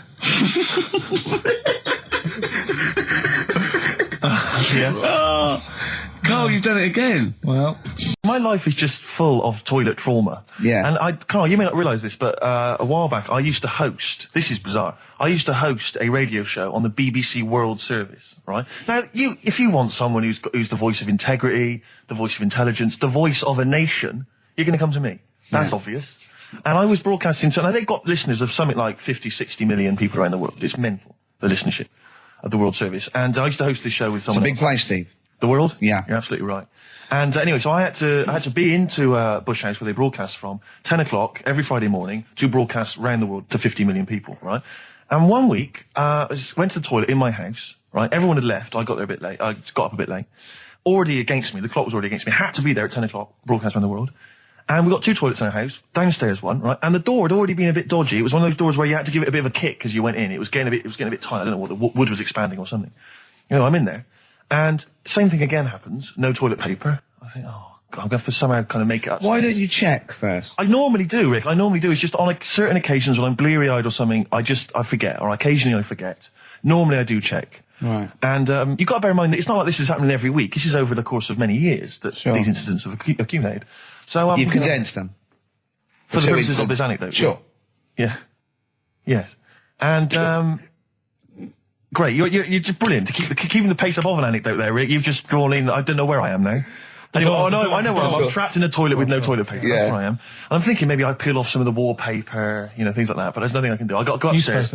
Well, exactly. But I have to go upstairs and find toilet paper. Was there any? There wasn't. There wasn't. Oh. I'll have to go upstairs and maybe find a notepad or something like that. And so I try the door. Right, the door's wedged. I'm pulling on the door and I can't get the door open. It's just like it won't come open. And it's already, and I knew it was going to come to this at some point. Like, this is like, the clock's ticking. I'm trying to pull the door open, trousers around my ankles again. And I'm thinking, well, what I could do is I could open the window, I suppose, and like try and climb out, but not really, because I got the trousers around the ankles. And that's Or if it was raining, just stick your ass out, two birds with one stone. Sadly, it was a beautiful day, Rich. I call it the World Bee Day. And so what I'm thinking is, well, I got my mobile phone in there, luckily, because it's in my pocket. I'm thinking, well, maybe I can phone, I was seriously... Kleenex. Maybe I'll phone the fire brigade. By this point, I need just dried. No, it hadn't, it was... Hold on, was that little puppy not around? Because sometimes you can call that, it's got a little bit wrapped round it. Listen. Or just use the puppy itself. There's 50 million people around the world going to need to hear my voice in 30 minutes. Exactly. And where's Steve? He's not locked in the toilet again, is he? Exactly. Oh, no. So I'm thinking about phoning the fire brigade, and I'm thinking, like, if I do that, it's gonna be the first call that goes straight on the speakerphone. Yeah. For like the entire fire brigade service everywhere. With a butch hero carrying you down over his shoulders with your trousers around your ankles. Exactly. Can I just not pull him up? No, you've got to be taught a lesson. Yeah. But I imagine the idea of phoning up and going, hello there, I'm trapped in a room in my house. Oh yeah, which one is it? Oh, I don't need to know. It's quite small. Is it? Yeah. It's not the toilet, is it? Because we don't want to come and rescue someone who's trapped in the toilet. Which service do you require? Paper? So I think I can't find the fire brigade, the clock's ticking. So then I think one of my housemates is still in the house, but still asleep. So I phone the house number. Right, phone rings and rings and rings for ages. And eventually he answers the phone, right? Gets out of bed, answers the phone, yeah. Hi, it's Steve. All right, what's wrong? What are you doing? What are you doing? All right, yeah. I didn't wait, don't know. What are you doing? Just in the toilet. Just downstairs in the toilet. Oh, yeah, what are you doing? Well, I've finished what I'm... Have you got any toilet paper? Any bog roll? Yeah. So he had to, kind of scrape together a few bits of paper, and sort of tinfoil or whatever he could find in the house. A cactus. Come down no. Pass it underneath the door, right? And then I said, can you move away from the door because I don't want you to hear me as I'm, wiping the... And so he didn't say that? Yeah, well, I didn't want him to, that's embarrassing. Sorry, that's embarrassing. What were you wiping it with? Not tumbleweed. What do you mean? What noise? I know what you mean. Yeah. No, exactly. Right. So then I say, right, can you smash... Why was he hovering? Why didn't he want to walk away? Will you keep your... What was it? Outside with a glass to his ear? Yeah. Thankfully, there was a window in the door, but it was frosted glass. You could just see my semi-naked body moving around. And so eventually I said to him, look, listen, I'm going to need you to sort of kick the door in. He said, well, I don't want to kick the door in because you're going to have to pay for it, aren't we? I go, yeah, but I got to go to the World Service. Well, yeah. And he was a lovely man. He's the weakest man you've ever come across. It's like if there's one person you don't want to have to throw their body weight against the door, it was him. He's like he'll snap before the door will. So he's smashing against the door. This sounds like a fetish to me, then. He went in there and there you were naked with lots of toilet paper. And you go, oh, you've broken the door down and there I am naked. Again. Oh, you've rumbled me, Rick. I wish I'd not told that embarrassing story on the radio. Like it wasn't embarrassing enough, you've just got to make it slightly more seedy. Oh, so did he get it down? He did it, yeah, and I got to the World Service with minutes to spare.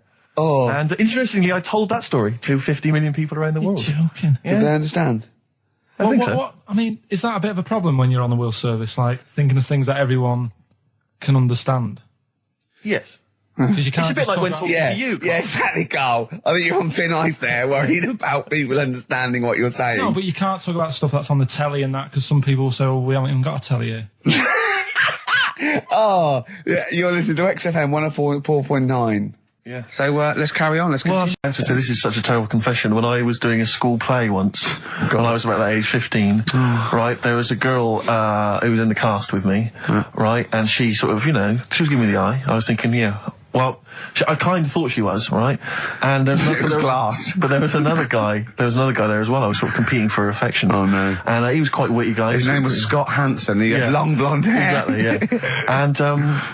And I thought, well, the way to impress her, because I was 15 or whatever, I thought I was pretty smart.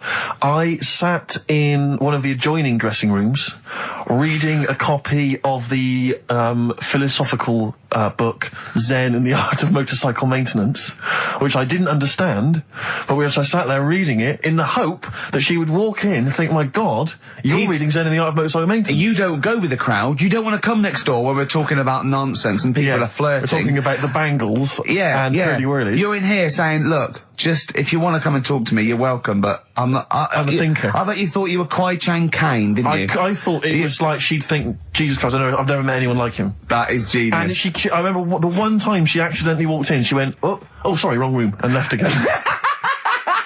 And that was it. Sorry, at 15, so this is about the time you took to wearing a bow tie to impress slightly people. younger wearing a bow tie. I love that. No, I used to watch a lot of Harold Lloyd films, and he always seemed to do very well. I love it. I love the idea of at 15 you going, well, it's time I went to wooing. Right.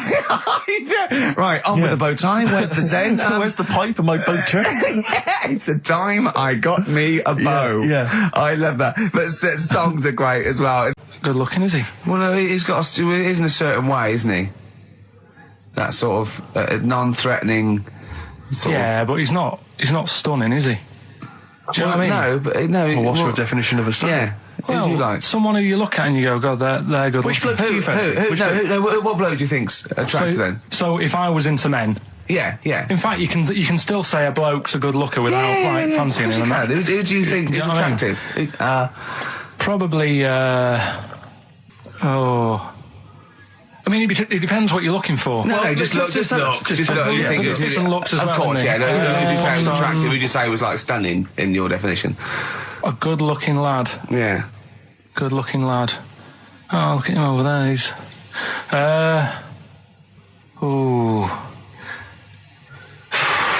Do you find, Robbie Williams? Do you find him attractive? Boy next door. Look. No. Who do you? Carl, hurry up, because it's we've only got 2 hours. Probably.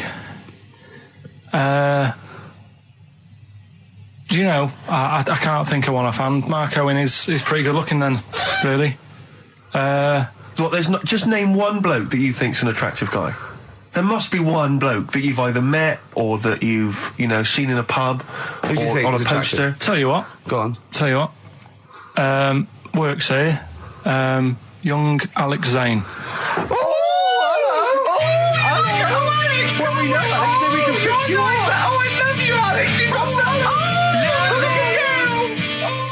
Brilliant. I love that. That's like a ride song or something. That's my favourite one. Ride-ish. Ride-ish. Feeder.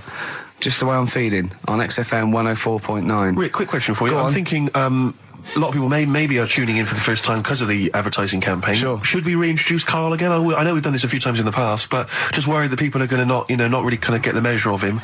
I'm Ricky Gervais. I'm the one off The Office. Yeah. Steve Merchant. He's not the one in The Office. He's not Gareth. Some people think he is. He's got a funny, weird West Country accent that actually Mackenzie was affecting for the role. Steve wrote it with me. He's the tall, lanky fella. Karl is our sort of, I say producer, but he's the one that pressed the buttons because I was Dog's Body.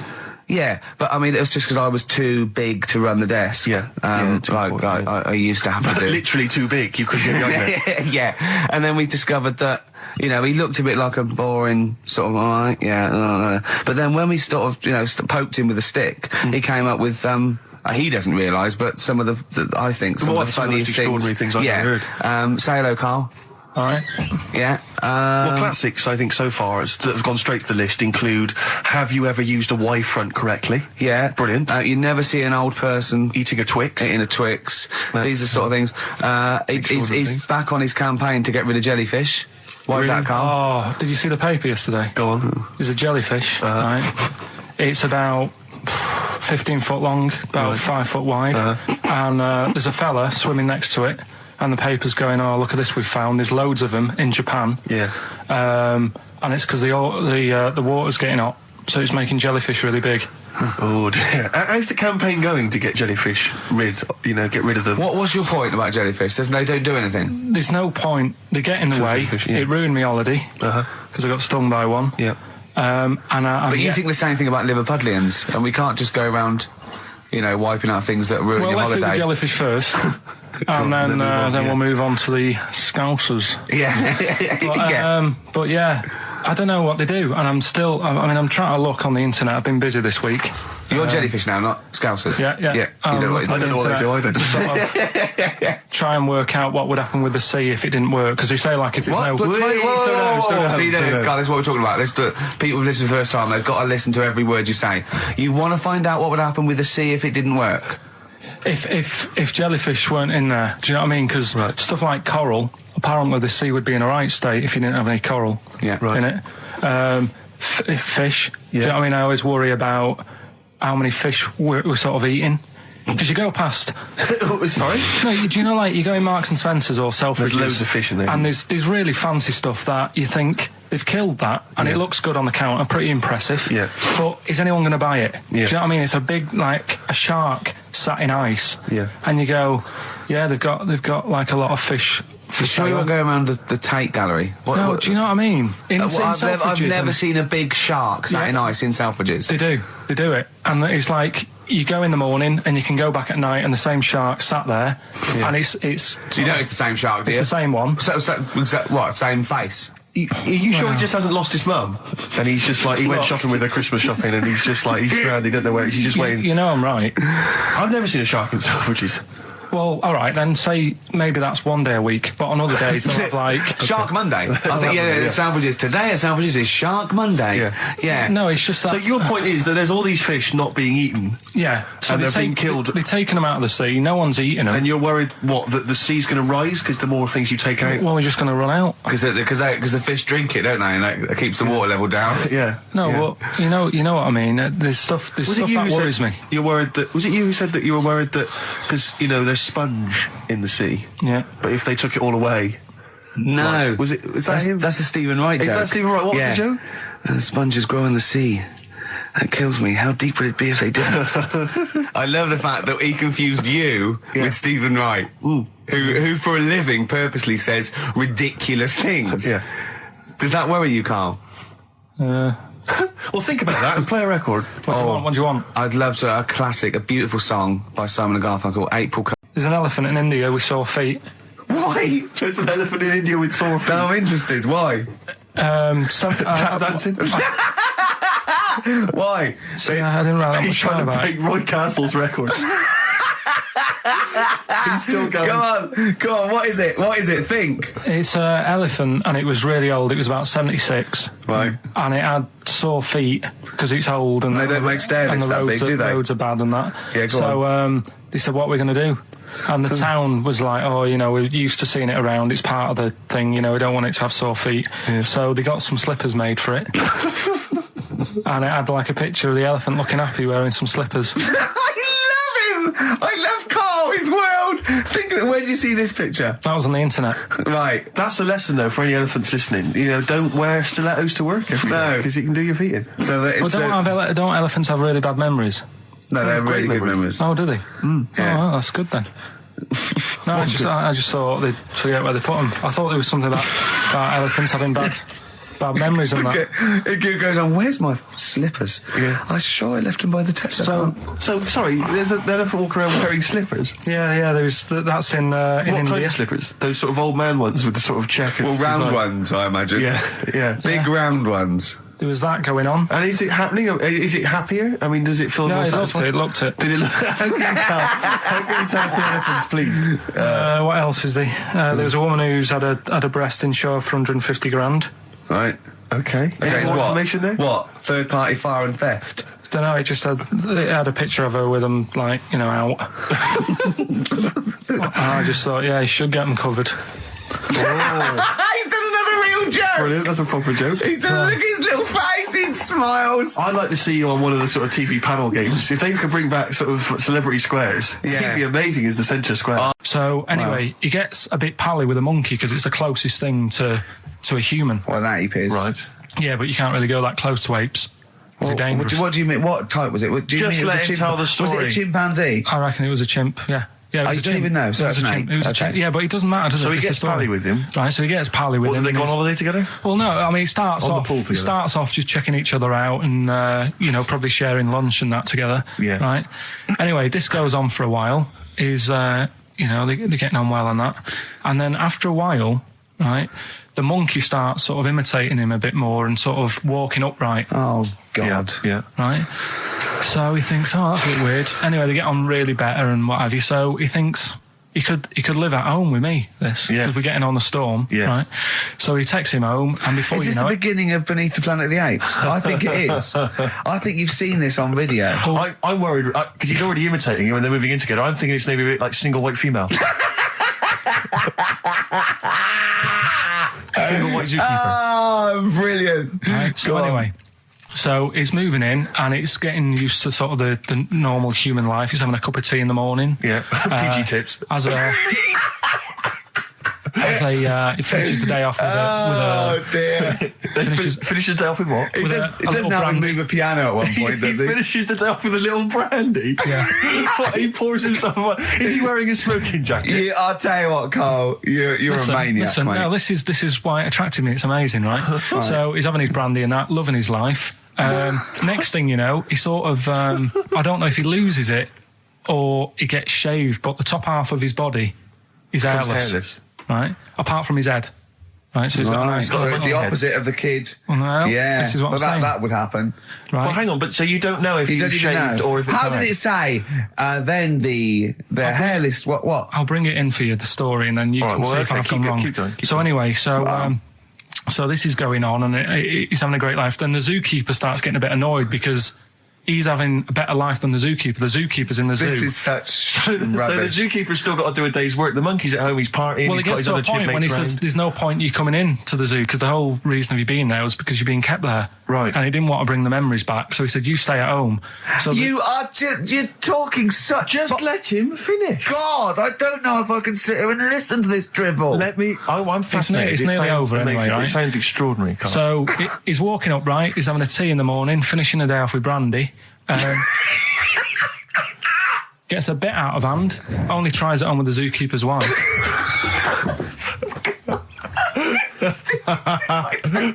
Make him go away, Steve. How does he do that? Well, because he's around humans a lot, he becomes a bit of a charmer. And, But what is it that he could do to seduce her? Pick fleas out of her? he didn't say. He was built. Yeah, he was well done. So what about that? What do you mean, what about it, Carl? It's obviously not true. I don't understand how... I love the fact he becomes a charmer. He's got better taste in brandy. Exactly. And what was it that he was doing that seduced her? I don't know. Maybe because he was at home more than the zookeeper was. But what would he be doing, I Carl? love the fact that... He's not going to be talking with her. They're not going to be playing Trivia Pursuit. Maybe she liked the silent type. He didn't go into that. He just said that's when the trouble started. Carl, play a record. Right. 5 burgers here, yep. And so I don't know, how should we begin, Carl? Do you want to just look at the size of these burgers? Look, they can see it on webcam, can't they? They can see us stuffing these burgers into your mouth. And by the way, I'm filming this, Steve. Look, Brilliant. Look, I've got a little camcorder.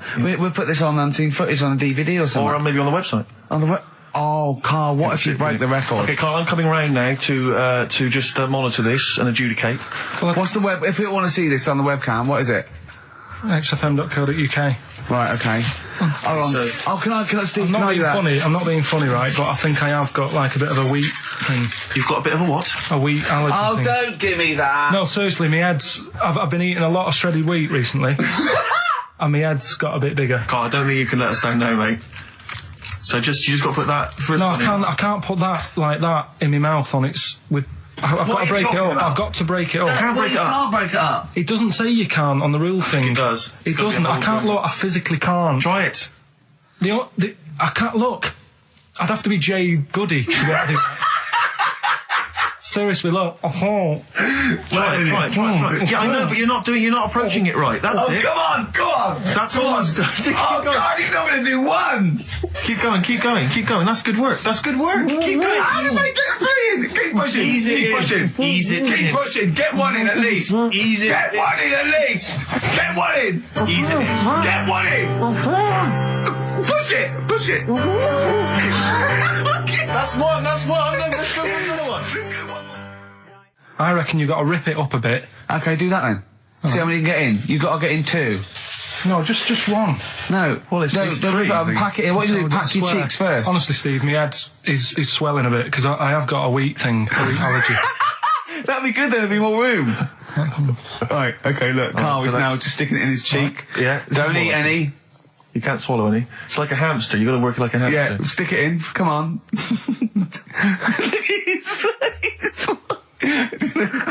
looks like Marlon Brando in The Godfather. Come on. Don't lose any yet. Right. Pack it in, then use your fingers to pack it in. Come on. Wedge it in. Like you're grating the bath. I can't do this either. Keep going, keep going! Keep going, don't give up so early! This is part of the problem. You just give up, Carl, too quickly. You failed again. It's like your history O level. Come on, Carl. Come on. Do something well. Succeed at something. Push it in. You've got nearly a half a burger there. Oh, I'll come round there. You're chewing. Don't chew. I've got a bit of food. I don't know what he said, but... Is that What, is that a whole one? No, it's not. I can see bits left. Come on, Carl. Come on, keep working at it. Keep working at it. But there's so much space in your mouth, I can see it. He's going red. Okay. Okay, we do another one. We're doing another one. That one then. We're doing a... Oh, are you alright? Are you going to be sick? Are you alright? Alright. Oh god, should we play a record? He's making my eyes water now. Okay, I'll find a different one for you. Find a different one for What him. about most grapes eaten in 3 minutes? I'll go. Do you want to do that? Grapes are easy, aren't they? That's easy. Great. Come on, grapes are easy. Come on, don't make him laugh. He's choking. He's choking. Oh, Carl. Quick! Keep going, Carl. Come on. Come on! What happened? Did he just throw up? No! Don't make him laugh! Oh, come on! We can make wine. Come on, Carl. You're doing so well, Carl. mate. I want to go. Come on. Only. Why are you making him laugh? That was a world record attempt. Come on. He's over. Keep going. Come on. You got 25 seconds. Come on. Oh, I think that was a shame actually because you were doing well, but something went wrong. I know, and I think those are bigger grapes than the ones I've seen before. They're quite big grapes. Look at his face, he looks so despondent. Come on, Carl, 8 seconds. Just a few more. 5. Come on, what's the matter? 2. 2. 1. It's all over, Carl. It's all over. Better count how many you did. Just you can get good at this. We can get good at this over the weeks. I think that was a fairly pitiful attempt, actually.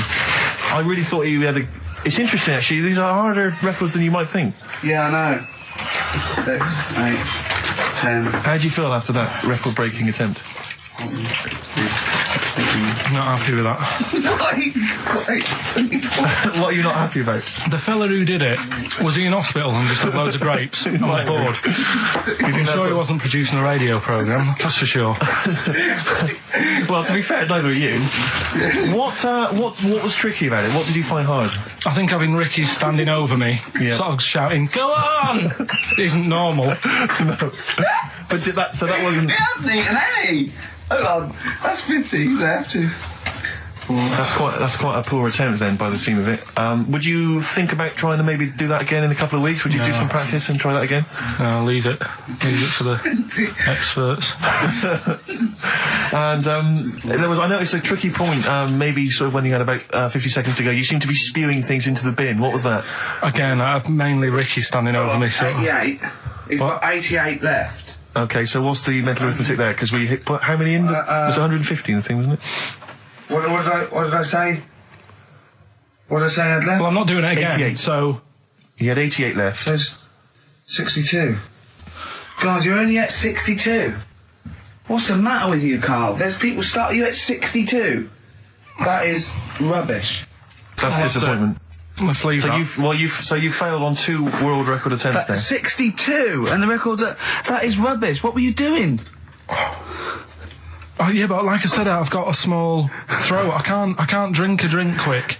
Ever since the Mr. Freeze Pops when I was 6, that I nearly choked on, I nearly died on. I can't go back. It'd be like asking, I don't know, someone who got run over to play Frogger or something. Right, Carl, it's a questionnaire about happiness. Oh yeah. There's one person... Well, that should answer it right where. The first question, Carl, on a happy scale of 1 to 10, where are you on the happy scale? Is it at this moment or in general? Well, I would say generally. Okay.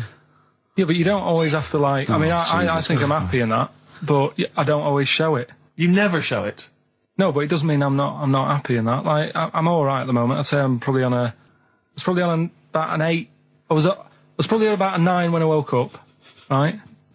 And then sort of fell out with Suzanne over a haircut.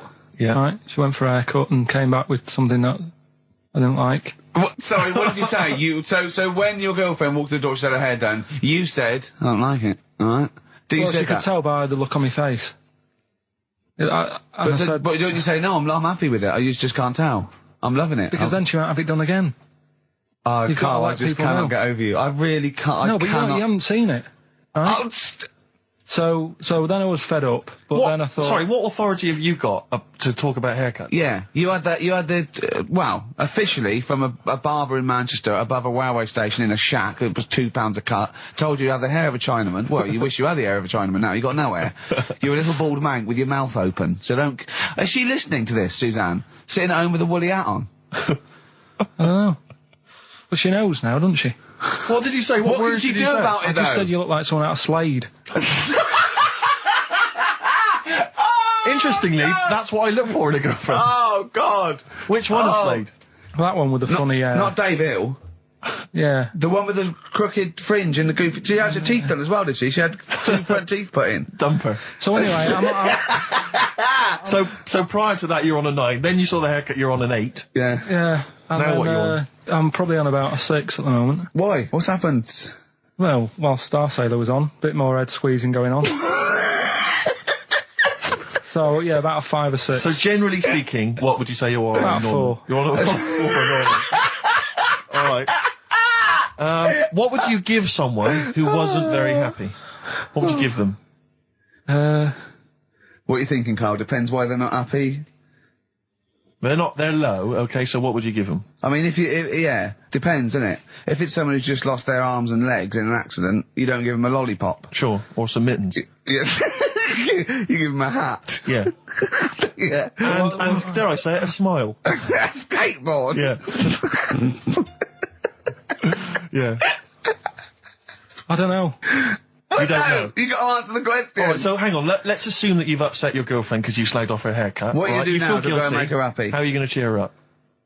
And not buy her a baseball cap. Me and Carl went out, right? With me and Jane, Carl and Johnny and Gigi, wasn't it? Gigi, is it important who went? No. Okay. But we're walking on the street. Carl was there, though, and he can back me up on this. We had a curry. We were walking back, and this little funny homeless fella, didn't he? Mm. He, I got to tell it before I go, didn't he? Yes. He came up to me, right? And he recognised it. And he came up to me and he went, he said, I've just nicked 5 of your DVDs from HMV. And he shook my hand. He was so happy with it. And I went, right, excellent. He went, all I do is I just swing the bag over the top. Like that when I'm going out, and he had a bag full of DVDs, didn't he? And he was so pleased to tell me that he'd stolen. That great. He said they're going like hotcakes. Yeah, he said they're going up, of course they are. Yeah, you're nicking them. Yeah. I know. We get paid for them, though, don't we? So not the stolen ones? Don't we? No. What do you mean? Did you sign them for him? I know you were, you idiot. What? So he just nicked 5. Yeah. Well, Yeah. you say he was homeless, was he? Well, he don't know. Maybe. No. Surely, how would he have seen the show? He just walked past Curry's one Dixon's. morning. Yeah, the telly idea. Seen a trailer for it. Thought, interesting. I don't know if he was homeless. I didn't go into his home life. He shook his hand though, and But he made Carl look smart. Do you know what I mean? So, how does he sell them? Where does he sell them? Does he go up to people and go, do you want an Office DVD? They're not nicked. yeah, £4. yeah, exactly. Are these stolen? No. No. You know Parkinson? Uh-huh. What about Pilkington?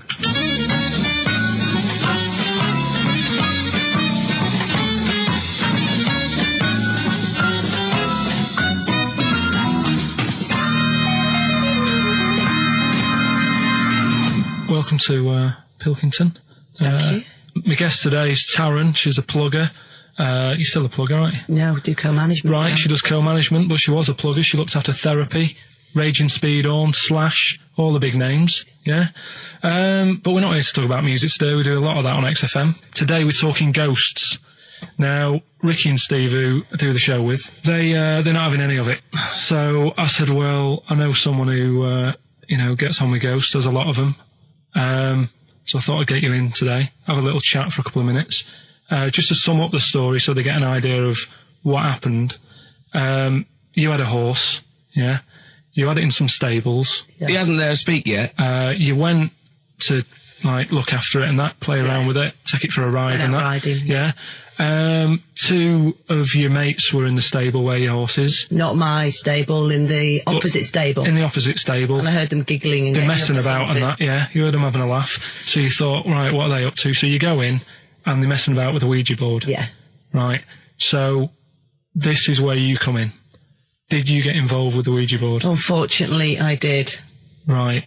And what happened then? I was like, oh, you don't believe in this? Oh, let me have a go. Right. And ask a few questions, put our hands on, and it actually started moving. So a lot of the stuff you asked it, did the things happen that you asked? Yes, they did. Right? So that's scary for a start, right? We haven't even got to the ghost bit yet. So you mess about with that. Trap soul, yeah. I like to call it. All right, trap soul. So you're messing about on the Ouija board. You say, right, I've had enough of this now. Yeah. I've got all the answers I need. Yeah. You go home. I didn't like them. You go in the house, and it's a bit nippy.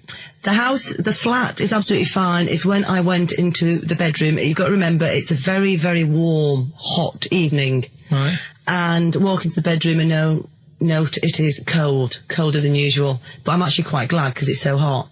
Right, okay. Completely ignored the fact that the windows were all shut, but the curtains were blowing. Didn't sleep well at all. Right. Next evening, same again. Freezing. Yeah, very, very noticeably colder. Curtains blowing. Yeah, I'm fast asleep, get woken up, the wardrobe's opening. So at this point, this is where we clear up. You're not on crack. You're not. Oh, never touched drugs in my entire life. You're not a drinker. No. I will have the odd glass of red wine. Yeah, right. That's all right. They recommend that anyway. They say it's good for your heart. What started happening was, as the week progressed, I also felt the bed covers at one point at night fold over, double bed, the bed covers fold over, and it was like someone was getting in the bed next to me. But you've got to remember, when you're in a deep sleep, you're not quite thinking, and you're thinking, I'm losing it. I was getting more and more tired, more and more a little stressed, and really thinking I was having a breakdown. The final straw was when the clothes on the end of my bed that I just throw hit me. How come you were going back home at night? Because I was sceptical. In fact, 6 months ago, I would have said, I don't want to go there. People will think I'm mad. But you know what? I don't care. Yeah. I know there's more out there. Well, brilliant. Well, cheers for that. And thanks for being a guest on Pilkington.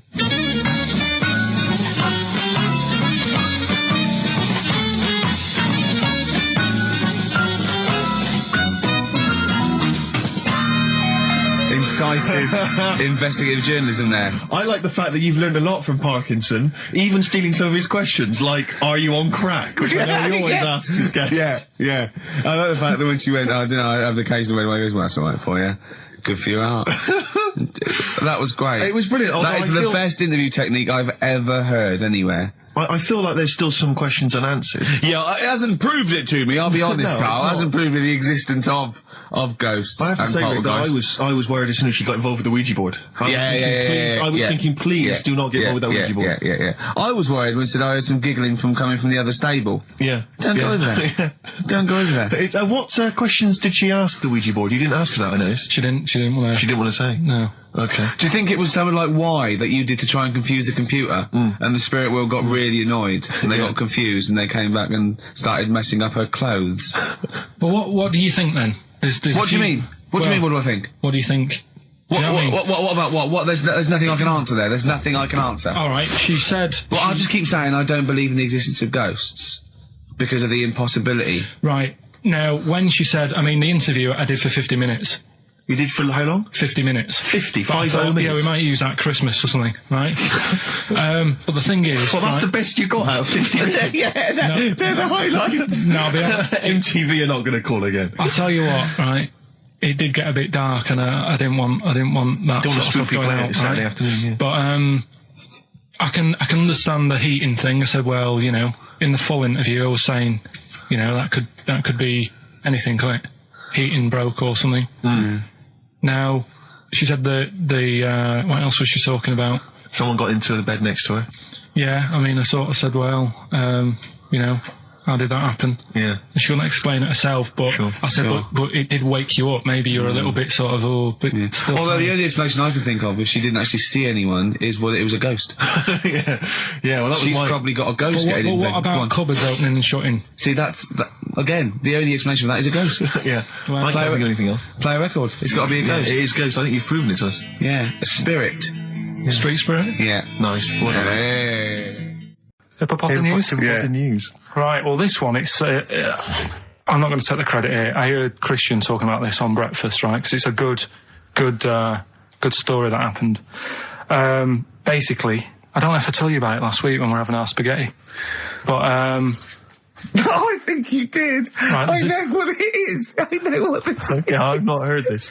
Right, there's a little midget. Right, there's a circus, I'm loving it already. Circus going on somewhere. I think it was in America. And is that present day or old times? I'm talking like in the last 3 weeks. Okay. Right, little midget. Circus, really packed out show. People are loving it.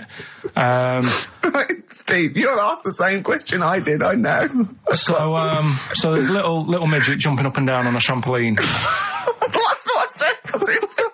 Right. I pay good money to see it. So everyone's clapping, and he's getting carried away. Because he can't believe they're loving it. I didn't know they'd like a little person on a trampoline, but they love me. But you know what it's like when, if there's a crowd of people sort of encouraging you to sort of go higher and stuff. Yeah. And I'm sure he knew it was getting out of hand. But he was jumping and he was coming down the road going higher, and he's going really high in the air, right? So he's doing this, crowd are clapping. There's a hippo, right, just sat next to the trampoline getting ready to come on and do his act. Oh, right, I thought he was in the audience.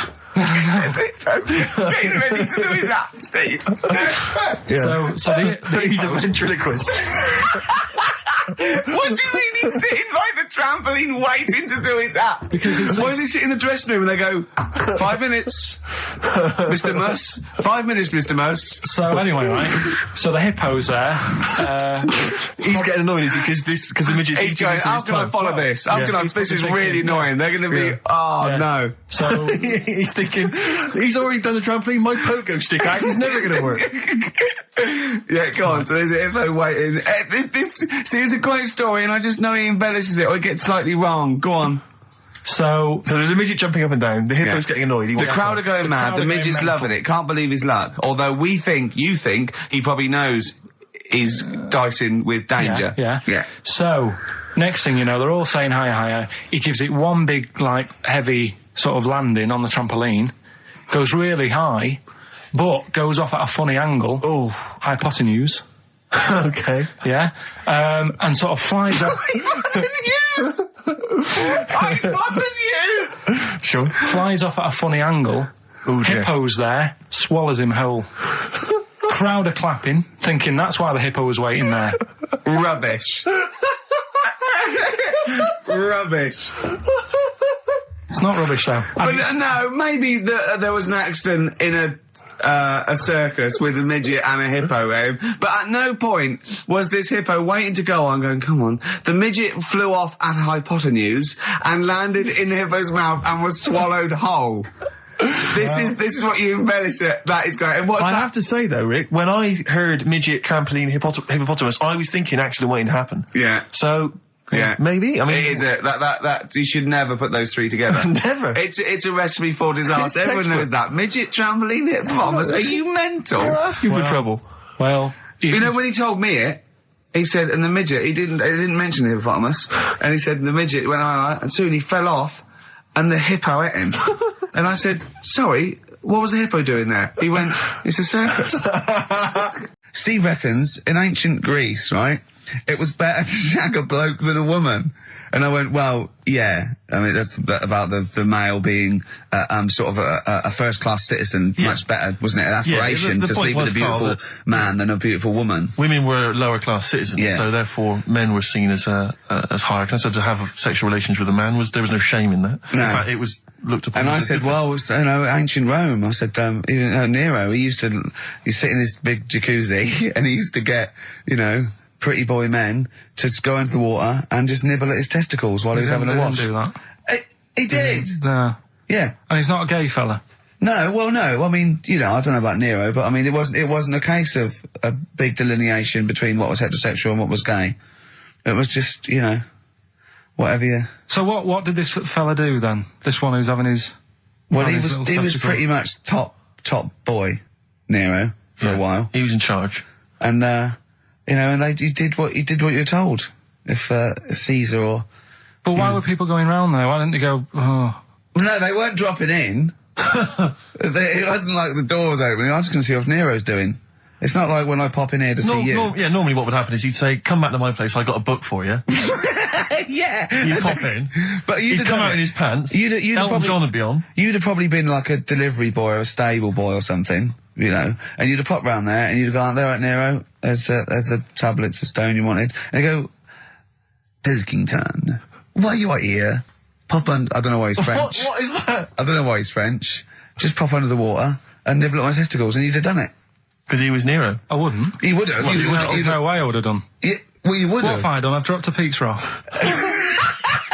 Yeah, you put around to Nero's place with the pizza. Right, I'd say I've done my job. Right? Yeah. That's not the sort of tip I wanted. No, he'd have said, get the little baldy chap to nibble at my testicles, and you'd have the water. I wouldn't have done it. No, Well, you might have me head on the you wall. hadn't done it, right. I wouldn't have done it. Can I just say this, Steve? Not only would you be nibbling his testicles, you'd have been going mad. You'd have been noshing him just for extra. You'd have been doing everything he wanted. You'd have been going, he'd have gone, I didn't ask you to do that. You'd have been going mental. They'd have been chewing, slurping, smacking, poking. You'd have chopped, you'd have gnawed his packet off. You think you're eating Walker's crisps. There'd be bubbles. 4 million tons of concrete, please. They're an absolute death trap. Yeah, what do you mean fill them in? Do you know what a volcano is? Just a hole, isn't it? That's happened. Well, it's more than a hole. It's more a portal to the magma in the centre of the earth. Back in 1730 it happened, and they still haven't sorted it out. Well, when you say it happened, volcanoes were made a lot longer ago than 1730. No, but the one that did Lanzarote, right. Sort it out. What would you suggest? Well, how can they fill it in? It's joined. It's all joined. No, but what I'm saying is, the big plates of the earth are all joined. All the magma's joined. With the trade centre thing, that happened. They cleaned it up, sorted it out. They've moved on. That's what I'm saying. Whereas Lanzarote have just gone, leave it. It happened back in 1730. You misunderstand me. How, in the name of God, can you fill in a volcano? You ignorant twit. No, but it's not just the holes. They've actually left the lava everywhere. That's what I mean. It's not just the big holes. There's lava everywhere. But it's molten rock. They can't just pick it up like they're like a carpet. Put it in the holes. The holes are there ready. Just push it all in. That's what I'm saying. What exactly is there then? Is it just a kind of moon-like kind of surround with just kind of dust and rock? That's exactly what you see. I was there when the Mars thing went wrong. I would have just sent a camera crew there, filmed a bit of that, right, and say, here we are, this is it. Ignore the little coffee shop in the background, right? This is Mars, because that's where it's like just loads of dust, holes everywhere. Tidy it up. Little round-headed aliens complaining, whinging, just like Mars. Yeah. So, is there any? What's the best bit about the holiday? Come on, pretend you're Judith Chalmers. I have been doing. I would have done all. I would have said that. Don't bother. Well, I mean, the hotel was good. Yeah. That was all right. What was that like? It's all right. Just clean. That's all you want, isn't it? See, that's not quite what Judith Chalmers does. She doesn't go, what's the hotel like? All right, yeah, clean, innit? All right. What was it like? What was it? 3-star, 4-star? Did it have a swimming pool? What was the room like? Yeah, had a swimming pool and that. Yeah. Yeah, it's good. I think it was one of the better ones on the island. Okay. Nightlife? Wasn't really. bars? Wasn't really. And there was a bar. There was some bands playing. Yeah. Not very good. Food got a bit boring. Yeah. It was always the same food every night, but they sort of themed it and made out as if it was different. So, like, on Mexican night, it'd be chicken with a nacho on it. Right. And Chinese night, sort of chicken with a little prawn cracker on it and stuff. Sure. But that got a bit boring. That's me just turning on my phone because I want to read to you a text that I got from Karl. I think you sort of sum up the holiday in this text, don't you? Do you remember it? I can't remember. Let's have a look. Let's have a little look. Let's go Instantly, to what did Suzanne, your girlfriend, make of it? Similar view to you, that they should fill in the holes? Yeah, it's just that thing. You see, I went on a coach trip, right? And you go and see the volcanoes. Like I say, there's 36 of them. Yeah. Which, you know, how many do you need? And when we're on the coach going round all these volcanoes, the fella on the front's going and look out your left window at the moment, and there's a volcano. And if you quickly look out at the right-hand side there, there's another one. Right. And on the left, he's just like, all right, we've seen it. Sure. Do you know what I mean? Yeah. And that trip, I mean, we'll talk about that trip in a bit. Right, this is the text I got from Karl, right? All right. Been up to a volcano. Been in some dead artist's house who built his house in the lava. They said they would show me science with volcanoes, but all they did was chuck some water in a hole and it shot up in the air. No dwarves in the canteen, no scousers here, but there is a Swede woman with a big head. She looks effing gormless with a cap on. Policeman caught photographing. I don't know why it makes me laugh. It's just the phrasing, I suppose. It's the headline. Policeman caught photographing up woman's skirt. No, he wasn't up there taking a picture of Big Ben. No. He wasn't going, can I just sit up here? I'm just going to take a picture of that seagull over there. No. He was facing the camera up a woman's skirt. He was indeed. Right. A policeman in Japan is facing disciplinary measures after he was caught photographing up a woman's skirt with a hidden camera while on duty. The 42-year-old sergeant, who's not been named, used a digital camera to secretly snap the shots when the woman was reporting a stolen bicycle. So he was actually doing his proper job. He'd obviously thought to himself, I'll bring him a digital camera today. On the off chance a beautiful woman comes in to report a crime or robbery, I'll have it ready, I'll have it positioned, in such a way. But this is interesting. This is how he got caught. Okay? The woman became suspicious after she saw a flash go off. Brilliant. I mean, this not so secret at all. Sorry, did I just see your shoe? Your shoe just seemed to just spring into life. There was light. There was light. Yeah, I think I've had someone set fire to some magnesium that was on the end of it. It won't happen again. Well, it's only you and I in here, and your shoe was just suddenly lit. Why are you standing like that? Why is your shoe just sort of like between my feet? There's no reason. This is how I always stand. What did the bike look like? Flash? So, are you taking pictures of my family? No. And no, I'm not. And you should be wearing knickers anyway. Well, how do you know that? What? How did you know I'm not? How did I know what? I'm not wearing any... I didn't know you. I don't know what you've got up there. Well, I don't know what it looks like, and there's no way I could. Of course, it would be roughly that conversation in Japanese. I know, yeah. You know, you just mentioned there about sort of no knickers and that. Is this going to be your Auntie Nora? No. Right. It's just, like the last flat that I lived in, I always had a good view across the road and I could see... It was the hairy... There was the hairy Chinese not hairy Chinese kid. He was just a Chinese kid, actually. Yeah. Running Because back. that's rare, isn't it? Hairy Chinese kids are very rare, isn't it? Yeah. There's only one official sighting, isn't there? In one of those shit little magazines that you buy. And there was the old woman who didn't move. She was just sat there reading a book all the time. Who we think possibly died and no one came round for weeks, But now I've moved, right? And it was quiet for a bit. I always look at what view I'm getting, right? Looks across and it was just sort of empty, sort of flats ready for people to move in and that, right? Anyway, people are in there now, right? And they've put all the furniture in, but I haven't put any curtains up. Oh. Right. So anyway, I'm sort of washing up, just having a look out the window. Yeah. Right. Girl sort of wandering about, knickers on, right? With no knickers on? You mean naked? No knickers. Well, she had a bra on. Right, okay. But, she was probably looking for a knickers. So I thought, and I don't know how long I was looking. No. Right. But anyway, she looks across. Oh, God. I think she spotted me. Yeah. I think, oh, God. I felt really bad. Yeah. I said to Suzanne, Sorry, is this some sort of peeping Tom confession? No idea. well, he's not, that's the thing though. Peepington. If I was peeping, she was peeping as well, because she was looking over. Works both ways, doesn't it? Yeah, but yeah, all she could see of you was your bald head. Yeah. No, but And your this hands is it. moving as you were washing up.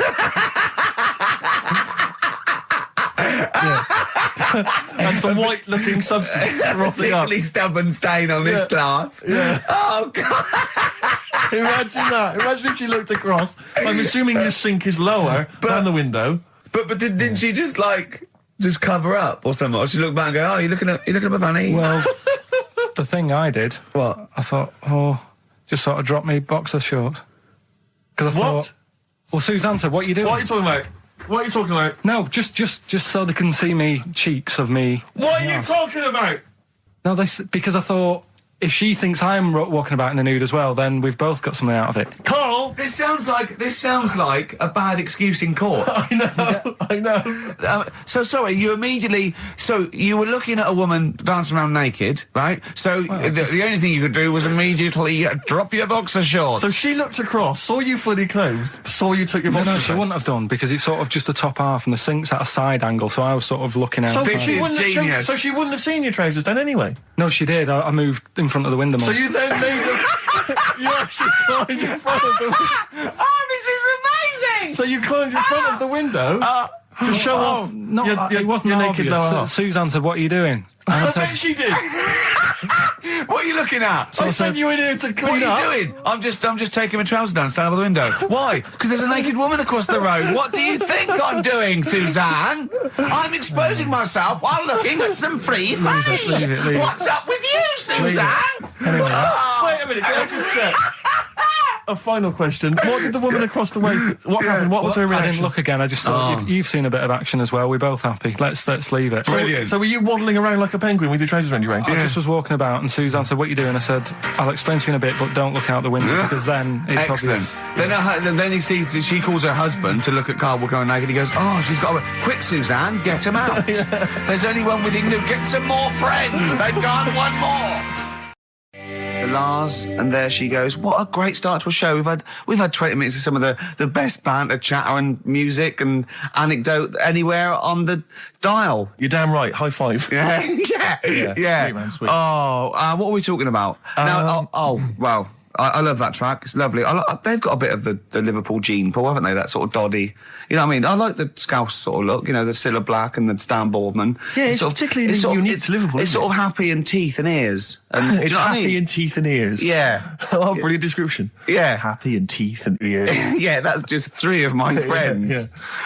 Now, we've got a great track lined up, haven't we, Carl, that I've brought in? So I'm going to go off. Now, I'm not ashamed. As you know, me and Steve aren't worried about being part of a trend or you know, being trendy or jumping on about it. Steve particularly doesn't worry about, like, looking good or, Well, you know... No, I'm saying, no, as a compliment, he doesn't worry about walking along like that or, you know... Well, I'm looking good. No. Good But I'm looking saying good. you don't mind the insults freak boy or goggle eye or... Swore off a duck's back, mate. Do you know what I mean? Or a new phrase that's been coined because of Steve's face, walk off a frog's back. Who's saying that? Just a lot of your... A lot of friends and that. But I mean... My friends? Yeah, a lot of the people. Can you name names or? I can't really. You made promises you can't. I can't. I can't wanna really. mess anyone up? I think it's the Kaggle. Looks good. It does look It's good. waterproof, Rick, and it's also stylish. I wear nothing underneath, so it's tight to the skin. It gets sticky in Oh, damn is weather. that, is that why you sort of It's rustle? sexy.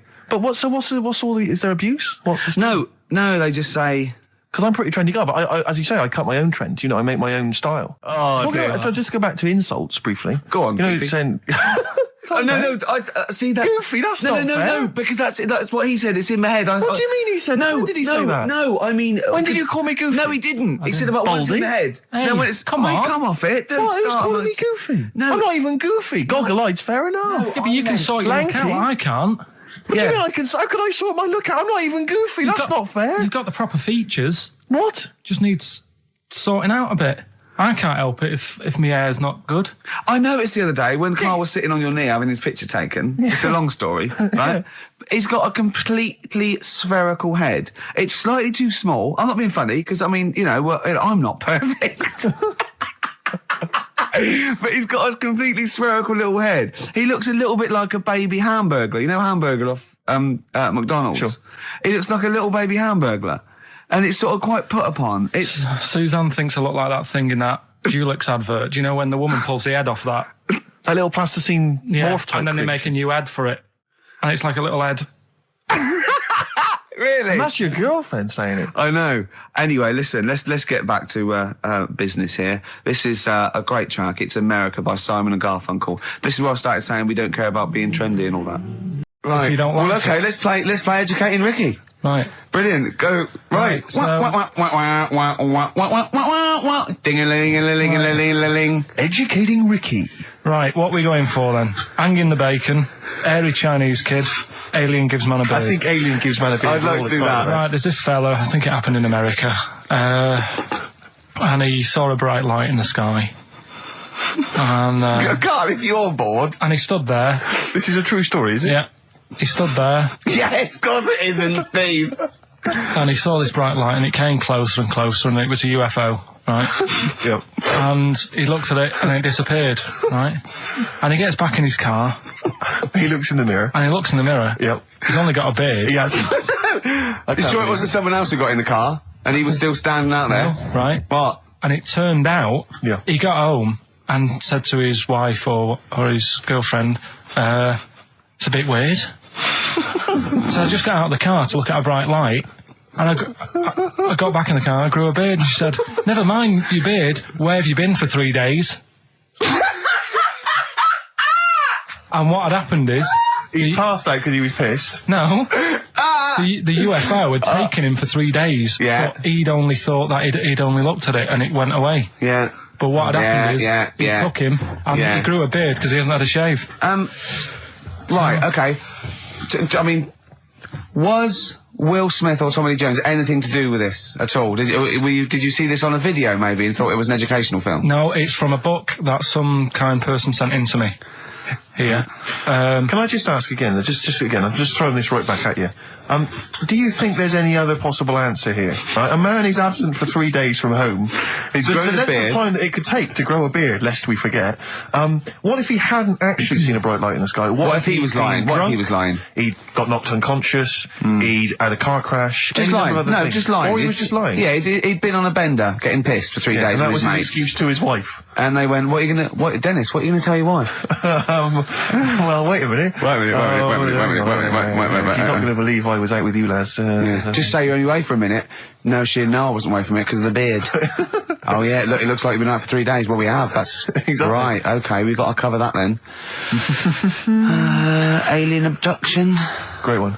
Okay, let's try that. Do you see? That's a little scenario there that could have been played out. So when you say educating Ricky, what have I learnt from this? Never listen to you again. That's all I've learnt so far. Never listen to you. Yeah. Right, yeah. This is the... I didn't want to do this. What do you mean you want to do it? Well, I wanted to give you 3 and I gave you one. It was like the alien man gets a beard or whatever. Yeah, And- which was total rubbish, so this one should be better maybe. Hey, Chinese kid. Right, well, we've talked about airy people in the past. True enough. Haven't we? Yeah. You know, the little kids who grew up in woods and hung around with wolves and that. Yeah, again, you're confusing it. Yeah, they're not, there were some people that were born very hirsute. They were not the people who were brought up with wolves. Yeah. You just put that together in your Homer Simpson type mind. Right, well, this is like a sort of close to that sort of story. Yeah. But the weird thing is, right, Chinese people aren't that hairy as a nation. No, seriously, that's a well-known fact. They don't have that much body hair and stuff. Okay. So this little kid who was born over there, he was like covered in stuff. Was he? And it was only his nose that wasn't hairy. The rest of his body was caked in hair, right? And his hair sort of What grew. sort of hair was it? Was Thick hair. No, what I mean is, was it sort of like a pony's mane, so he just looked like an Ewok? You know what I mean? Just like hanging down sort of straight, dark hair. In the picture, it looked like it grows was it from his downy? eyebrow. It grows from his eyebrows quite thick, and then it just goes all the way over You his don't head. think it was just really long eyebrows that he'd done a comb over? No, it was all over his body. It had a picture of like his back and that. Yeah. And Had he styled it? Had he styled it at all? Did he have it in a quiff or? no, it was just hanging everywhere. all over him. Yeah. And they were like, you know, this is a bit weird happening in China, where we're not normally that airy. That was the scientist speaking there. And the local press and that were getting him down, calling him Monkey Boy and all this. Oh. And thinking Chinese press. But the doctor, yeah. Oh, they're cruel, aren't they? The like those game shows.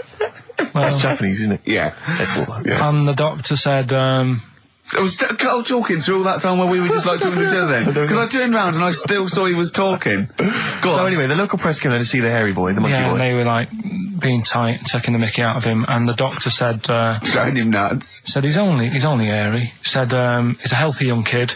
The only faults he's got is he's got a little bit of eczema and a boil. And he said everybody should just treat him the same, and I think he grew up a healthy kid. Yeah, so that's the end of the story. That's not a story. Why? But I've got nothing. I don't know what to say to that. So someone in China was born slightly hairier than the rest, and he was normal apart from eczema and a boil. That to me isn't a story. But if it is, I've got a million. I mean, it's sort of like bloke from Manchester went a bit bolder than the rest, got a job on radio. He was normal. I mean, that's not a story, is it? Do you know what I mean? It's Educating Ricky Part 2. Oh, is it? Yep. I wasn't even listening. He's doing all the work, I wasn't even listening. Oh, and he spilled some water down that. Right, what's this one again then? Right. What's the teaser headline? Teaser headline is, What's Tomato With You? Brilliant. Yeah? Go on. How excited were you when you came up with that? You couldn't wait to come in and tell us, could you? I think it's a good one because you won't forget it now, will you? I mean, like the worm one. What's so special about the worm? You know, a lot of people think that if you cut a worm in half, two worms will grow, but no. What happens is if you cut the head end slightly nearer the tail than the tail will die, but the worm with the head will be okay. So, it's exploded a myth, and it taught me something. Right, so the second one, part 2 of Educating Ricky. What's Tomato With You? Yeah. What this one's about is, ages ago... It's scientific. There's never a date. There's never a country, a location. Okay, settle down, children. This is A-level history. Right. Once upon a time. Yeah. When a mental place with swords was a king. Forget his name, but he was a loony. So, and it was literally ages ago. Yeah. So, good luck in the exam. Yeah. Right. So, like, you know, alright, many years ago. Oh, yeah, cleared that up. Go on. They thought tomatoes were poisonous. Right? Okay. Because what hold on, are they going to be proved wrong at the end of this story? Well, because I don't want to give away the ending, but is it something to do with are they poisonous tomatoes? No. Oh, you're having a laugh. I don't believe it. Go on. They're going to be eating tomatoes all this time. Oh, Steve, what's tomato with you anyway? Okay, so hang on a minute. Let's just recap quickly. Many years ago, when people thought tomatoes were poisonous. Yeah. Go on, Well, they didn't know they were poisonous then because they were still eating them. But what was happening? But they're not poisonous. But hang on a minute. All right, and it's not. I'm just going to listen. I'm not even going to talk. I'm not going to tackle anymore. If you remember, years ago they didn't have like pottery plates. They had lead plates. Right? What are you talking? Just let him talk. Sorry, what year is this? Let him talk. Come on. Plates made out of lead, and what they'd end up doing, they'd say, right, do you want a tomato? And they go, yeah, all right. And they'd put the tomato on the lead plate and cut it, and because of the acid in the tomato, right, it would sort of make the lead runny, and the lead would go into the tomato, and they'd say, oh, it's lovely this, and they'd be eating it. They'd get food poisoning, lead poisoning, what have you, and they'd be really ill. So they thought tomatoes were poisonous, so they didn't eat them for many years. And when you say they, do you mean the people of Narnia? Yeah, this didn't happen. Where was this happening? Sort of in Britain and that. You put him on the spot there. Oh, I hope there's no uppity pupils at this school when they go, what do you mean, sir? Oh, if you're gonna... Oh, I'm fed up with you. Do you understand? No. So the No, you've got... No, right, okay, first of all, Carl, where'd you get this information from? Where 14 did I get times that? as well? Do you know... You can't remember? I don't know where I got that from. I don't know where I got it from. But why don't you think that makes sense? But what? Someone once got lead poisoning from a tomato? Not just one, loads, and then all of a sudden... No. Why is this educating me? Because I'm telling you that tomatoes, But I can't take anything away from this. I don't know what to take away from this. What have I learned? What have I learned? Don't mix lead with tomatoes. Why is this educational in any shape or form? What are you telling me? A long time ago in the land of Glunk, right, where the ninnies did slib, right, they thought tomatoes were poisonous because they ate plates of lead. What are you talking about? Yeah, but we all know tomatoes aren't poisonous. Is that what we're taking from the story? Is that the moral of the story? Don't believe these people that I'd never heard of before. What are you talking about, Carl? I think it's a bit weird. It's a bit weird, yeah. It's the same people that were spreading those malicious worm rumours. My hangover's coming back. I've got to get some water. Play a record that was rubbish. Anyway. Educating Ricky. Good, we've settled that then. Go on. The titles that are meant to sort of pull you in.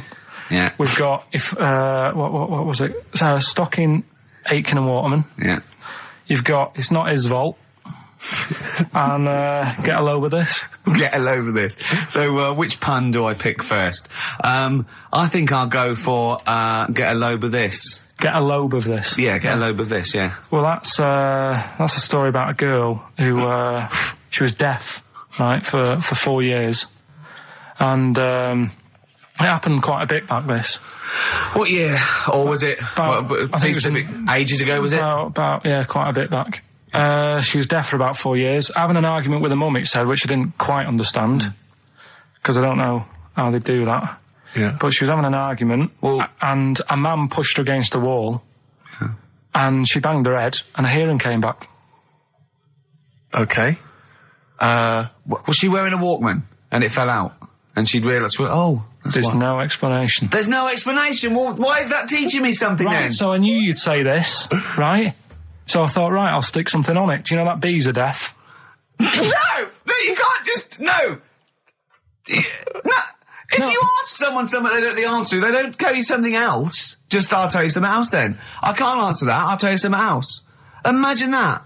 If you asked a teacher. Look, how do birds fly? Wow, if you're going to do that. Tallest building is, I mean, what? Well, that was the equivalent, Carl, of running away when we asked you a question. Yeah, the intellectual equivalent of going, look over there, there's a monster. Yeah. Listen. What do you mean? What she? Okay, so her hearing. There's no explanation. There's no explanation, or you don't know. Well, there isn't one, is there? Really, it's a bit weird. But the only thing, did doctors not look into it? No, I think they just said, "Oh, that's good." So again, I don't. Where did this information go? Is that if you read this on the net? Is that all they put on the net? There was once a deaf woman who hit her head and she could hear. Came back. It was bizarre things about being deaf. Was there three I've got that book. Yeah, it's a good book. That was there 3 more pages you just couldn't be bothered to read on? Yeah. No, it was just a little bit. And was there a little picture, a cartoon picture? No pictures. I just read it. Ow! Look, ow! If you don't want to know, if you don't want to learn, you know. Yeah. Okay. It's not his fault. Let me have It's Not His Fault. You got to save this. This has got to teach me something. It'll be an interesting story. Right. It's not his vault. This fella. Yeah. What year? Ages ago? Olden times? I'd say in the 70s. Okay. Would you? Any evidence for that? And does he wear flares in the story? Right. Is that your reason? No, it's a bit like Yuri Geller, this fella, right? Where he's electric. He's electric. And if he walks past the telly would fizz. If he walked past the radio, it all goes like that. Ooh. His hair stuck up all the time. And he'd be having a bath and everything would be all right, and then the power would sort of switch on in his body, and the electric in his body made him jump out of the bath. So... What do you mean, so? What is that so? What does that so mean? You've given us nothing. You've given us nothing. You'd have to at least give us the scientific explanation. Yeah. Electric eels have 400 volts in them. Oh, is this the running away again? What was that one called? Yeah, but it's not his vault. But there's a reason that not his fault. It's not his fault. I thought it was going to be something about. I think we should do these the other way around. I think you should tell us the story and then we'll hear the pun. It's not his fault. It's not his fault. Right, let's leave it. Play a tune. Forget it. Educating Ricky. Doing it. We're not doing it. No, we are. What are you going for? Oh, he can handle it. I think. Don't worry about him. He candle it. He candle it. Sorry, Okay, yeah. let's hear this one. Right, are you familiar with the phrase "burning the candle at both ends"? Yeah. Do you know how it's come about? I know a man who does. I assumed that it was to get more light in the room.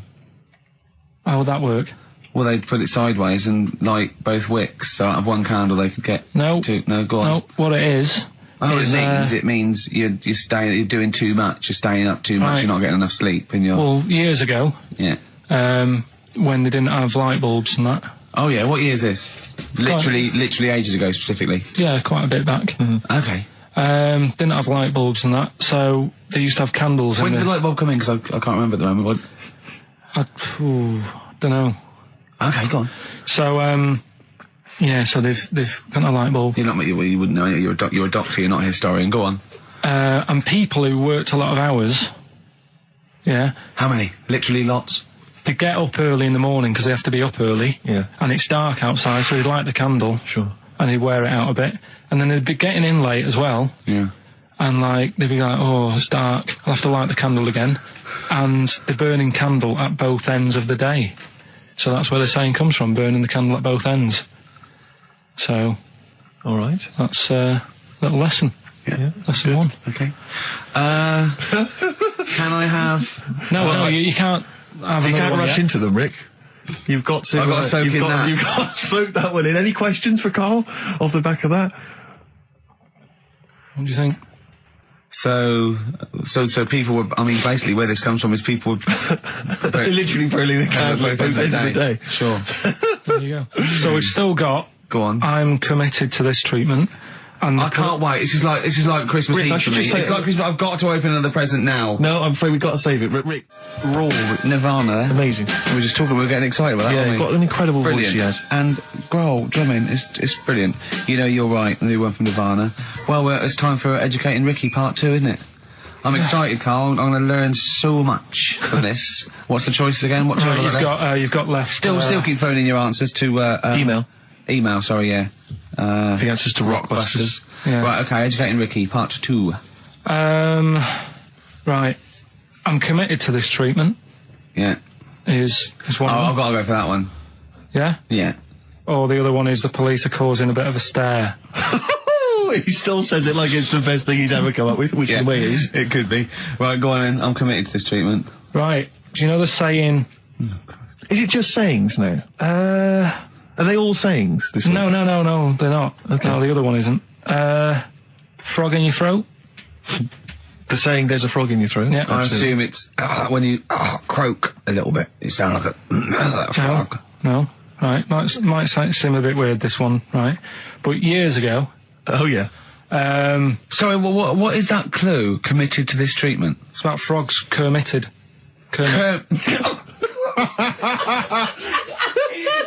Probably works better with a K and an ER written down. Well, also, if you pronounced it committed, yeah, but not committed. Committed to this treatment!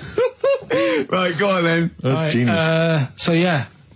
What? You go to the doctors and you go with throat hurting a bit. Right. And what they did ages ago. Ages ago? What year was this approximately? We are going back quite a bit with this one. Oh, okay. Go on. And the doctor would say... did history. Imagine years ago. Go on. And the doctor would say, right, keep your mouth open and I need to look at your tonsils. And the jaw would ache a bit because they weren't as quick back then because they didn't have the technology and stuff and they'd have to, like, stare at it and study it and stuff. And, like, they get an achy jaw, right? Keeping their mouth open. Yeah, like you get, you eat a Mars bar or whatever. So, they'd sat there, and they used to always close their mouth, and it used to annoy the doctor, right? Oh. So what they did, they used to get a toad, right, and put it in the mouth. Rubbish. Okay, keep talking. Keep talking. And that way, they couldn't close their mouth because either they'd squash it, right, or apparently you're not allowed to lick a toad's back. So the doctor would have them for breaking the law? No, but it's poisonous, right? A toad's back. You should never lick a toad's back. Or put it in your mouth, really. Oh, just stop for a second. Wait. What? Can I just ask one question? Go on, yeah, just ask one question. I've got a few, but go on. Sure. My initial thought is, it sounds like a brilliant bit of sort of medical knowledge there. It's a great idea. Yeah. My only thought is, how does the doctor see past the toad? Yeah. At your tonsils? What's he actually looking at with the mouth open? Surely the toad is Isn't in it the like way. hopping around in the way? It didn't say. Sorry, and my first question is, was this on the internet? Yeah. Yeah, okay. Carl, that is bollocks. That is, I mean... Well, alright then. Let's turn this round. Where does the saying, you got a frog in your throat come from? Probably because you sound a bit croaky. Probably that. Probably because you sound a little bit like a frog when you've got a sore throat. Carl, did you not question it just for a moment when you read it? Just for a second, didn't you think that seems an odd approach? Firstly, why a frog of all the different Because species? it's poisonous. A toad. So a toad, so it's a toad as well. Yeah, well, it worked. I'm committed. Worked. No, No, my point is it's frog in the throat. I was going to change it to, have you heard the news Toad Day? But I went with the frog. Oh, God! Right, so that's think rubbish. about it. So that's rubbish. Next, can I have, Let's play a tune, let's come up with the God. last one. Can I just say... No, just play it. Yeah? Yo, Carl. I have to thank my mate Dave, who sent me an incredible 4-disc compilation. That was one of the tunes on there. looks professional, it's amazing. It's incredible, The yeah. effort Oh, is he's gone to too much commendable. effort. Ben Queller, it's a track called In Other Words from his album Shah Shah. Open wide. Oh dear, that's interesting. Oh, here, doctor. Look, you've actually got a frog in your throat. I didn't get there. I put it in there.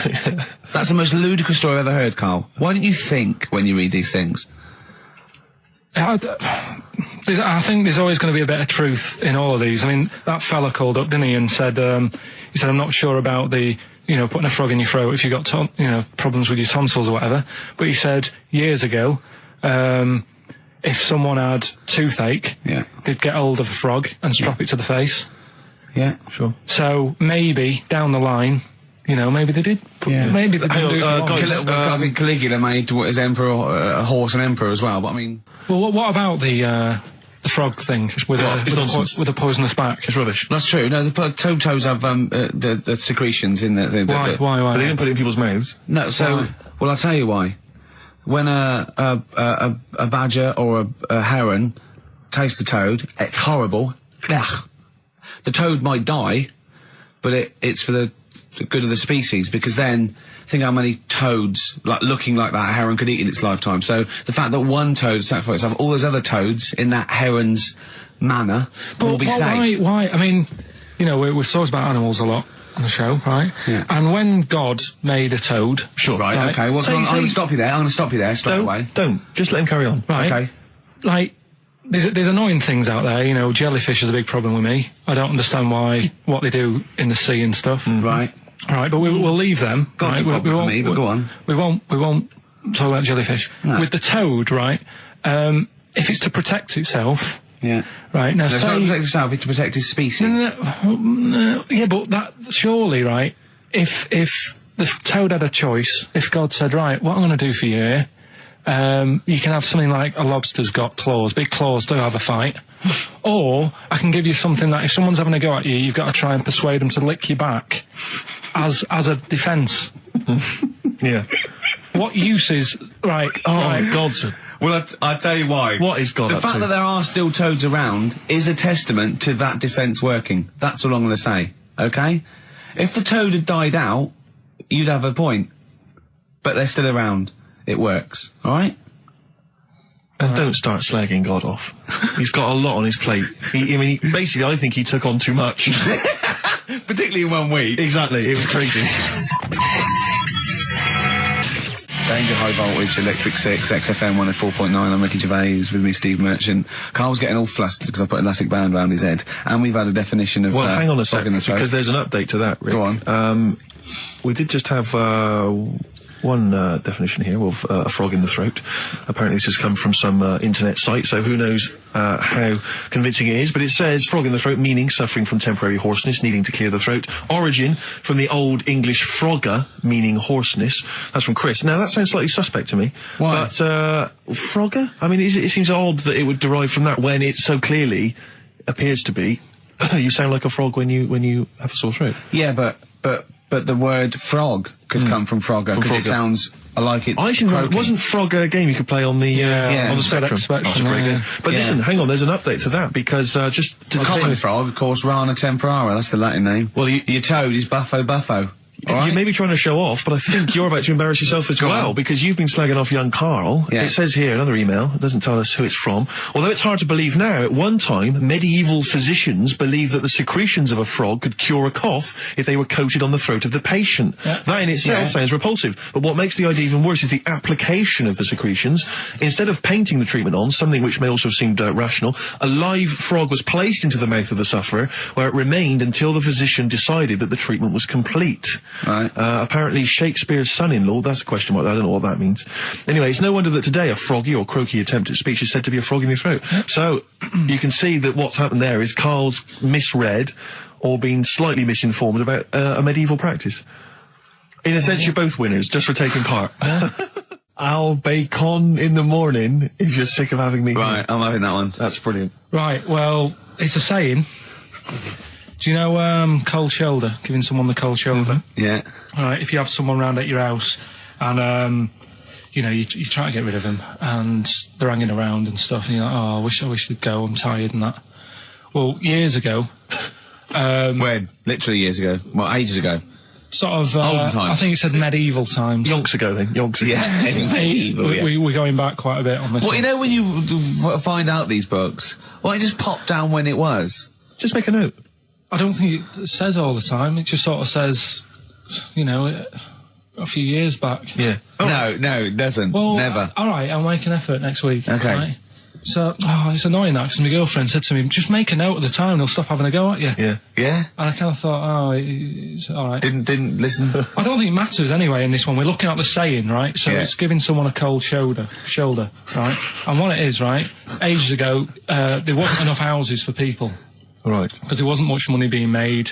You know, there weren't big businesses. People weren't earning good money like they are now. So there wasn't as many houses, right?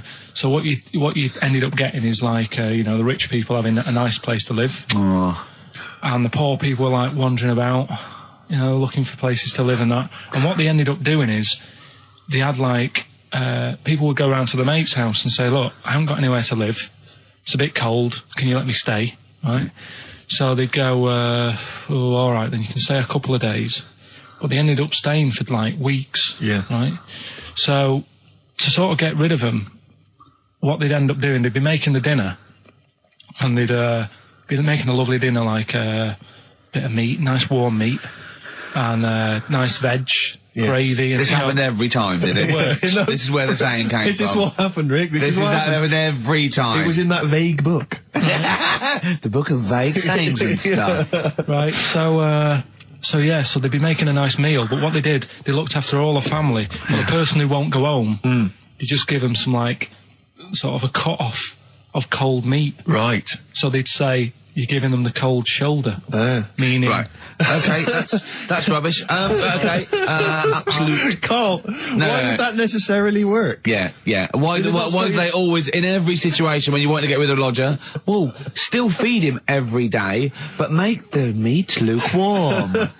So they always leave then. Yeah. Oh, this food's lukewarm. I'm going to become homeless and they again, go, wandering the hold streets. on, are you giving me the cold shoulder? Yes. Do you want me to leave? Yes, just say leaving. No, I like to do it cryptically. That way, in years to come, someone will have a little saying about it.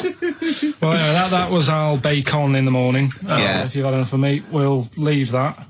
Well, Bacon in the morning! Oh, bacon in the morning if you've had enough of me! come back. What are the others? Just tease us again with the others. We'll come back to those. You've got... This is what we do this show for now. Educating Ricky. Yeah. Go for it, Carl. As you said, learning can't be fun. Yeah. Yeah. Okay, I'll go for the one... What's the one about the butcher, going down the butcher shop? You've got, get your kit on, we're off down the butcher's. Yeah. You going for that one? Yeah. Well, do you know the saying, don't let the cat out of the bag? Yeah. Do you know what it means? Yeah, don't give away a secret. Right. Well, do you know how it came about? No. Well, ages ago. Before, like... Ages ago. 17th century? Yeah, before, like... Yeah, 17's good. Yeah. Before, like, proper butchers and Dewhursts and supermarkets and that, you used to get these blokes who sold meat. Right. Butchers they were called then, I think. Yeah, but the difference was they didn't stay in the same place, they moved about. Right, so they'd turn up on a street corner, and he'd have like loads of carrier bags of like Carrier bags?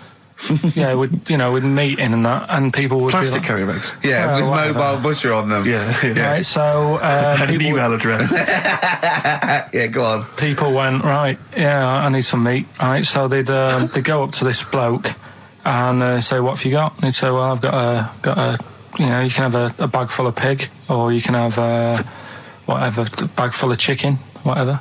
Yeah. And they'd go, yeah, how much? They go, oh, you know, call it a fiver, whatever. Yeah. And they'd buy them, and to make more money, they didn't always fill the bag with what they said was in it. Oh, I thought that might be the case. In fact, if people are out there, we're too lazy, could you write down everything Carl's ever said? Because I think we could publish that. Yeah. He said one today, he saw my salamander. It's not a euphemism. He saw my salamander and it's just sitting there in the tank. Your exotic pet. Yeah, and he's worried about there not being a lid on. And he said, I went, what are we worried about? He said, wow.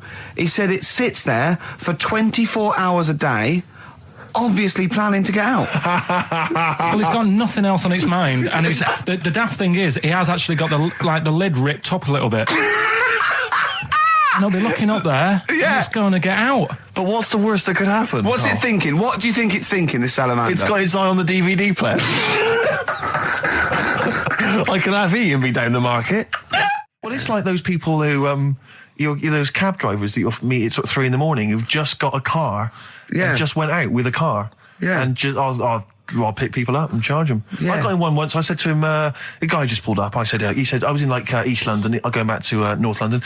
I said, yeah, going to Swiss Cottage. He went, sure, hop in. We set off. He went, do you know the way? I said, well, not really, no. I thought you know the way. You're in a cabbie, aren't you? He went, no, don't really know the way there. I said, have you got an A to Z? He went, no. I thought, well, if you're going to go out just on the, just winging it as a cab driver, two things, take a map and a torch. He didn't have either. He said, well, I'll probably get to Camden. I said, well, I'll direct you from there. Drove on for about 5 minutes, making conversation. About 5 minutes later, he went, do you know the way to Camden? I thought you knew the way to Camden. I don't really know the way. I thought I did. Oh. It was lewd. I mean, let me out. £4. Exactly. And that's, I don't know who's got that sort of time on their hands that they just think it's 3 a.m. I'm at a loose end. I think I'll go out doing a bit of cabbing. Wow. Yeah. Because your dad was a cabbie, wasn't he? Yeah, he was, yeah. Couldn't stand it, but it's good money. He was he wasn't like a chancer, though. What was he doing when he put that little Forrest Gump in a weedy bin? That was part of the cab company thing. They had to do like a charity event once a year, and he did it one year. Never asked him again. Tell us the story again. I'd rather not, because we got a few sort of complaints about it. Why? Why did you get complaints about it? Because he put a kid in a bin, and it's not the thing to do. So, but we could use it as a sort of sobering lesson for people. Yeah, tell it like a, you shouldn't do it. Nah, yeah, but that's how I did it last time. But people still didn't like it. All the stuff I tell you, we don't take the mickey out of people on purpose. No. It's real life, isn't it? And that goes on in life. Yeah. My dad was saying that in hospital, though. Do you know how he was in hospital? Yeah. He did some jokes about old people and that. And he said, at the end of the day, if something makes you laugh, it's funny. And if it makes you laugh, you can't help laughing, can you? Do you know what I mean? So, what are you meant to do? And laughing's good for you. Yeah. So, but being laughed at isn't as good for you, is it? No, but there's probably more people laughing at one person. So if you balance it out, there's only one person who's upset and there's a bunch of people laughing. So it's Jesus. Give me an example of that. Give me an example. Well, for instance, Karl Pilkington as he talks and the people listening. Yeah. No, give me an example of I can't, because again, that's what I'm saying. I can't tell you the story because there might be someone out there who, this person might even be listening and think, I forgot about that and you brought it all back to me. Yeah. So I'd prefer to leave it, but I think people know. Why did he put him in the bin in the first place? Because he was getting out of hand. What was he doing though? You see, I can't explain. You can, don't be silly. I prefer to leave it, honestly. What was he doing? Was he annoying him? We should go in a competition. Who's the tastiest cartoon ever? Well, actually, I threw up Cheetara. I threw up Jessica Rabbit. I've had some people contribute here on email. We've got someone here, Dom, has emailed us. He's told us that for him, Daphne from Scooby-Doo. Yeah, Always popular choice. And obviously, this is one I've never quite understood. Wilma from the Flintstones. I've actually always felt that Wilma. I don't know. I just thought she was a bit. No, not a bit Wilma. homely. Betty, surely. Yeah, Betty. Well, this is what I'm hearing. Wilma. I mean, yeah, Betty, surely, but Wilma. No, I mean, she's quite homely. But Betty, yeah. Come on, Steve. You wouldn't say no to Wilma. No, I suppose not. If it was on, I'd be worried about Fred if he found out. Well, I'd hate to do it, you know. I don't want to do it to Fred. He's a good guy. He is, isn't he? He's a bit of a chump. Whereas Barney, to be honest, I don't think he deserves Betty. Do they both work in the quarry? Because, I mean, let's be honest, Fred, not a smart man. I mean, he obviously didn't come out of rock school with anything other than a couple of basic O-levels. I know, but he's a hard-working, sound sort of guy. They got a big house, they got like a TV, they got that bird thing. Yeah. I mean, be honest, if I was Fred, I would be a little bit disappointed that my kid does nothing, whereas Barney's can lift up sort of tall buildings. Sure. Bam, bam. He's a very strong, you know. I mean, interestingly, Fred loves his job. He's always yabba-dabba doing at the end of the day. He does spend the whole day lifting rocks from one place to another. I'll tell you what, I wouldn't take that from that cat, though. I would. If a cat picked me up by the scruff neck and put me out, right, on the doorstep, I'd go mental. I'd get rid of it. It is a saber-toothed tiger, though, Carl, so it could rip him to shreds. It's not like a normal domestic cat you have nowadays. You know when they go to the drive-in at the beginning? Yeah. And they order maybe some ribs. Yeah, that huge rib, and it tips the car over. Yeah. Was that her first day on the job? Because I've never been ordered before. Yeah, she'd have realised. Yeah, we're out of pig. We've got brontosaurus rib. Exactly. He goes, well, that knock the car over. No, it won't. I don't know. Rick, can I tell you now? That was an accident waiting to happen. It was really, wasn't it? Yeah. And it did. Oh, dear. Mind you, I went to Texas once, and I had some ribs, and it was like the Flintstones. It was huge. And not only did it look too much like an animal that I couldn't actually eat it, I don't know who could eat it. I mean, seriously, it was 2 foot long. Yeah. And all the it was like half a rib cage. And It's incredible. My friends lived in Texas for a while, and they once were in a kind of diner, and there was you know those kind of benches that are attached to the table itself, like a kind of picnic bench. Yeah. And this huge fat guy came in, he came wobbling, he ordered like this kind of everything you can eat meal, and his fat kind of sort of, you know, kind of his big fatty fatness fatted on the fat table. It wrapped itself around the table and everything. He was chowing down, and when he tried to leave, the table came up with him. Oh no! Imagine that! I mean, they are fat, aren't they? They're big people. They're huge people. But it was that thing we talked like before, that bloke on Jerry Springer Show was like 80 stone, right? Now, I felt quite sorry for him. He was really sad and he was crying. It is rad, but my point is this, right? When he got to say 50 stones, didn't he go, that's too much, That's not enough. For a land animal. Exactly. Do you know what I mean? Yeah. That's big, isn't it? I mean, I'm getting worried. I'm 13 stone, and I am genuinely getting worried. I'm thinking, oh, yeah, God. when you've got that big, when you've actually got your own mare. yeah. When you have to get in helpers to look what the scale says. Yeah. Like 4 or 5 people lift up your belly and go, it's 52 stone. You go, that's too much. Exactly. I'm going to only have 9 breakfasts when you begin to appear on the Ordnance Survey map. yeah, exactly, yeah. When you've got your own symbol. It's like, we can see 2 things from space now, Fatty and Steve Merchant. We'll be landing at about... Well, no, I'm just saying at all, you're not fat, are you? You're freakish and big. Just another quick thought. Someone's mentioned Daphne from Scooby-Doo, but I've always had a soft spot for Velma. Velma? Because Velma's no glasses. I mean, I'd have She's clever. Can I tell you what would have happened if I was in that environment? I was maybe on the... Your glasses would have got tangled up. I'd have always had I'd always been making a play for Daphne, right? And Velma would have fancied me, but I'd have always ignored it because I was playing for Daphne. And then when I finally realised it was never going to happen with Daphne, I'd have blown it with Velma. Maybe not, though. Maybe not. Sometimes those, you know, they might, you know, appreciate honesty. Go, listen, I've been hitting on the good-looking one. Yeah. Oi, Four Eyes. Yeah. Do you fancy it, Chubbs? Exactly. Something like that. Let's be honest, is what you're saying. Well, yeah. I'm wondering, I don't mean to be libelous, but Velma, she was quite short, the glasses, the short hair. Lesbian. Hung around with the dog and lesbian. The bloke. I'm beginning to wonder if she was, maybe. Unfortunately, I said lesbian there, and you still carried on with your assessment of what it is to be a lesbian. It's bad enough doing the cliches of having short hair, but you said the dog. Yeah, well, she hangs around with a dog. So do lesbians do that? Well, have you seen some lesbians? They're right dogs. Good night. Have you seen what I've done there? You know what I've done there, Rick? Comedy award winning. Okay, it's the film review. Carl, you just tell it from the heart. Tell us what you thought about the film, what you thought the... Can I just ask, is this the first time you'd seen Gladiator? You'd never seen it before? No. Okay. And what were your thoughts? Okay. The film review. Gladiator. it's all right. Nothing great. It's like an old, sort of an old version of Rocky done in the olden days, really. Right. A bloke fighting other people. Sure. How sort of well known is the story? Do you reckon people know the basics? Well, just very quickly, just do the plot. Quickly. There's a guy called Max. Maximus, yeah. Yeah. There's Caesar, and there's Caesar's kid, and Max goes to war, sort of wins it, comes back. Caesar says, "You're good at what you do. I wish my son was as good as you.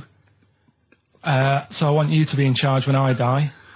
His kid finds out, a bit annoyed about it, kills his dad, because he don't want anyone to hear that he said that he wants him to be in charge. Yeah.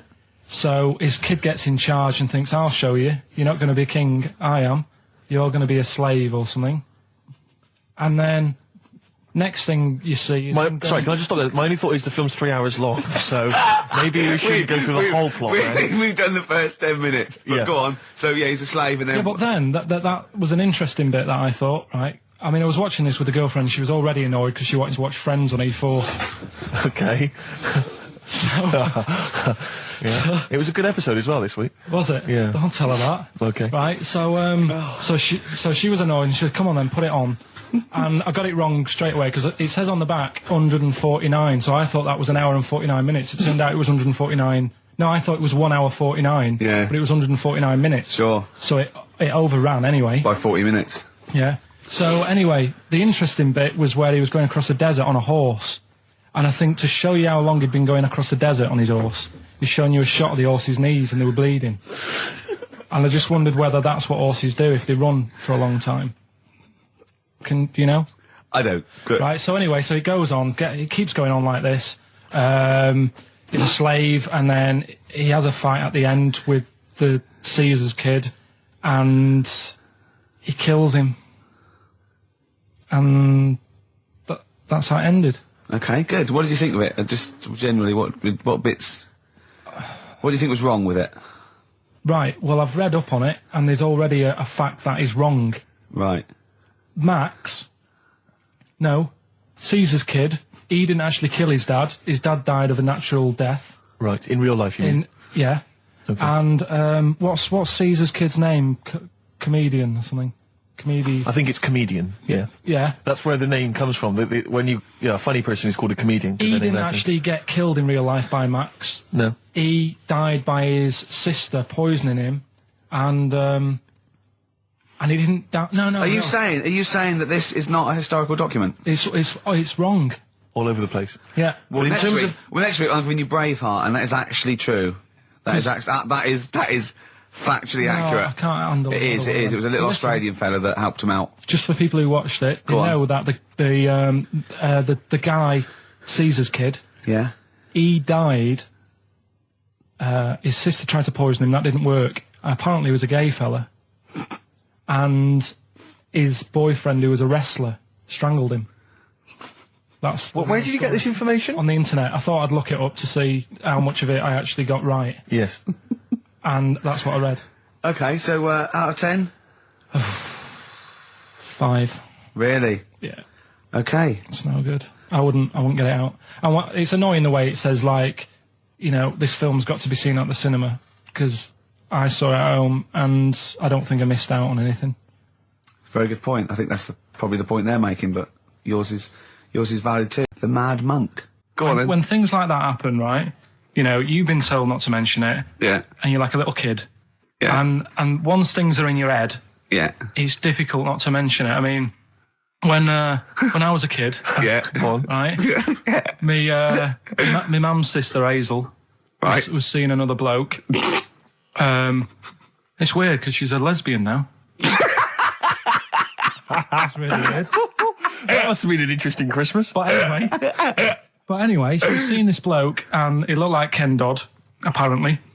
He looked like Ken Dodd. Looked like Ken Dodd. So people said, don't mention it because it gets on his nerves when you like meet him and you go, oh god, you look like Ken Dodd. So I said, all right, his name's Will or whatever. And I was introduced to him. First thing I said, nice to meet you, Ken. Did you do it as a joke, or did you? No, because you know when you know, it's like, I'm not allowed to say that. I can't say that. I mustn't say that. Can't. And then I saw him. I thought, Jesus, does look like him. It just came out. Was it Doddy who turned her into a lesbo? Do you think? Well, he wasn't a good-looking bloke, so possibly. She started going out with Esther Ranson then, which is weird, out of the frying pan. What was the story with the lesbianism then? How did she announce that to everyone? What age was she when she realised? Well, I mean, we're not a close family, do you know what I mean? We're not a sort of family who keeps in touch with everyone. And I think my mum called her up one Christmas and sort of said, you know, how's the Diddy men? How's Nutty Ash? And she said, oh, no, I don't do that anymore. I'm knocking about with Sandra or whatever. Right. And it was like, oh, right. Not big butch Sandra with the big earrings and the skinhead. He used to live down the road from you. I don't know. He used to get Doc Martens wholesale. That's Sandra.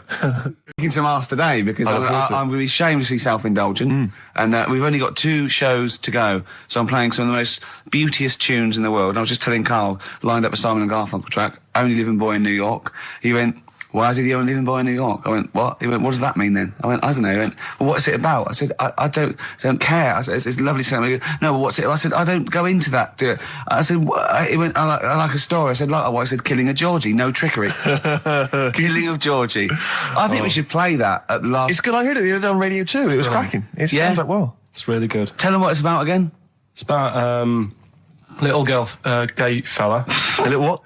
A little gay fella? Yeah. Right. Who, I mean, I haven't heard it for a bit, so it's all off memory, this. But, gay bloke, is he from Scotland? I have no idea. But he's from somewhere where gays aren't liked. Okay. Right? No. Well, he is. Georgie Boy was gay, I guess, nothing more than the kindest guy I ever knew, right? Now, all he did was, right, his father said, how can my son not be straight? Kicked him out. Right? Goes to America. Yeah, but you can handle all that. You can handle your dad not getting on with you if other people around you are into the same scene. Yeah. But he was like, he was left on his own. He didn't know what to do. Yeah. He was getting stressed out. Yeah. So he goes... And this was before, I mean, this is... when did this record come out? 77? 77, yeah, something like that. Right. And he's... During punk. Right, I see, yeah. So, you know, the village people had come along and made gay cool. Yeah. That had already happened, but it wasn't respected. But he was watching the telly or something, and he saw that New York had loads of them over there, and they're all having a good time. Sure. No, sorry. At no point in the song does Rod Stewart say little gay Georgie was watching telly and saw loads of gays in New York. At no point in that song. No, but this is what I like about that song. You sort of picture what's going on. You make it up. Yeah. Okay, so the little gay fella was watching telly, and there was presumably the and now from New York, the gay show. Yeah. Or whatever, because it was a big scene over there, wasn't he, in the 70s? Yeah. Okay. Right. Go on. So he goes over there, and he's having a great time and that. He's meeting... Went to New York town, very quickly settled down, soon became the toast of the Great White Way. Yeah, they loved him. All the old queens blew a fuse. Yeah. Yeah. And then, I don't know, he was out late one night. Yeah. And he's walking home. Yeah. And gets attacked, gets killed, and he's lying in the... They didn't intend to take his life, they just pushed their luck a little too far that night. Yeah, you see? So... Yeah. But what's good there? Is it good that he had a bit of a good life and was able to be himself? Yeah. Or should he have stayed in Scotland? He didn't come from Scotland. Again, I really... Right, I think... is there any way we can get this song before the end of the show and play it? Because I've heard it recently. A lot of people listening will have never heard this song. They won't have any idea. Can I say what you said when we were talking about that song once before? Is it bad? It might be. Because we were talking about, Georgie Boy, and he, got it. I don't know. What? It's when you said... Well, no, it's a fact. I don't think if... Right, he said, so it's looking at Georgie, he gets out, so dies, right? He goes, well, they do go out late. I know... gay people I go know out a few late. gay people, and they start to party late on. That's why in Soho, right? Girlfriend got in a cab, right? Suzanne was in a cab, and the cab driver was taking her to an early start, right? She works at the BBC. Yeah. Early start, 4 a.m. It was going down. It was mental in Soho at 4 a.m. Yeah. They were all still like starting the night out. How do you know they're gay? It's Soho, isn't it? Fair enough. Okay. Play a track. I'd love to be able to try and dig this out. Yeah, we will. This is Simon and Garfunkel, The Only Living Boy in New York. It's lovely. It's the best of. You've been voting in all week, sending your emails. So here's the clips that you wanted. All right, so here's the first bit. Where are you going, Lanzarote? Yeah. Where's that? Don't know. Suzanne sorted it out. I said, Lanzarote. I said, is that Africa or is it Spain or Portugal? Just thought you don't know. What do you mean, don't know? I goes, well, what's the currency? Went, don't know. I said, Suzanne booked this one, did she? Yeah. I thought, where is it? Is Lanzarote African or foreign? Somewhere foreign. I was looking last night, and doesn't look that good. there was like one of the highlights of the things it says you've got to do is go and have. Apparently, they've got restaurants in caves, and that's like one of the things they say you must do. So, if that's a highlight, do you know what I mean? So I'll do that. Go and see what that's like. Yeah. When you're on the beach, Carl, do you wear the very, very tight Speedos? No. Do you walk around with them? Sort of longish shorts, t-shirt on, probably with a sort of a light shirt on top of that. Right, sure. So quite wrapped up then. Covered up. Do you wear a hat? Because obviously the bald head, there's risk of sunburn. No, I just put a bit of lotion on it. Lotion on there. Yeah. Just have a bit of a wander down the beach, have a look. Yeah. See if there's any old blokes with their tackle out and a backpack. I'll look forward to. So yeah, well, there you go. Yeah. Well, we're looking forward to finding out how you get on. Yeah. And interested to know what she gives you on Christmas Day. More scintillating chat after this next song. We've had a lot of emails, Carl. I don't want to sort of put a dampener on your Christmas, but a lot of people have been slagging off Lanzarote.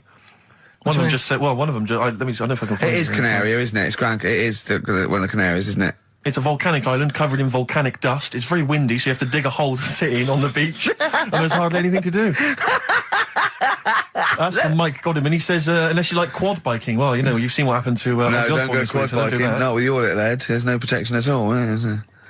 I don't know what you're thinking. I don't know. At least Rick Mann and Ozzy had lots of hair. You'd be like Humpty Dumpty. It would crack like a little egg. And then we'd seen, there's no kings or king's horses. So, well, they couldn't do the job anyway. No, shouldn't really send them. They're not really qualified. Horses not equipped to put back a medical man like Neil Fox in. Yes. To mend but not eggs. Some kind of military horse. I bet he's had the egg on his face a few times, hasn't he? What, Foxy? Yeah. Well, most of the series are Pop Idol.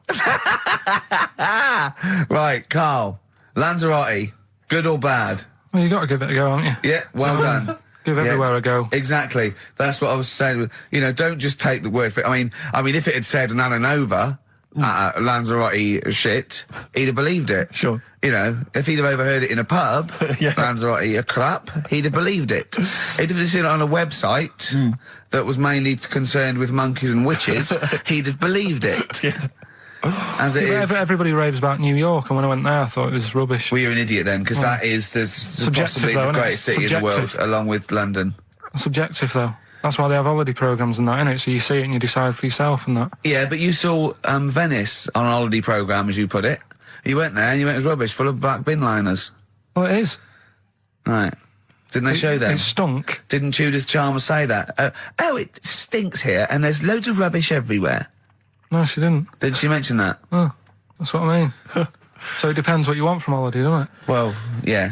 But so you're an idiot if you don't like New York, so next. Anyway, come on, break up, guys. Kiss and make up.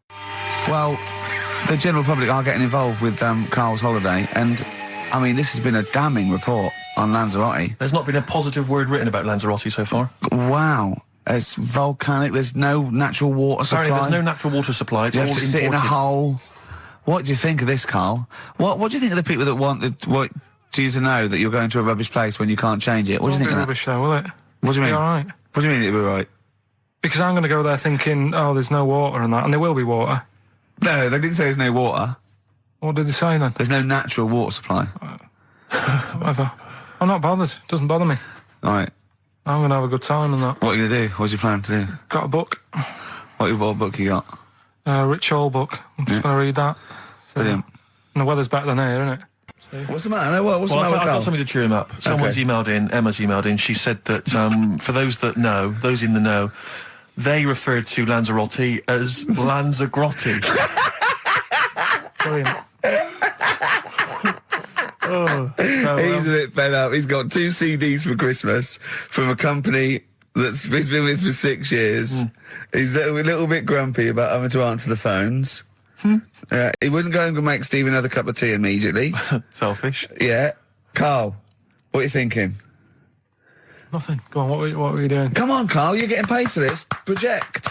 Out. We'll take one of those CDs away. Right. Man grows penis on his arm. I mean, why never people are understood constantly losing their penises around the world? I've no idea. But why I on didn't the realise it arm? was a bit. What do you there was mean such why on an the arm? epidemic. It's just a graft, isn't it? Yeah, but put it on like your buttock or your side. Not you can't wear a short sleeve shirt. Why do they've done that before?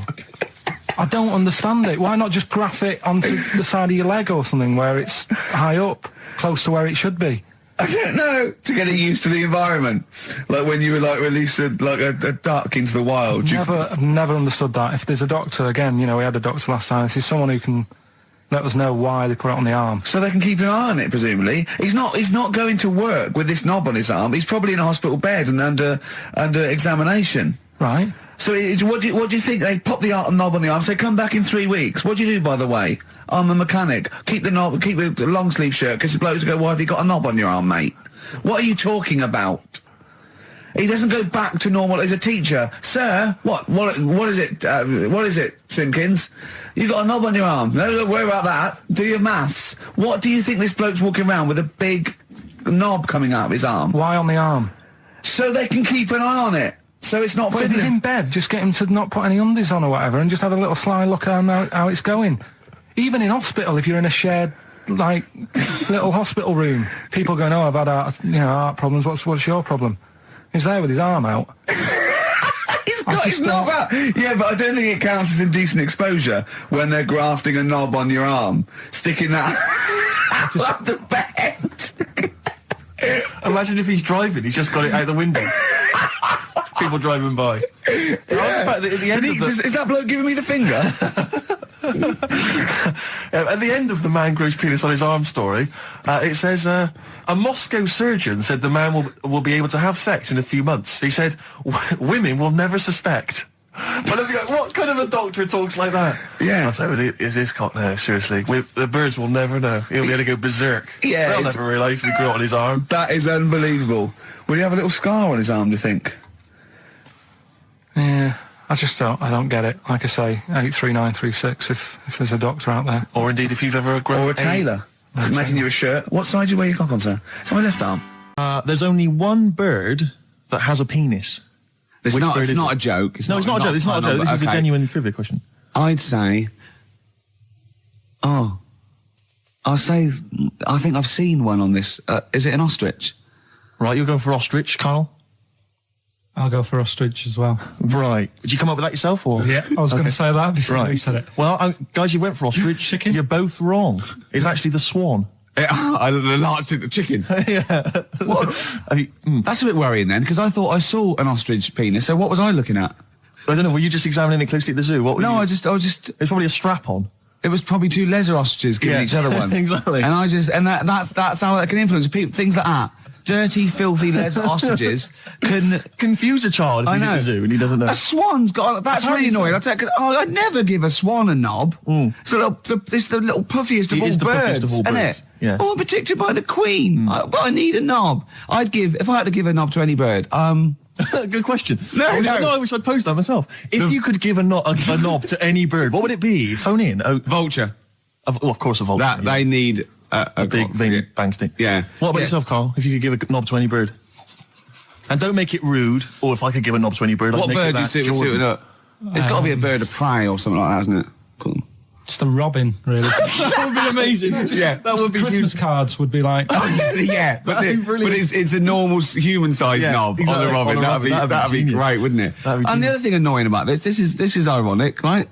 Now, the male of all bird species they're called a cock. Yes. Right. But the only bird with a cock, right, is called a cob. Is that what a swan's called? Yeah, they're cob and pen. They're not cock and hen. That's and annoying. he isn't a cock, but he's got a cock. Yeah. Quick query there, Rick. Go on. When you said then cock, presumably you meant male bird the first time you said it. Yeah. The second time you said it, you said cock. Did you mean the penis? Well, you're showing off the whole farce of radio broadcasting. Because you're not really allowed to say cock. No, exactly, no. One cock would cause great offence. Yeah. The other cock's fine. Exactly. It's weird, isn't it? It is strange. It is strange. So, I mean, if I said now to you, I like cocks. Yeah. Meaning birds. Yeah, that's that'd fine. Be fine. Yeah. But if I meant penises, it would be a problem. If you like cocks, it was penis. Yeah, that would be... Carl, do you like cocks? Do you like cocks? No. Right, okay, that's fine. I was asking if you like... No, I like... you know. Yeah. Well, I mean, I'm a big fan of tits. The small birds that come down and peck at you. Yeah. Yeah, you like tits and cocks. There's nothing. Tits and cocks. There's nothing wrong with. There's nothing. Carl, don't worry. There's nothing wrong with saying tits and cocks. When I said tits, I meant the little birds. Yeah. And when I said cocks, I mean the big birds. Yeah. Do you know when Go on. No, go on. No.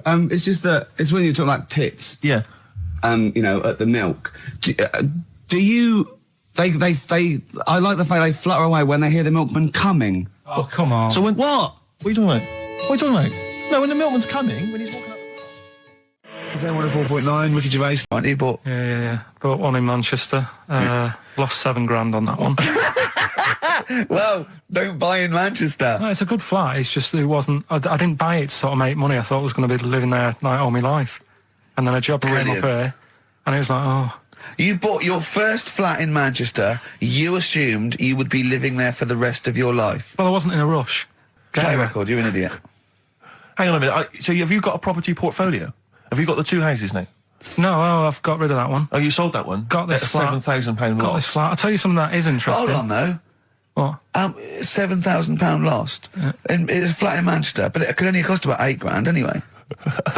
Right, Steve, something they do now, right, they've got to do by law when you're buying, right? I was looking at one in London, right? It's haunted. They've got to tell you now. Right, don't talk shit. I'm telling you now. Play record. I'm telling you now.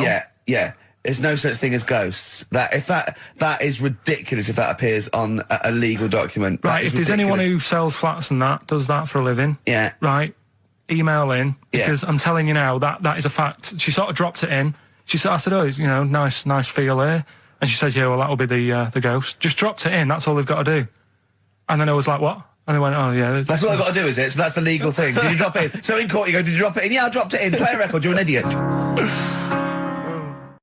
I love the fact that in pole position, in positions 1 and 2 of his favourite films of all time, it's The Elephant Man and Kes. Yeah. That's brilliant. Yeah. Go on. All right. Am I leaving the mics open a bit when this is going out? Yeah, or what? let's have a listen. Yeah? All right. So don't talk then, right? Just put that hot dog down, Rick. And this is the bit in Kes where it's the teacher. I just thought, to be honest, I thought I could do with a day off as well. Yeah. You know what I mean? I thought, well, don't worry then. Don't worry. Tennis. Yeah. No, but I was. What's wrong with your back then, Rick? I don't know. I think it's just age. I don't know. I don't get things seen to, so it's just been hurts when I tie my shoelaces. That's why I'm wearing clogs. It's so much easier. Drawstring trousers and clogs, you know. You used to go to the doctor a lot more, though. You don't tend to do it now. Well, I'm not paranoid anymore. I had 2 flashes when my mum died of cancer. Twice, I think, I said, oh, there's a lump. Once I've been to the doctors twice with him. Yeah. Have you, seriously? I've seriously sat in a waiting room with him twice. Well, I just went for Your dear mum. Yeah, I thought, oh God, I felt them. I didn't need to do it then, did I? I naturally just touched my. But we should point out that Ricky's mother didn't die of testicular cancer. That it just No. But I had I thought, oh God, well I've got it now. And I think I went along once with testicular cancer, didn't I? Yeah, you had the testy problem once. I remember because I remember sitting in the waiting room looking through an old Argos catalogue with you for some reason. I think that was the only thing to read. Then I thought I had throat cancer, didn't I? Yeah, because I think you had a bit of a sore throat, didn't you? But now I think that I'm over that. I was just like, sent me a bit. So, it's just Why were you fiddling around down below? Because I mean, it wasn't like I called on you to do some work and you said I've got to rush to the doctors. I think it was like lunchtime. Yeah. So you'd obviously be meddling around down there. Well, I know I tested a few times, but I'm never sure. What, during the day? Though? I mean, can't you do that when you first get, maybe before you go to bed? Not in a restaurant when we're eating dinner. Yeah, but he likes to, he has a certainly not spaghetti and kumquats. Exactly. That confused me. I don't know where the hands You were. put it right off my meatballs. Oh dear. But Ricky, just to clear it, you are okay, aren't you? Yeah, of course. Just a bad back, Yeah, just a bad back. Yeah, let's have a record, shall we? A bit of Bruce Springsteen, we love it. During breaks and Painkiller on XFM 104.9. Ricky Gervais, Steve Merchant, Claire Sturgis. Yeah, no, it's good to be here. I'm missing hearing Carl, actually. Shouldn't mention him because people will remember then. They go, oh yeah. I know. We're trying to pretend. How are you, Sturgis, by the way? We've not really said hello to you. I'm very well, thank you. Okay? Yeah. Do you look forward to these occasions when you get to stand in for Carl? I get a little bit nervous. Is it intimidating? I imagine it would be. No, it is a bit intimidating because he's such a funny man. But you know, once I'm here, I'm okay. No, he is. It's not like he's doing it on purpose. It's you know what I mean? So he's a natural. At least you know what you're saying. Yeah, that's a good point. Yeah, It's not all downhill, is it? No, exactly. Yeah. I mean, No, it'd be fine. It's only an hour and a half to go. We'll be okay. Can we talk about the BAFTAs? I don't want to sort of go on about, with the awards and everything. I don't like to talk about it. want to talk about Yeah. Claire, I mean, What do you want to know? What do you want to know? What do you want to know? How many you won? Or? Well, of course we. Well, I know how many you won. We're all watching, obviously. Not everyone does, though, Claire. I mean, how many did you win, Steve? You might want to remind What, in all, or what? What are you talking about? How many? Do you mean this year and last? Two now, 2 last year, 4 in all. So it's 4 in all. 2 of those are Ricky's, specifically his. Yeah. No, Steve, what I really want to talk about was Ricky's white suit. Oh, yeah. Okay, well, listen. Classic. Well, let me explain. Well, never mind all that. One, it's actually, I bought it for a photo shoot because I'm doing this thing. I've got a DVD coming out in October, and I'm doing a spoof of the front cover of Thriller. So I bought a white suit, and I got it right. And I thought, well, I might as well wear that then now and get it dry clean. I thought you blagged it. And I thought when I put it on, I looked a bit like Sean Connery as James Bond. Apparently, I look like Tattoo from Fantasy Island. The little midget guy. Yeah. Sure. Which is, I did watch it back, and there are some resemblances. At one point, I did playing, which was, I don't know why. Yeah. I thought. Well, when he suggested he was going to wear it, I said that's crazy. I said it's madness because I knew it would come back and haunt him. I got away with it though. Well, did you? No. I mean, what was it I said to you? We were talking about it, and he said, he said, what are you wearing it with? A sort of white shirt and a white tie. I went, no. I wear a black tie. He said, right. He went, you should do it with the white shirt and the white tie. He went, do that whole Randall Hopkirk thing. And I went, well, that's what I'm worried about. He went, what, you're worried people think you're a ghost? I mean, pathetic. I didn't think it was a good idea. I just love the way that if you're a celebrity, somehow you're allowed to wear nonsense, outrageous clothes because it's kind of expected of you because you're. But it wasn't mental. It wasn't like Graham Norton going in curtains or Jonathan Ross dressing up as Lawrence Bowen. It was just a white suit. But it's just that thing of I am. It's cheeky Ricky Gervais. You look what I'm wearing. I was worried there was going to be chocolate mousse though, or Johnny Vegas was going to greet me and throw up immediately. Yeah. It was sort of I had to keep away from people. And what you're sitting on. But I tell you what, I think it worked with Anne Robinson, didn't it? Do you think she winked at you when you went. She liked you. She just can't stop that. She's made it into a catchpatchphrase. Unbelievable. Oh dear. I mean, the scum. I saw recently. I was flipping through one. It was wedding rings. There was a selection of exclusive wedding rings. Imagine giving this. Imagine getting down on one knee and giving your beloved a themed Lord of the Ring wedding ring. Oh, that is brilliant. Will you be my wife? Better still, my troll.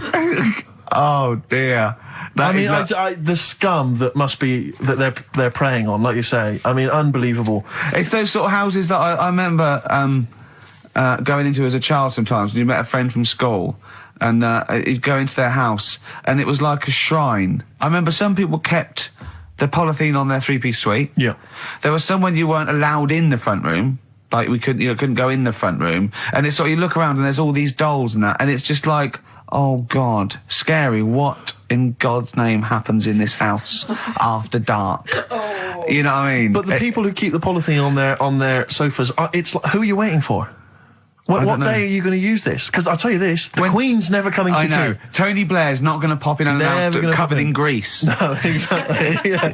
In dungarees. Exactly. I won't sit down. You can sit down.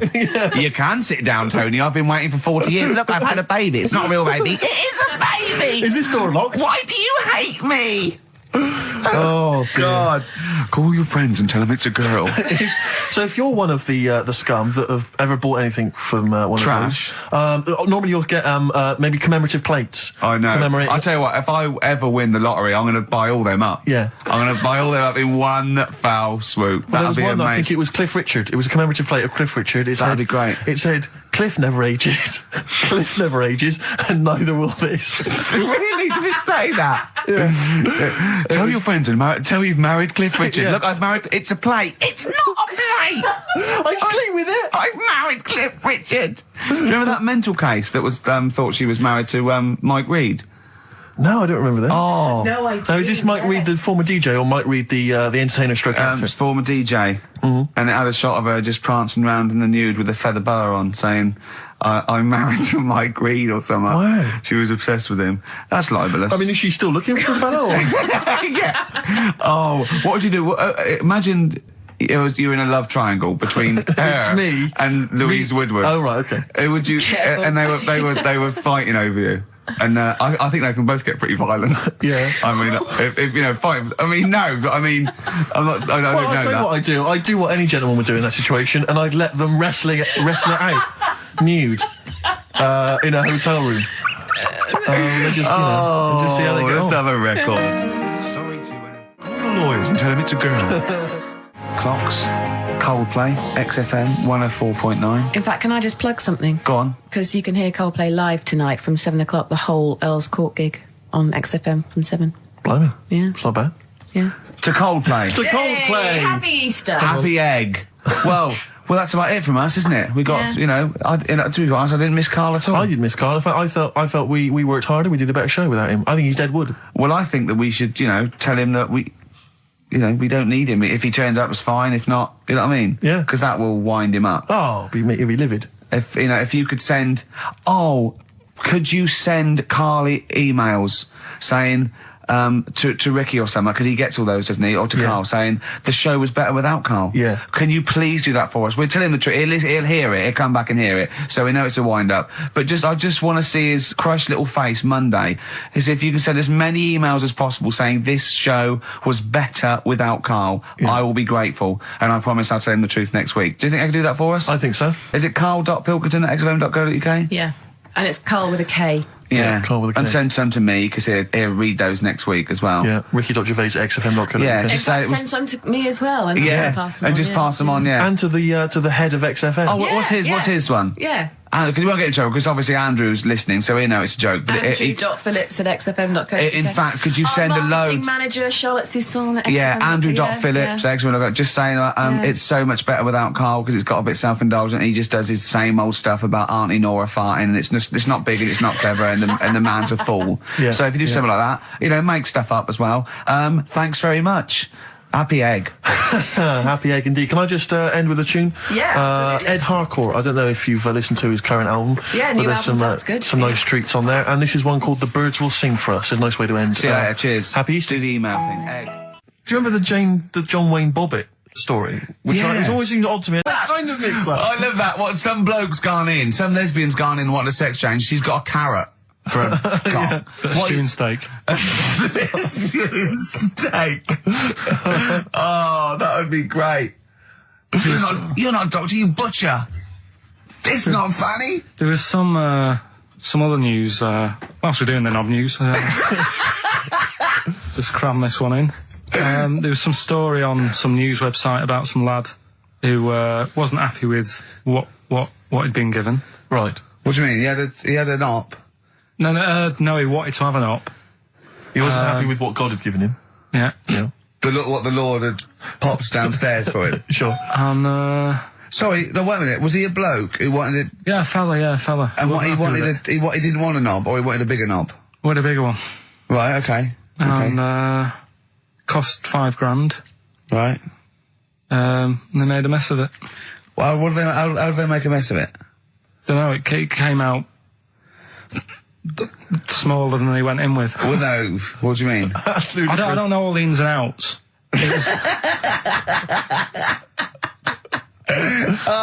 God! It's just like he borrowed the money off his mum. There's been a slight mix-up. He borrowed the money off his mum? I love that. How bad is that? What do you want for your birthday, son? Yeah. Interesting. Thanks, Mum, for asking. A couple of bits of news as well. Hello, Doctor. How did it go? Well, firstly, don't look under the bandages and don't have the goulash for lunch. Yeah. It was smaller than you went in Mum, with. we got $5,000. Why? She's going to be fucking up. Tell me what it's for. You can have it if you tell me what it's for. Well, look at that. Oh, you need a bigger one. Yeah, definitely. There's the money. Yeah. On you go. Nothing can go wrong. What did he say to the doctor then? That's rubbish. I didn't read all the ins and outs. I just, like I said, I saw it. Just looked at the picture. They want a picture. But you just thought, well, thanks for it. You just thought you'd pop that one in. Thanks. Yeah, that's the end. Knob News Extra. Yeah. Play record, Karl. So if you've got any knob news, we've got one more show left. Send that to ricky.gervais@xfm.co.uk and we'll hopefully get that knob news on there next week. Yeah. All right. Some Dizzy Rascal. Oh, Dizzy Rascal, yeah, he's one of the hot new English rappers. Let's play it. Dizzy Rascal, apparently, according to Karl, he hails from Bow, if he's listening. Good work. You have a number 3 hit with that. XFM 104.9, Ricky Gervais reading a magazine, Karl Pilkington, in a good mood today, so everything to play for. Some adverts. XFM. Beatles from the soundtrack to The Yellow Submarine, actually, and that's Hey Bulldog. On XFM 104.9, our last show, maybe. Me, Ricky, Steve, and little Carl. Alright, Carl? But that book, that wasn't a fake. It wasn't like just a ruse to get you back to show you me and dancing in my pants to Elton John. It's that. What was your girlfriend doing during that, instantly? I think she was just getting on with sort of like packing up sort of boxes because we were moving. So sure. I don't think. Well, she's seen it all before. Yeah. And the book was. Do you remember that book that I showed you? That it was Man's Body, an Owner's Manual, and it's just like loads of stats. And there's one in there. Yeah, it's kind of like a Guinness Book of Records of men. Yeah, there's one section there. That was. Sorry, hang on. It's not like Guinness Book of Records of men. That just sounds a little bit like you and I were sat around your house looking at a big book, pictures of men. The Big Man book. The Big Man book. He is a big man, isn't he? Yeah. He should be on the front cover. Yeah, it was a book more about the kind of physical body and exactly, biology and social and sex and all that sort of stuff. And but we didn't look at the sex, which is where we got the knob news for today from. Right, this is true, right? I read that you'll have someone's eye out, knob news. Then you've got the jingle. Yeah. I read that the smallest ever functioning penis, right, was under 3/4 of an inch when erect. Extraordinary. That is bad luck, isn't it? And it's a micro penis, so it's perfectly scaled down. Just a little look at Carl's face. Well, couldn't the fella have said, look, right, I'm not happy about it, so don't print it.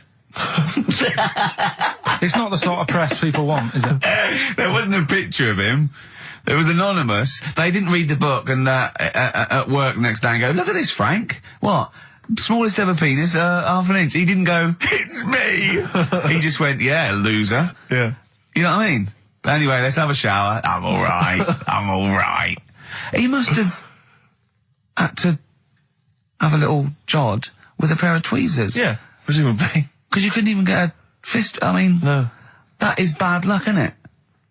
Was he a good-looking fella? What would you do, right, if he invited you round and said, right, and he was like the king, right, and he went, oh, Carl, can you just go in there and just nibble at it? And you've gone under the water, and you're just about to nibble at it, and you come up and you go, that's tiny. Would you be disappointed or relieved? Right, well, that wouldn't happen. No! Carl, I'm saying if it did, would you be disappointed? Would you go, oh, that, I can't even get, I don't know where to start with that? Or would you go, oh, thank God it's not a big one? You've got to remember that he's the emperor. So you've got to do what he says or he'll have you killed. What would you do? Would you go, oh, I lovely set of tackle, or, oh, it's not as big as I wanted, or would you secretly think, I'm glad it's not big because I didn't want to, because I'm not that guy? I'm not even gonna think about it, because I wouldn't do it. I know I wouldn't do it, even back then. Even back then? What do you mean? What? When was Nero at it? What? Well, the Roman Empire was sort of like 2000. Well, it stretched for years. Yeah. So, it's a long time ago. Yeah, I wouldn't do it. You'd have to. I always remember, we're still doing Knob News? Yeah. Just Knob News Extra. Knob News Extra, excellent. Well, I didn't do that well at school and that, right? But we had biology. Mm-hmm. And I didn't take much of it in, but there was one day when it was about, Knob News and stuff. And it was all about how blood, is what makes... engorges the erectile tissue. Sure. Yeah, it was all about that. And there's this girl in our class called Paula, right? We were sat there watching it, and she fainted. You just heard her go, oh! And she hit the floor, right? Because we were all sat on top of the desk watching this. I wasn't that interested in that. No. I wasn't looking at it and that. But Paula, right, she fell over. And the funny thing was, right... What was it, a video? Yeah, a video of, like, this blood doing the business to this fella's member, right? And she fell over, like, and everyone's like, oh, what's up with her? And the teacher was trying to, like, wake her up and give her water and that. And it was really weird, because then the nurse came in, and yet this video was still playing. And the nurse came in, what happened? Well, have you seen this? Yeah. and you could hear, like, you know, then it was going on to, like, sex education on the video. It was all done from start to finish. What happens, and by the end, and she was still out cold by the time it got to, like, and then they had a baby. Yeah. Right? That just reminded me of it. So it seems to me that was her sex education class. She fainted when the penis got erect, and when she woke up, a baby was born. That's probably what she thinks happens. She's wandering around now. And the whole class just missed out a bit because they saw someone's face. If she's ever with a bloke and he gets an erection, she just goes, "Oh no!" Well, that's it. She was a bit of a class tart, really. That's why everyone was like, "What's up?" Carl. No, but she was. Everyone was like, "What's up with her?" It's not as if she's not seen it before. But just reminded me then. Weird. But anyway, yeah. So I wouldn't. Anyway, let's leave Nero aside. Yeah. The other thing in this, should we play a record and come back? There's another interesting fact. There is some extraordinary facts in that. Yeah, we'll do more facts. We're running over. It won't be knob news. There'll be all different types of news. Good show though. Enjoying the last show. Yeah. It's all right, and you know, I hope it gets better because Telegraph are listening today. The Telegraph, the paper. Yeah. Why are they? Why did you say that? Just, Jenny, the PR woman, said to me yesterday, she said, just, you know, do some good topics and that, so you don't have to worry there. What they phoned up to say, hello, it's Telegraph here, we'll be listening tomorrow. I don't know what they're doing. Are they doing a review of it or something? I don't know. Why would they do that? There's no reason to. I'm a bit, why didn't you mention this earlier? So the Telegraph have said, why would they call up to say we'll be listening? It's a free country. Because they said they'll be listening, but also, can you make sure you record it? Because if we can't listen to it because of the pirate stations that are on at the weekend, because it affects our signal and stuff. Whoever's listening must listen and know there's a problem with pirates, and they said, can you... Well, they're probably just doing a feature about radio shows or something then. They're going to tear us to shreds. Listen to seriously, the drivel we've talked today. I mean, what are they going to make of it? That's a broadsheet newspaper. I think I know what Monday's headline's going to be. I don't think it's going to be like, you know, they're going to forget about the power cuts. It's not going to be about, you know, the inquiry or terrorism or anything. It's going to be no more to knob news. Yeah. It's going to, they're going to love that. I mean, I have a little bit of self-respect. And if I'd known a quality newspaper was going to be listening, I wouldn't have turned up today. Because, I'm an award winner, you know, and I'm a respected television writer. And I've, you know, won awards, sort of classy. Don't worry, though. And don't worry. What have we talked about? Knobs. We've had the worst quiz on radio. We've had you trying to explain relativity. You didn't even understand what that word meant. Yeah. You know, you just mentioned there about sort of no knickers and that. Is this going to be your Auntie Nora? No. Right. It's just, you know, like the last flat that I lived in, I always had a good view across the road, and I could see, it was the hairy... There was the hairy Chinese kid. Not hairy Chinese kid, he was just a Chinese kid, actually. Yeah. Running about. Because that's rare, isn't it? Hairy Chinese kid's very rare, isn't it? Yeah. There's only one official sighting, isn't there? In one of those shit little magazines that you buy. Yeah, he was running around in his underpants. You just swore ironically. I mean, I imagine if there's any newspapers listening, you did that. Because he's sort of jokey and... Yeah, go on, let's not swear. And there was the old woman who didn't move, she was just sat there reading a book all the time. Who we think possibly died and no one came round for weeks, I mean. But, and now I've moved, right? And it was quiet for a bit. I always look at what view I'm getting, right? Looked across and it was just sort of empty, sort of flats ready for people to move in and that, right? Anyway, people are in there now, right? And they've put all the furniture in, but I haven't put any curtains up, right? So anyway, I'm sort of washing up, just having a look out the window, right? Girl sort of wandering about, you know, knickers on, right?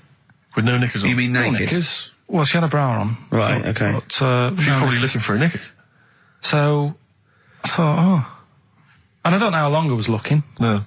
Right, but anyway, she looks across. Oh God! I think she spotted me. Yeah. I think, oh God. I felt really bad. Yeah. I said to Suzanne... Sorry, is this some sort of Peeping Tom confession while the Telegraph are listening? I've no idea. Well, it's not... That's the thing, though. Peepington. If I was peeping, she was peeping as well, because she was looking over. Works both ways, doesn't it? Yeah, but yeah, all she could see of you was your bald head. Yeah. No. But and your hands moving as you were washing up. And some white-looking substance frothing up. Particularly stubborn stain on this glass. Yeah. Oh, God.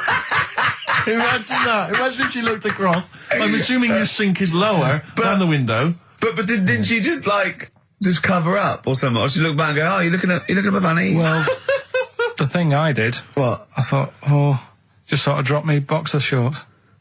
Because I thought... Well, Suzanne said, what are you doing? What are you talking about? What are you talking about? No, just so they can see me cheeks of me. What are you talking about?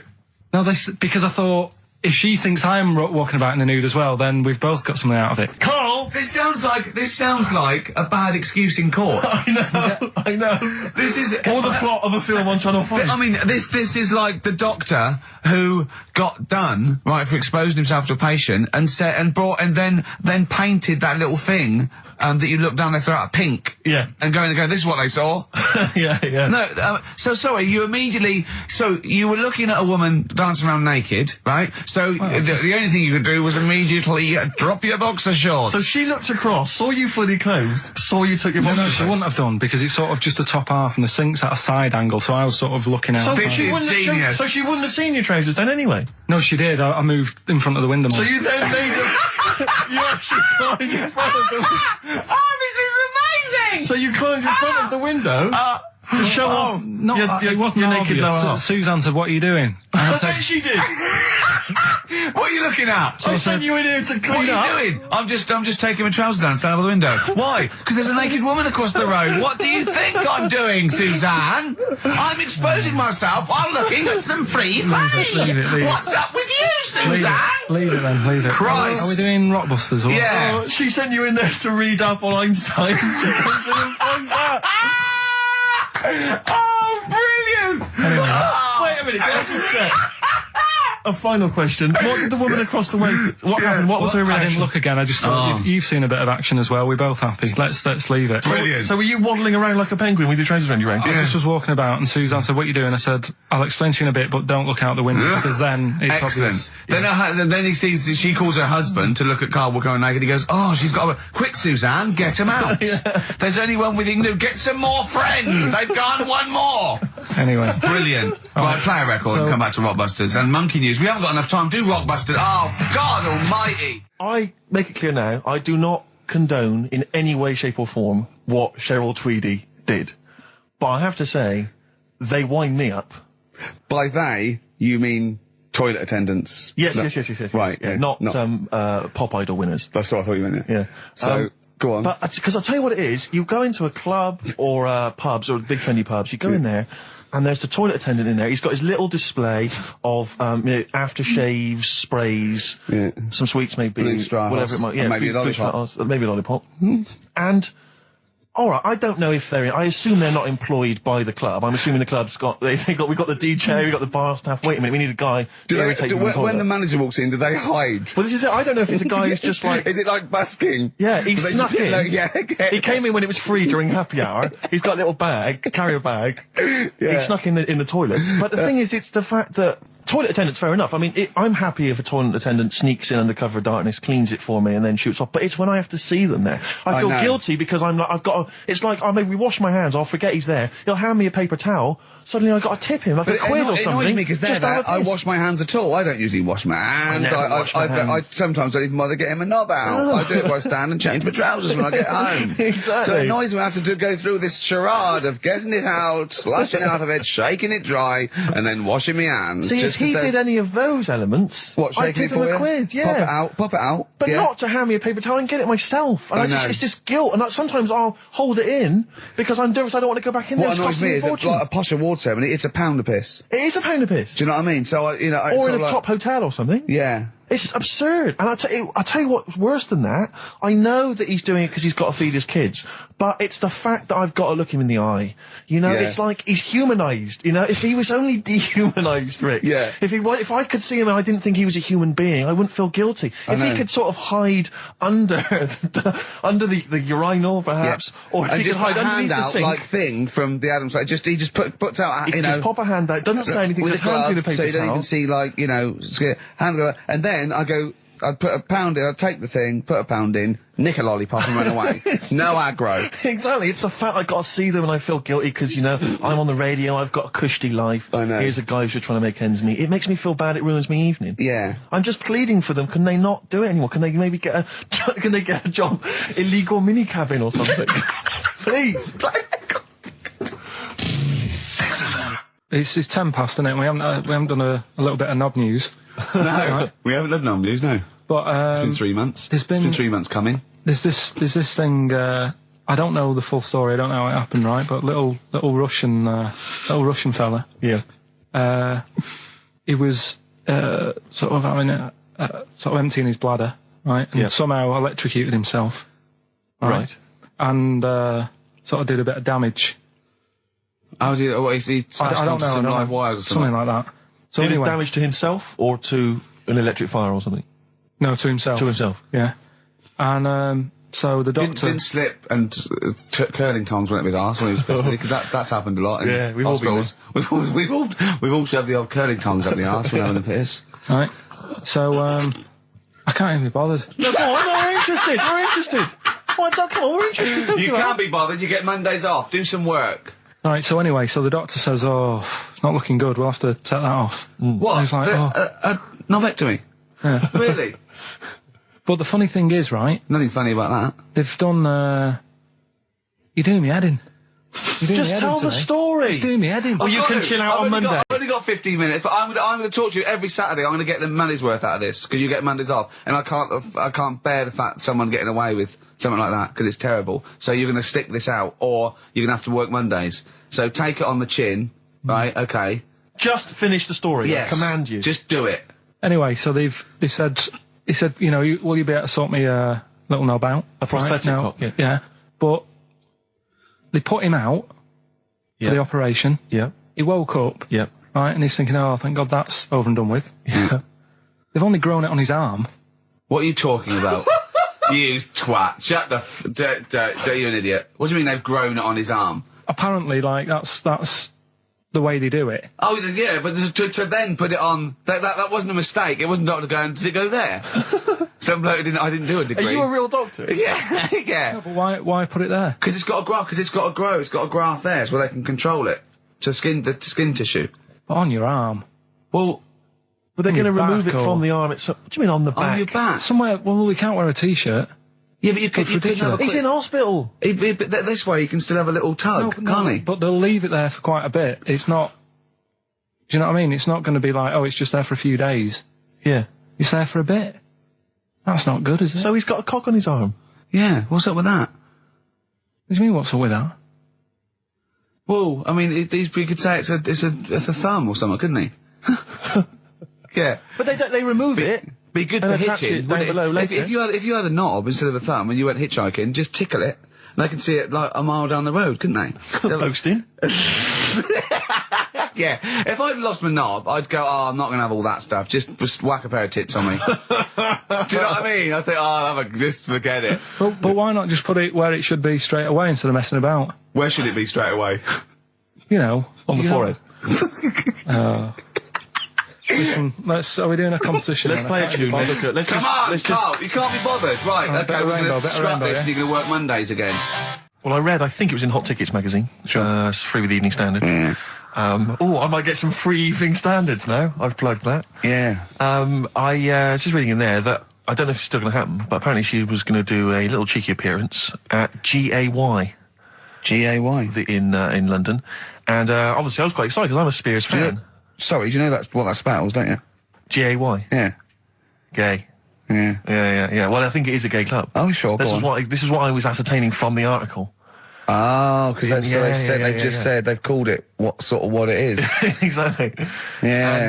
And it was apparently she was going to be previewing some of her new album live on stage at GA1. And that's an intimate venue. Normally you'd have to see someone like Spears, probably at Wembley Arena, something like that. I'm thinking I'm a Spears fan. You know, get up a couple of the gang together. Yeah. You know, some of the lads. Exactly. Yeah. Cruise down there. Yeah. But then I read on in the article that apparently the doorman at GAY were only going to let in regulars, and the way they were going to ascertain if you were a regular was by asking a series of questions at the door. What, testing if you're really... Now, I don't know if the questions would be about the interior of GAY. Or the interior of someone else. Yeah. Or just general kind of... Like, you know. what do you reckon you'd have passed the pretend... Well, that's what I was wondering. So you'd have had to pretend to be... GAY to get in to see Spears. Now Can you say gay on the radio? Yeah, I think so. Yeah. Now, there's irony, isn't it? So you're pretending to be gay to get into a club to see a bird that you like. Yeah. I'll give you a little quick test. Right. Shall I? All right. All right. Sorry. What's your name, mate? Paolo. All right, Paolo. Yeah. You haven't done a lot with your hair. You just sort of let it grow out. I mean, would you be putting product on a bit later? Because I mean, you don't look very. You look sort of quite masculine, quite. Yeah, well, sort of like you didn't care. Like you have no care about how you look. Like you're a. Normally it would be shaved. Of course. Oh, okay. Yes. We would say normally that looks about like 3 months growth there. Why haven't you? I've been ill. Nothing serious? Nothing serious. Okay. No, that's why I let it grow. So it's grown. Okay. So what time would you normally be going out then? Paolo? Normally I'd go out about about 8ish. 8 o'clock in the evening. No, you've got? No. That sounds a bit early. That's what. No, I'd go out about 3 in the morning normally. Right. So I take them on. Yeah. Okay. Right. So that's right. That's right. Yeah. Where'd you go? Down sort of. Compton Street for a coffee and then on to GAY with your little shaved head. Yeah. Okay, well, you're doing Sounding fine. pretty gay. Sounding pretty good. Can I just ask you one final question? 20 bender points? 20 bender points. I'm just going to let you in. Okay, I'm just going to tell the guys to let you in. But I've got one more question. Yeah. My ears pierced. It's a bit more of a bigger operation to put them back. So doctors are probably making sure that he's just Sure, if you've had the top half done, you're not going to go back on what you've said. But no, what's the top half being done? I could get you breast implants, give you a bit of hormonal treatment. No, that would be a great idea for next week. and you could reverse it. What you can't do is grow a knob back. Well, you can. Last week we were talking about growing one on your arm. Yeah. We've done that. We can, so that is possible. But the thing is, the truth of it is, I think I do know about this story. I think it was a television programme called There's Something About Miriam. The conceit of which was that this pre-op transsexual... So I guessed that right, yeah.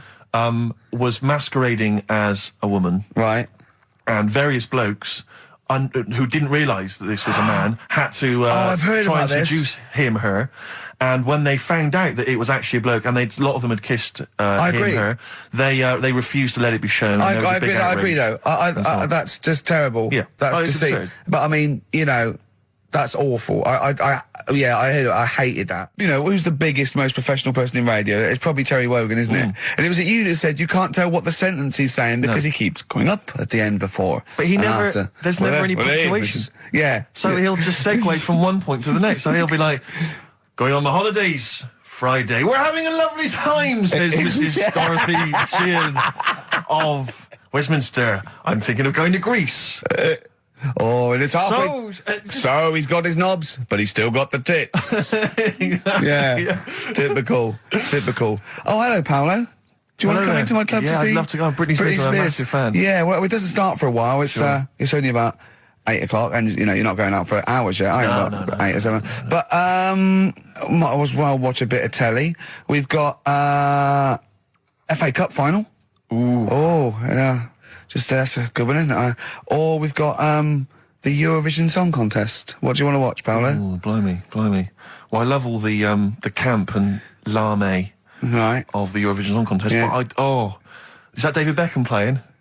Because I love him. His hair and his legs. See what you've done. You see? So you will watch the football, but you'll be mainly looking at the legs and the tight shorts. So while Beckham's knocking them in, you'll be exactly knocking one.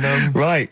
Let's. Do you notice? Remember, I never really looked, but when you see old clips of, say, early '80s footballers, the shorts are much tighter. Aren't they? I don't know. I don't really know. I remember Karl was saying when he went and there was 2 strippers, a bloke and a woman, and they whipped off their clothes at the same time, and you looked straight at the boys. Yeah, everybody would. You would have done. Right. You do. You do. You look at his doo-doo. What do you mean? You look at his doo-doo. No, I'm just saying. If you were there, you would have done the same. 2 people on the stage. Yeah. Woman and a man. Yeah. They were getting the clothes off. Yeah. Right? The fella took his pants off the same time as the girl took her knickers off. Yeah, right. All I'm saying is it's human nature to have a quick look, have a quick glance, see what's going on. See what's going on? And then I wanted to look at the woman, but she put her knickers back on quick. She didn't live opposite from you, did she? But just to return briefly to the shorts question. It's only because in the 30s and 40s, they were huge shorts, weren't they? I mean, genuinely massive, huge. A small child could wear them as trousers. They were. I think that's to do with comfort and decency, though, isn't it? And then, but by the sort of 80s, there was barely any shorts there. I think that was fashion. But it's weird that you feel like at some point someone's gone, guys, I mean, They've good gone game too today, small. but it's just ludicrous. But that's what happened, isn't it? Because, you know, things get bigger and bigger and bigger, then they get smaller and smaller and smaller. Yeah. And fashion's like flares, drain pipes, Yeah. heels, flat. Yeah. Tall hats, flat hats. What do Yeah. you make of the miniskirt? Long hair, skinhead. Miniskirt, again, I don't know, I'm sure there's been 10 resurgences of miniskirts since 65, whatever it was. Yeah. You know, it's fashion, so the short... you know what? Do you know what I think, Steve? I think the shorts will get smaller again before we die. I think we'll see one more tight little packet of Premiership footballers running round with their offal squeezed like the last chicken in a butcher's window. Almost protruding. Wrapped up, yeah. Yeah, Well, definitely. imagine if they just wore cling film shorts so you could see what was happening there, Carl. Where would you look then?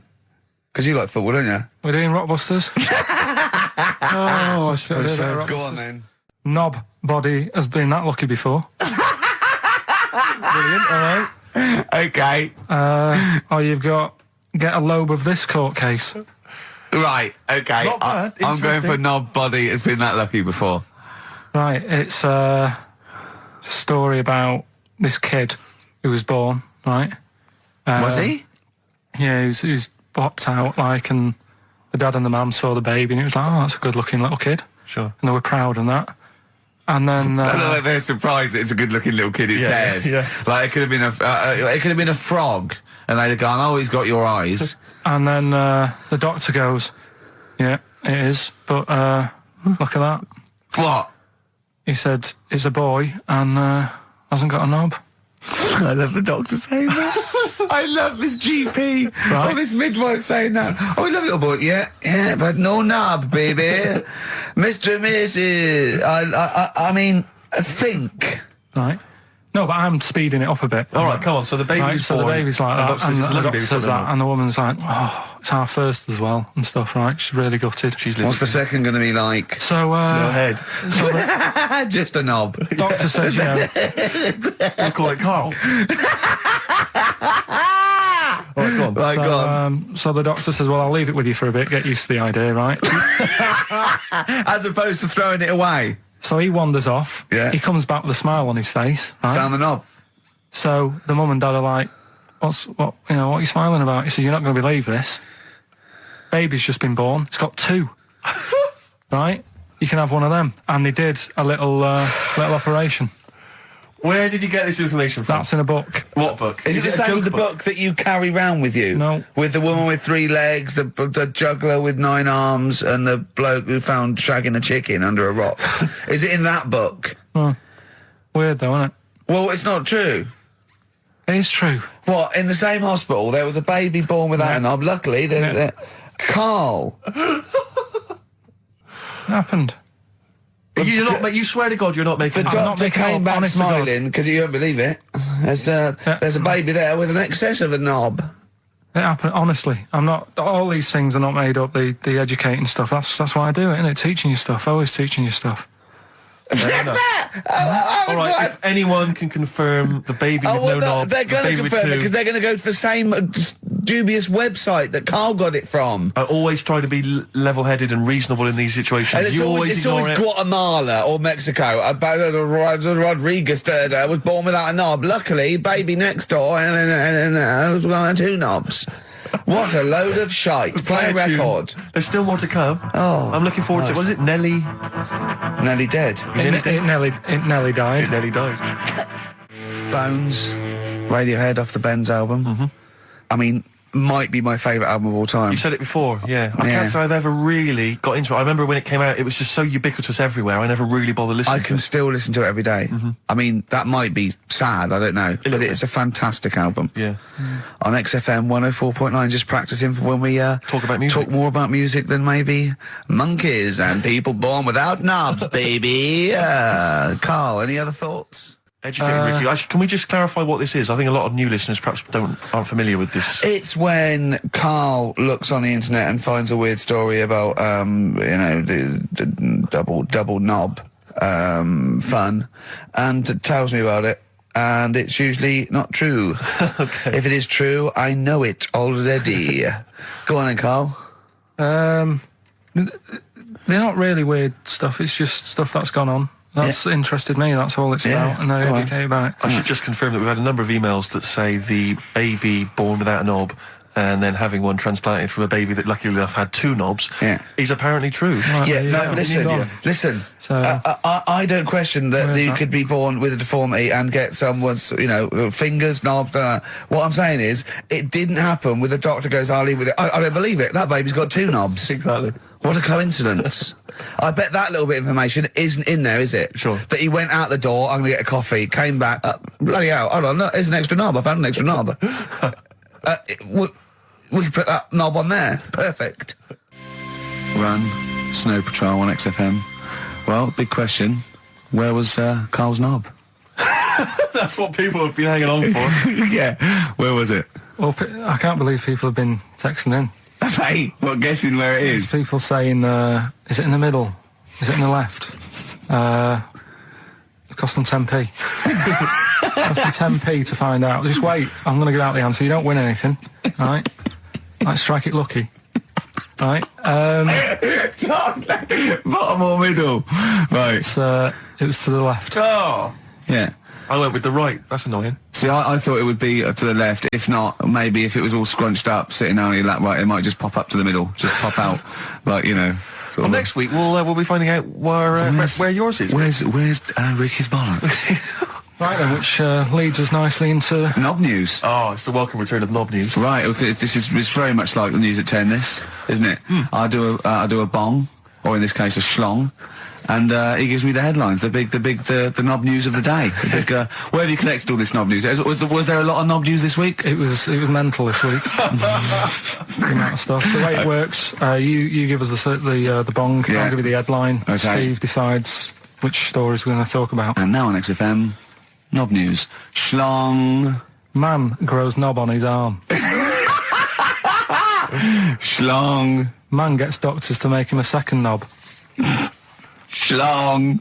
Turkish prisoners made hole in cell wall to produce third inmate. Schlong. Doctors accidentally remove man's testicles. So, well, can I straight away go for the accidental removal of the testicles? Well, it's happened before, hasn't it? We've talked about that before. Well, how did what did he go in for a tonsillitis? What are they called? Tonsillectomy. And he went in the wrong way. What are you talking about? How can they accidentally remove his testicles? It says he didn't look at his folder, and the doctor said to the fella, "Oh, we've removed your testicles and we wanted to take out your prostate gland." So that's what happened. There's the story. This is what I mean. That's why I don't like going to the doctors. It happens, doesn't it? Because all these sort of it's when they say things like, "Oh, it's just we do loads of these operations." That's when they're not concentrating. Brilliant. Do you know what I mean? When they say it's procedure, that's like having a boring job that you do every day when you're not going to be concentrating. I prefer them to go, "This is a tricky one, this." I know what you mean. I sort of do know what you mean. People, you watch TV programmes about, like, you know, removing someone's second head or whatever, and there's like the best surgeons from all over the world. It's televised. They can't make a mistake. They can't go, "We took his legs off by mistake." Whereas the fella who's having a prostate's like, "Oh, do you want to do it? I'm sick of doing that." Yeah. And they're probably doing a crossword whilst writing. Of course they are. I've seen that actually in operating theatres. They're doing a crossword. That's what I mean. Yeah. I was just examining some of the other knob news, Rick, a little bit more closely. Man gets doctors to make him a second penis. I'm sure we're all interested to know what happened there. Yeah. A German who persuaded doctors to give him a second penis has lost his wife after he showed her the result. Biker Michael Gruber lost his original penis in a motorbike accident, and doctors built him a second one using a mixture of skin, bone and other tissues. Bone? Apparently, the penis worked so well that he was even able to father a child with his wife Bianca. But Gruber was still not happy and asked doctors to repeat the operation and build him a better organ, to which they agreed. From his hospital bed, he said, "I've got 2 penises, but no wife. I'm hoping when I get rid of one of the penises, I'll get her back." What do you mean? Sorry, he had 2 put on. What side does he wear? So he's had both. So he's had 3 then. Yeah. This is probably the thing that happened with Hitler when he had 1 ball, but he had 3 at one point, didn't he? So he just get one in the other ball, gave his mum one, and Get the other one. Man grows penis on his arm. I mean, why people are constantly losing their penises around the world? I've no idea. But why? I didn't realise it was a bit. What do you mean why on the arm? It's just a graft, isn't it? Yeah, but put it on like your buttock or your side. Not you can't wear a short sleeve shirt. Why do they've done that before? I don't understand it. Why not just graft it onto the side of your leg or something where it's high up, close to where it should be? I don't know. To get it used to the environment, like when you were like release a duck into the wild. I've never understood that. If there's a doctor, again, we had a doctor last time. If there's someone who can let us know why they put it on the arm, so they can keep an eye on it. Presumably, he's not going to work with this knob on his arm. He's probably in a hospital bed and under examination. Right. So what do you think? They pop the knob on the arm, say come back in 3 weeks. What do you do, by the way? I'm a mechanic. Keep the knob, keep the long sleeve shirt, because the blokes go, why have you got a knob on your arm, mate? What are you talking about? He doesn't go back to normal as a teacher. Sir, what is it? What is it, Simpkins? You got a knob on your arm. No, don't worry about that. Do your maths. What do you think this bloke's walking around with a big knob coming out of his arm? Why on the arm? So they can keep an eye on it. So it's not. But if he's in bed, just get him to not put any undies on or whatever, and just have a little sly look at how it's going. Even in hospital, if you're in a shared little hospital room, people going, "Oh, I've had heart problems. What's your problem?" He's there with his arm out. He's got his knob out. Yeah, but I don't think it counts as indecent exposure when they're grafting a knob on your arm, sticking that up the bed. Imagine if he's driving, he's just got it out the window. People driving by. Yeah. At the end is that bloke giving me the finger? At the end of the man grows penis on his arm story, it says, a Moscow surgeon said the man will be able to have sex in a few months. He said, women will never suspect. But what kind of a doctor talks like that? Yeah. I'll tell you, it's his cock now, seriously. The birds will never know. He'll be able to go berserk. Yeah. They'll never realise we grew it on his arm. That is unbelievable. Will he have a little scar on his arm, do you think? Yeah, I don't get it. Like I say, 83936 if there's a doctor out there. Or indeed if you've ever grown... Or a tailor. Making you a shirt. What side do you wear your cock on, sir? It's my left arm. What's this? Bit of stones? Yeah, beautiful. Lay it on me. Wild Horses by the Rolling Stones on XFM 104.9. Well, I think the listening public would have enjoyed knob news there. Oh. So, I mean, there was a lot of knob news this week. I was surprised. I would have thought it would be hard sometimes to get knob news together, but... I would have thought it would have been part of a bigger news programme, but, I mean, I don't think we'd dedicate a whole sort of, like John Craven's news round. Yeah. A whole 5 minutes to knob-related news. Yeah. There was other news, was there, in the week at all? Carl, it wasn't just all knob-related, you didn't just research. No, they're the ones that sort of stand out. And it's knob news time. We're all very excited. Last week's knob news was what, Carl? Remember, it was a man... who grew a knob on his arm. Sure. No, he didn't grow it there, did he? He put it there. Well, I know that, but, yeah. Just popped it on his arm. Yeah. A bit. Yeah. This week... That's just a recap of the week's news. Right now it's the headlines. Well, we talked about it before. Do you know the little mouse that had an ear on its back? Yeah. Sure. Right. Well, you thought he had a bad time, right? Listen to this one. Mouse walking about with us sort of wearing a monkey's testicle. They're just having a laugh. This is what I mean about a lot of scientists. What are they doing? When's that going to come in handy? I don't know what you mean. Well, they were seeing if, say if a fella loses one, right? Yeah. Hitler or whatever. And they go, well, don't worry about it. We can sort you out. I don't know what the monkey's going to do. I don't know if they keep passing them on or whatever. But the actual monkey testicle was put on the mouse. And it worked. It worked for the mouse. But isn't it... I mean, isn't a monkey's testicle quite large in relation to a mouse? Would it not look like the mouse was on a space hopper or something? Oh, yeah, it didn't look good. Well, they didn't put it where its testicles would be. No, they did. They put it... Well, how could it walk, then? The ear was on his back, so he could just get about. Well, I don't know. But you don't know, do you? You just guessed. Did they grow the monkey's testicles where the mouse testicles would... Well, it looked stupid anywhere else, though, wouldn't it?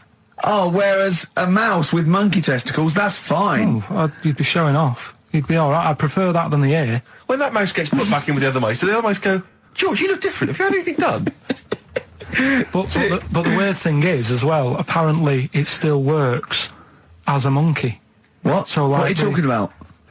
Like the sperm and that was, it was still sort of monkey Of course sperm. it was. What are you talking about? Well, that's weird.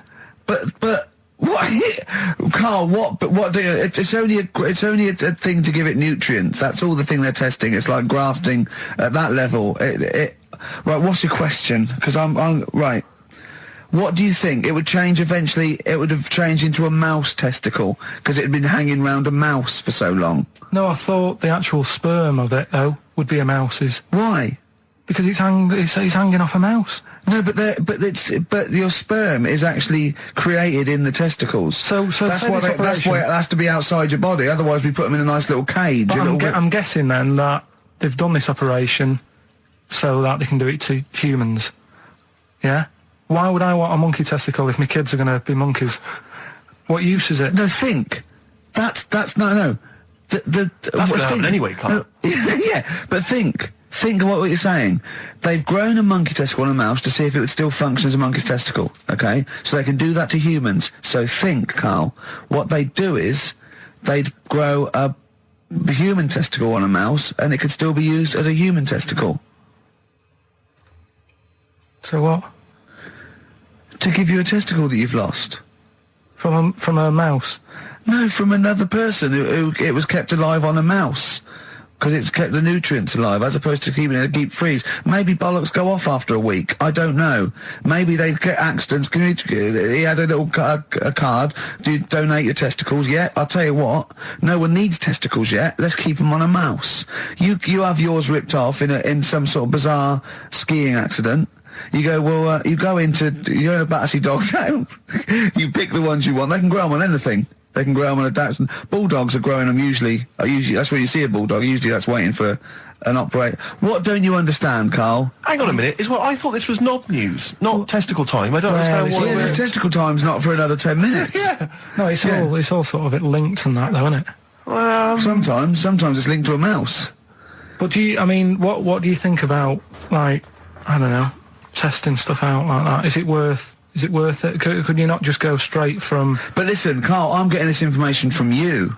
No, if this was on Question Time and someone said there were, Dimbleby and Paxman or whatever said it, I'd think about it as a moral dilemma. You've just said you saw a mouse with a monkey testicle. What do you think of that? I don't think anything of it.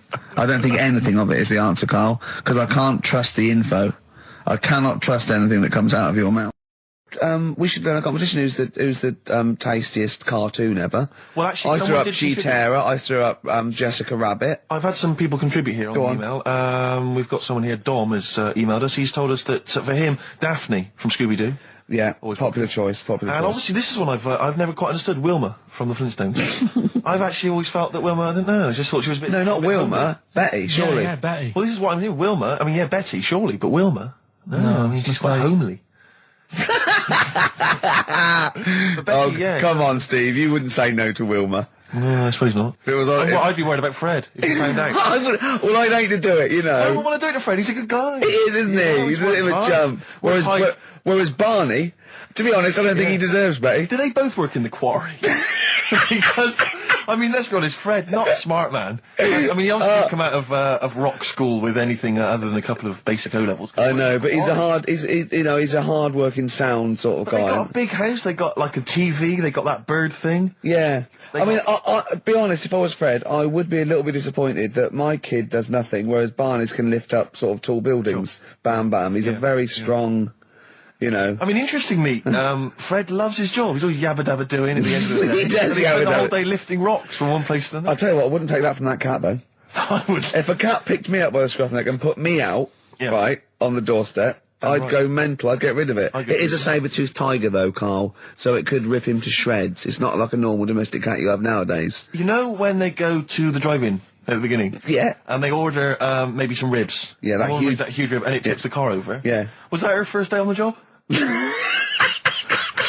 because Yeah, it's never been ordered before. Yeah, either it's that, or she'd have realised. yeah, we're out of pig. We've got brontosaurus rib. Exactly. He goes, well, that knock the car over. No, it won't. I don't know. Rick, can I tell you now? That was an accident waiting to happen. It was really, wasn't it? Yeah. And it did. Oh dear. Mind you, I went to Texas once, and I had some ribs, and it was like the Flintstones. It was huge, and not only did it look too much like an animal that I couldn't actually eat it.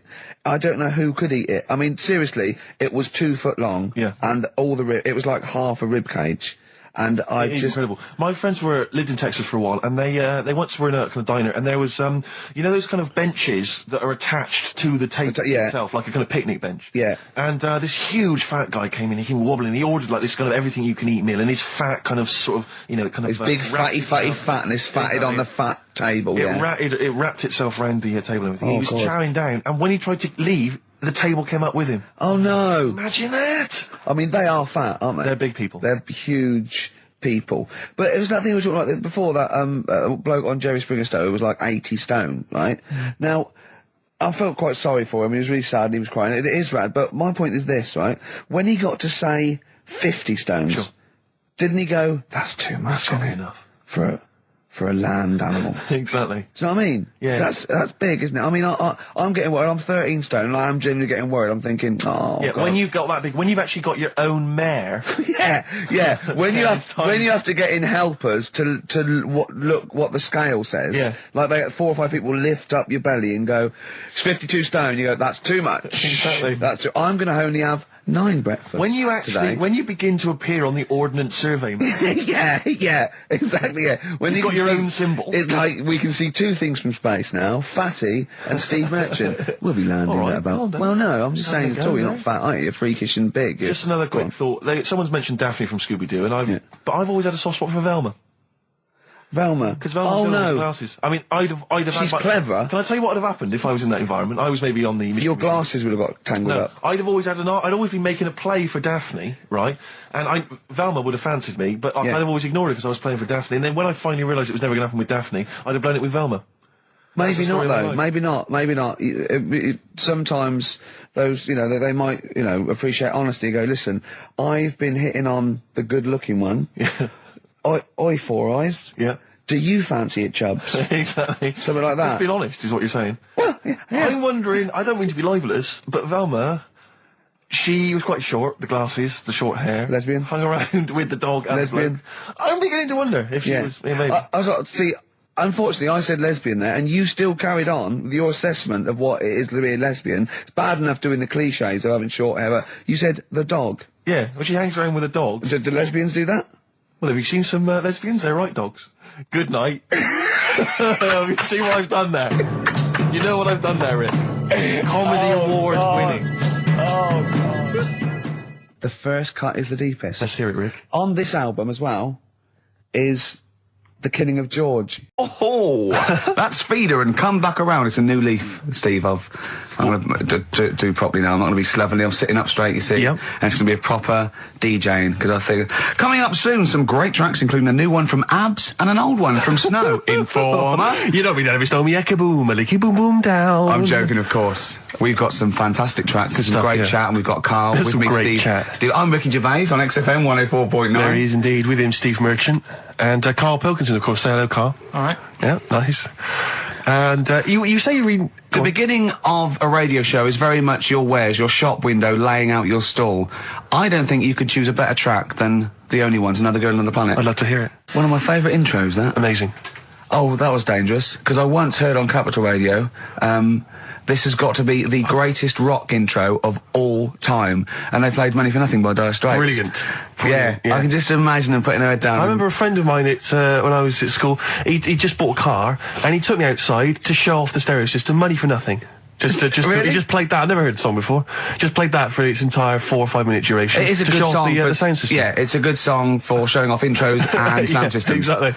Yeah. You said you were driving along earlier. You saw someone. Yeah, it was one of those zooped up sort of sporty saloons. Nice. You know, the big like a Mondale or something, those big, and it was blaring out. And the bloke in it was sort of like, I could tell he was 24, but already going bald. Yeah. From like obviously his estate agency job, not jail. But he's made a bit of money, and he's got, and the serious was ridiculous. I mean, so loud, and it was going through Covent Garden. He was playing Snow in form. Oh, Do people remember Informer by Snow? It was a big tune in my I don't youth. know. It's great. Yeah, I always enjoy it. Can I bring that in next week? Can we play Snow next week? Well, you can play a tiny little bit. Tiny little bit of Snow. Yeah. Informer. Do you remember Snow, Carl? Yeah, you loved it. Yeah, big tune. Yeah, loved it. Oh, did you? Big tune from the 90s. Happy song, isn't it? Rick, you were saying that you've turned over a new leaf. Yeah. Is that in all aspects of your life, or is that just in your broadcasting career? Because the reason I bring that up is because, do you want to describe what you were eating just now when we came in? Because you're a 40-year-old man, you've put on a little bit of weight, so presumably you're watching what you eat. Well, no, but it sounded exotic. I went into a cafe and they didn't have a cheese sandwich. Right. And can I describe what it looked like to me? Right, it looked to me like a big slab of cheese. You've just got them to just cut off a big block of cheese, like the size of a CD case, or one of those double albums, right, of cheese, right, and just lightly melt that for me so it drips over my hand and it gets really greasy in the bag. But just lay some strips of bacon on the top. Yeah, but listen, you've embarrassed yourself. Is that what it was? No, it's a croque monsieur, so it's French. It's a what? A croque monsieur. A croque monsieur. Yeah, and so I thought, I've never heard of a croque. You're having a see, you've embarrassed yourself. Is that how it's pronounced, or is it croque monsieur? Oh! Hey? You didn't expect me to be bringing out the French. Hey? Tu aimes la musique pop? Oui, je t'aime la musique pop. Le plume de ma tante. Où est le syndicat d'initiative? That means my aunt's pen. So what was it then? It was a croque. Yeah, and it was just too greasy. It was just too, and it was all wobbly. I like toast, like it to be crisp. Sure. That's the thing with like, what? This is rubbish. Play Coldplay. Back to form there, Oasis, and Little by Little. This is XFM 104.9. I'm Ricky Gervais. Who are you? My name's Steve Merchant. Good to see you. Thanks. With us, the producer in the studio is Karl Pilkington, and he'll be doing the buttons. Yeah, you made a good effort there. But once again, got bored. Words are your enemy, Rick, and they defeated you once again. Just run out of steam with the sentences. Every week I think, well, I'm really going to make an effort now. I've chosen some records. Yeah. That's it. That's as far as it goes, isn't it? Yeah. Maybe you should write out what you're going to say at the top of the show. Write that out. Get a nice big crayon. I like to keep a little bit of, a little bit of something, a little bit of spark, a little bit of liveliness to it. Sure. How are you? Good to see you. Yeah, it's great. It's great to it's great to be out of the house again. Yeah. Oh yeah, just I was going to say, because we've been doing this for a long time now with a little break, but XFM are bringing new listeners all the time. I've heard 4 or 5 a week. Really? Yeah. New listeners tune in to XFM 104.9. Beware. Yeah. And we might take it for granted the people that know who we are, know who you are, know who Karl is. Sure. Now, if you're a regular, then you know exactly who we are. But for those of you who don't, I'm Ricky Gervais. Ricky Gervais, a BAFTA award-winning actor and writer. Steve Merchant, all those. A friend of yours. Yeah. And this is the important thing: Karl Pilkington. Absolutely. Our producer. I say producer. He was the bloke who was lumbered with a job.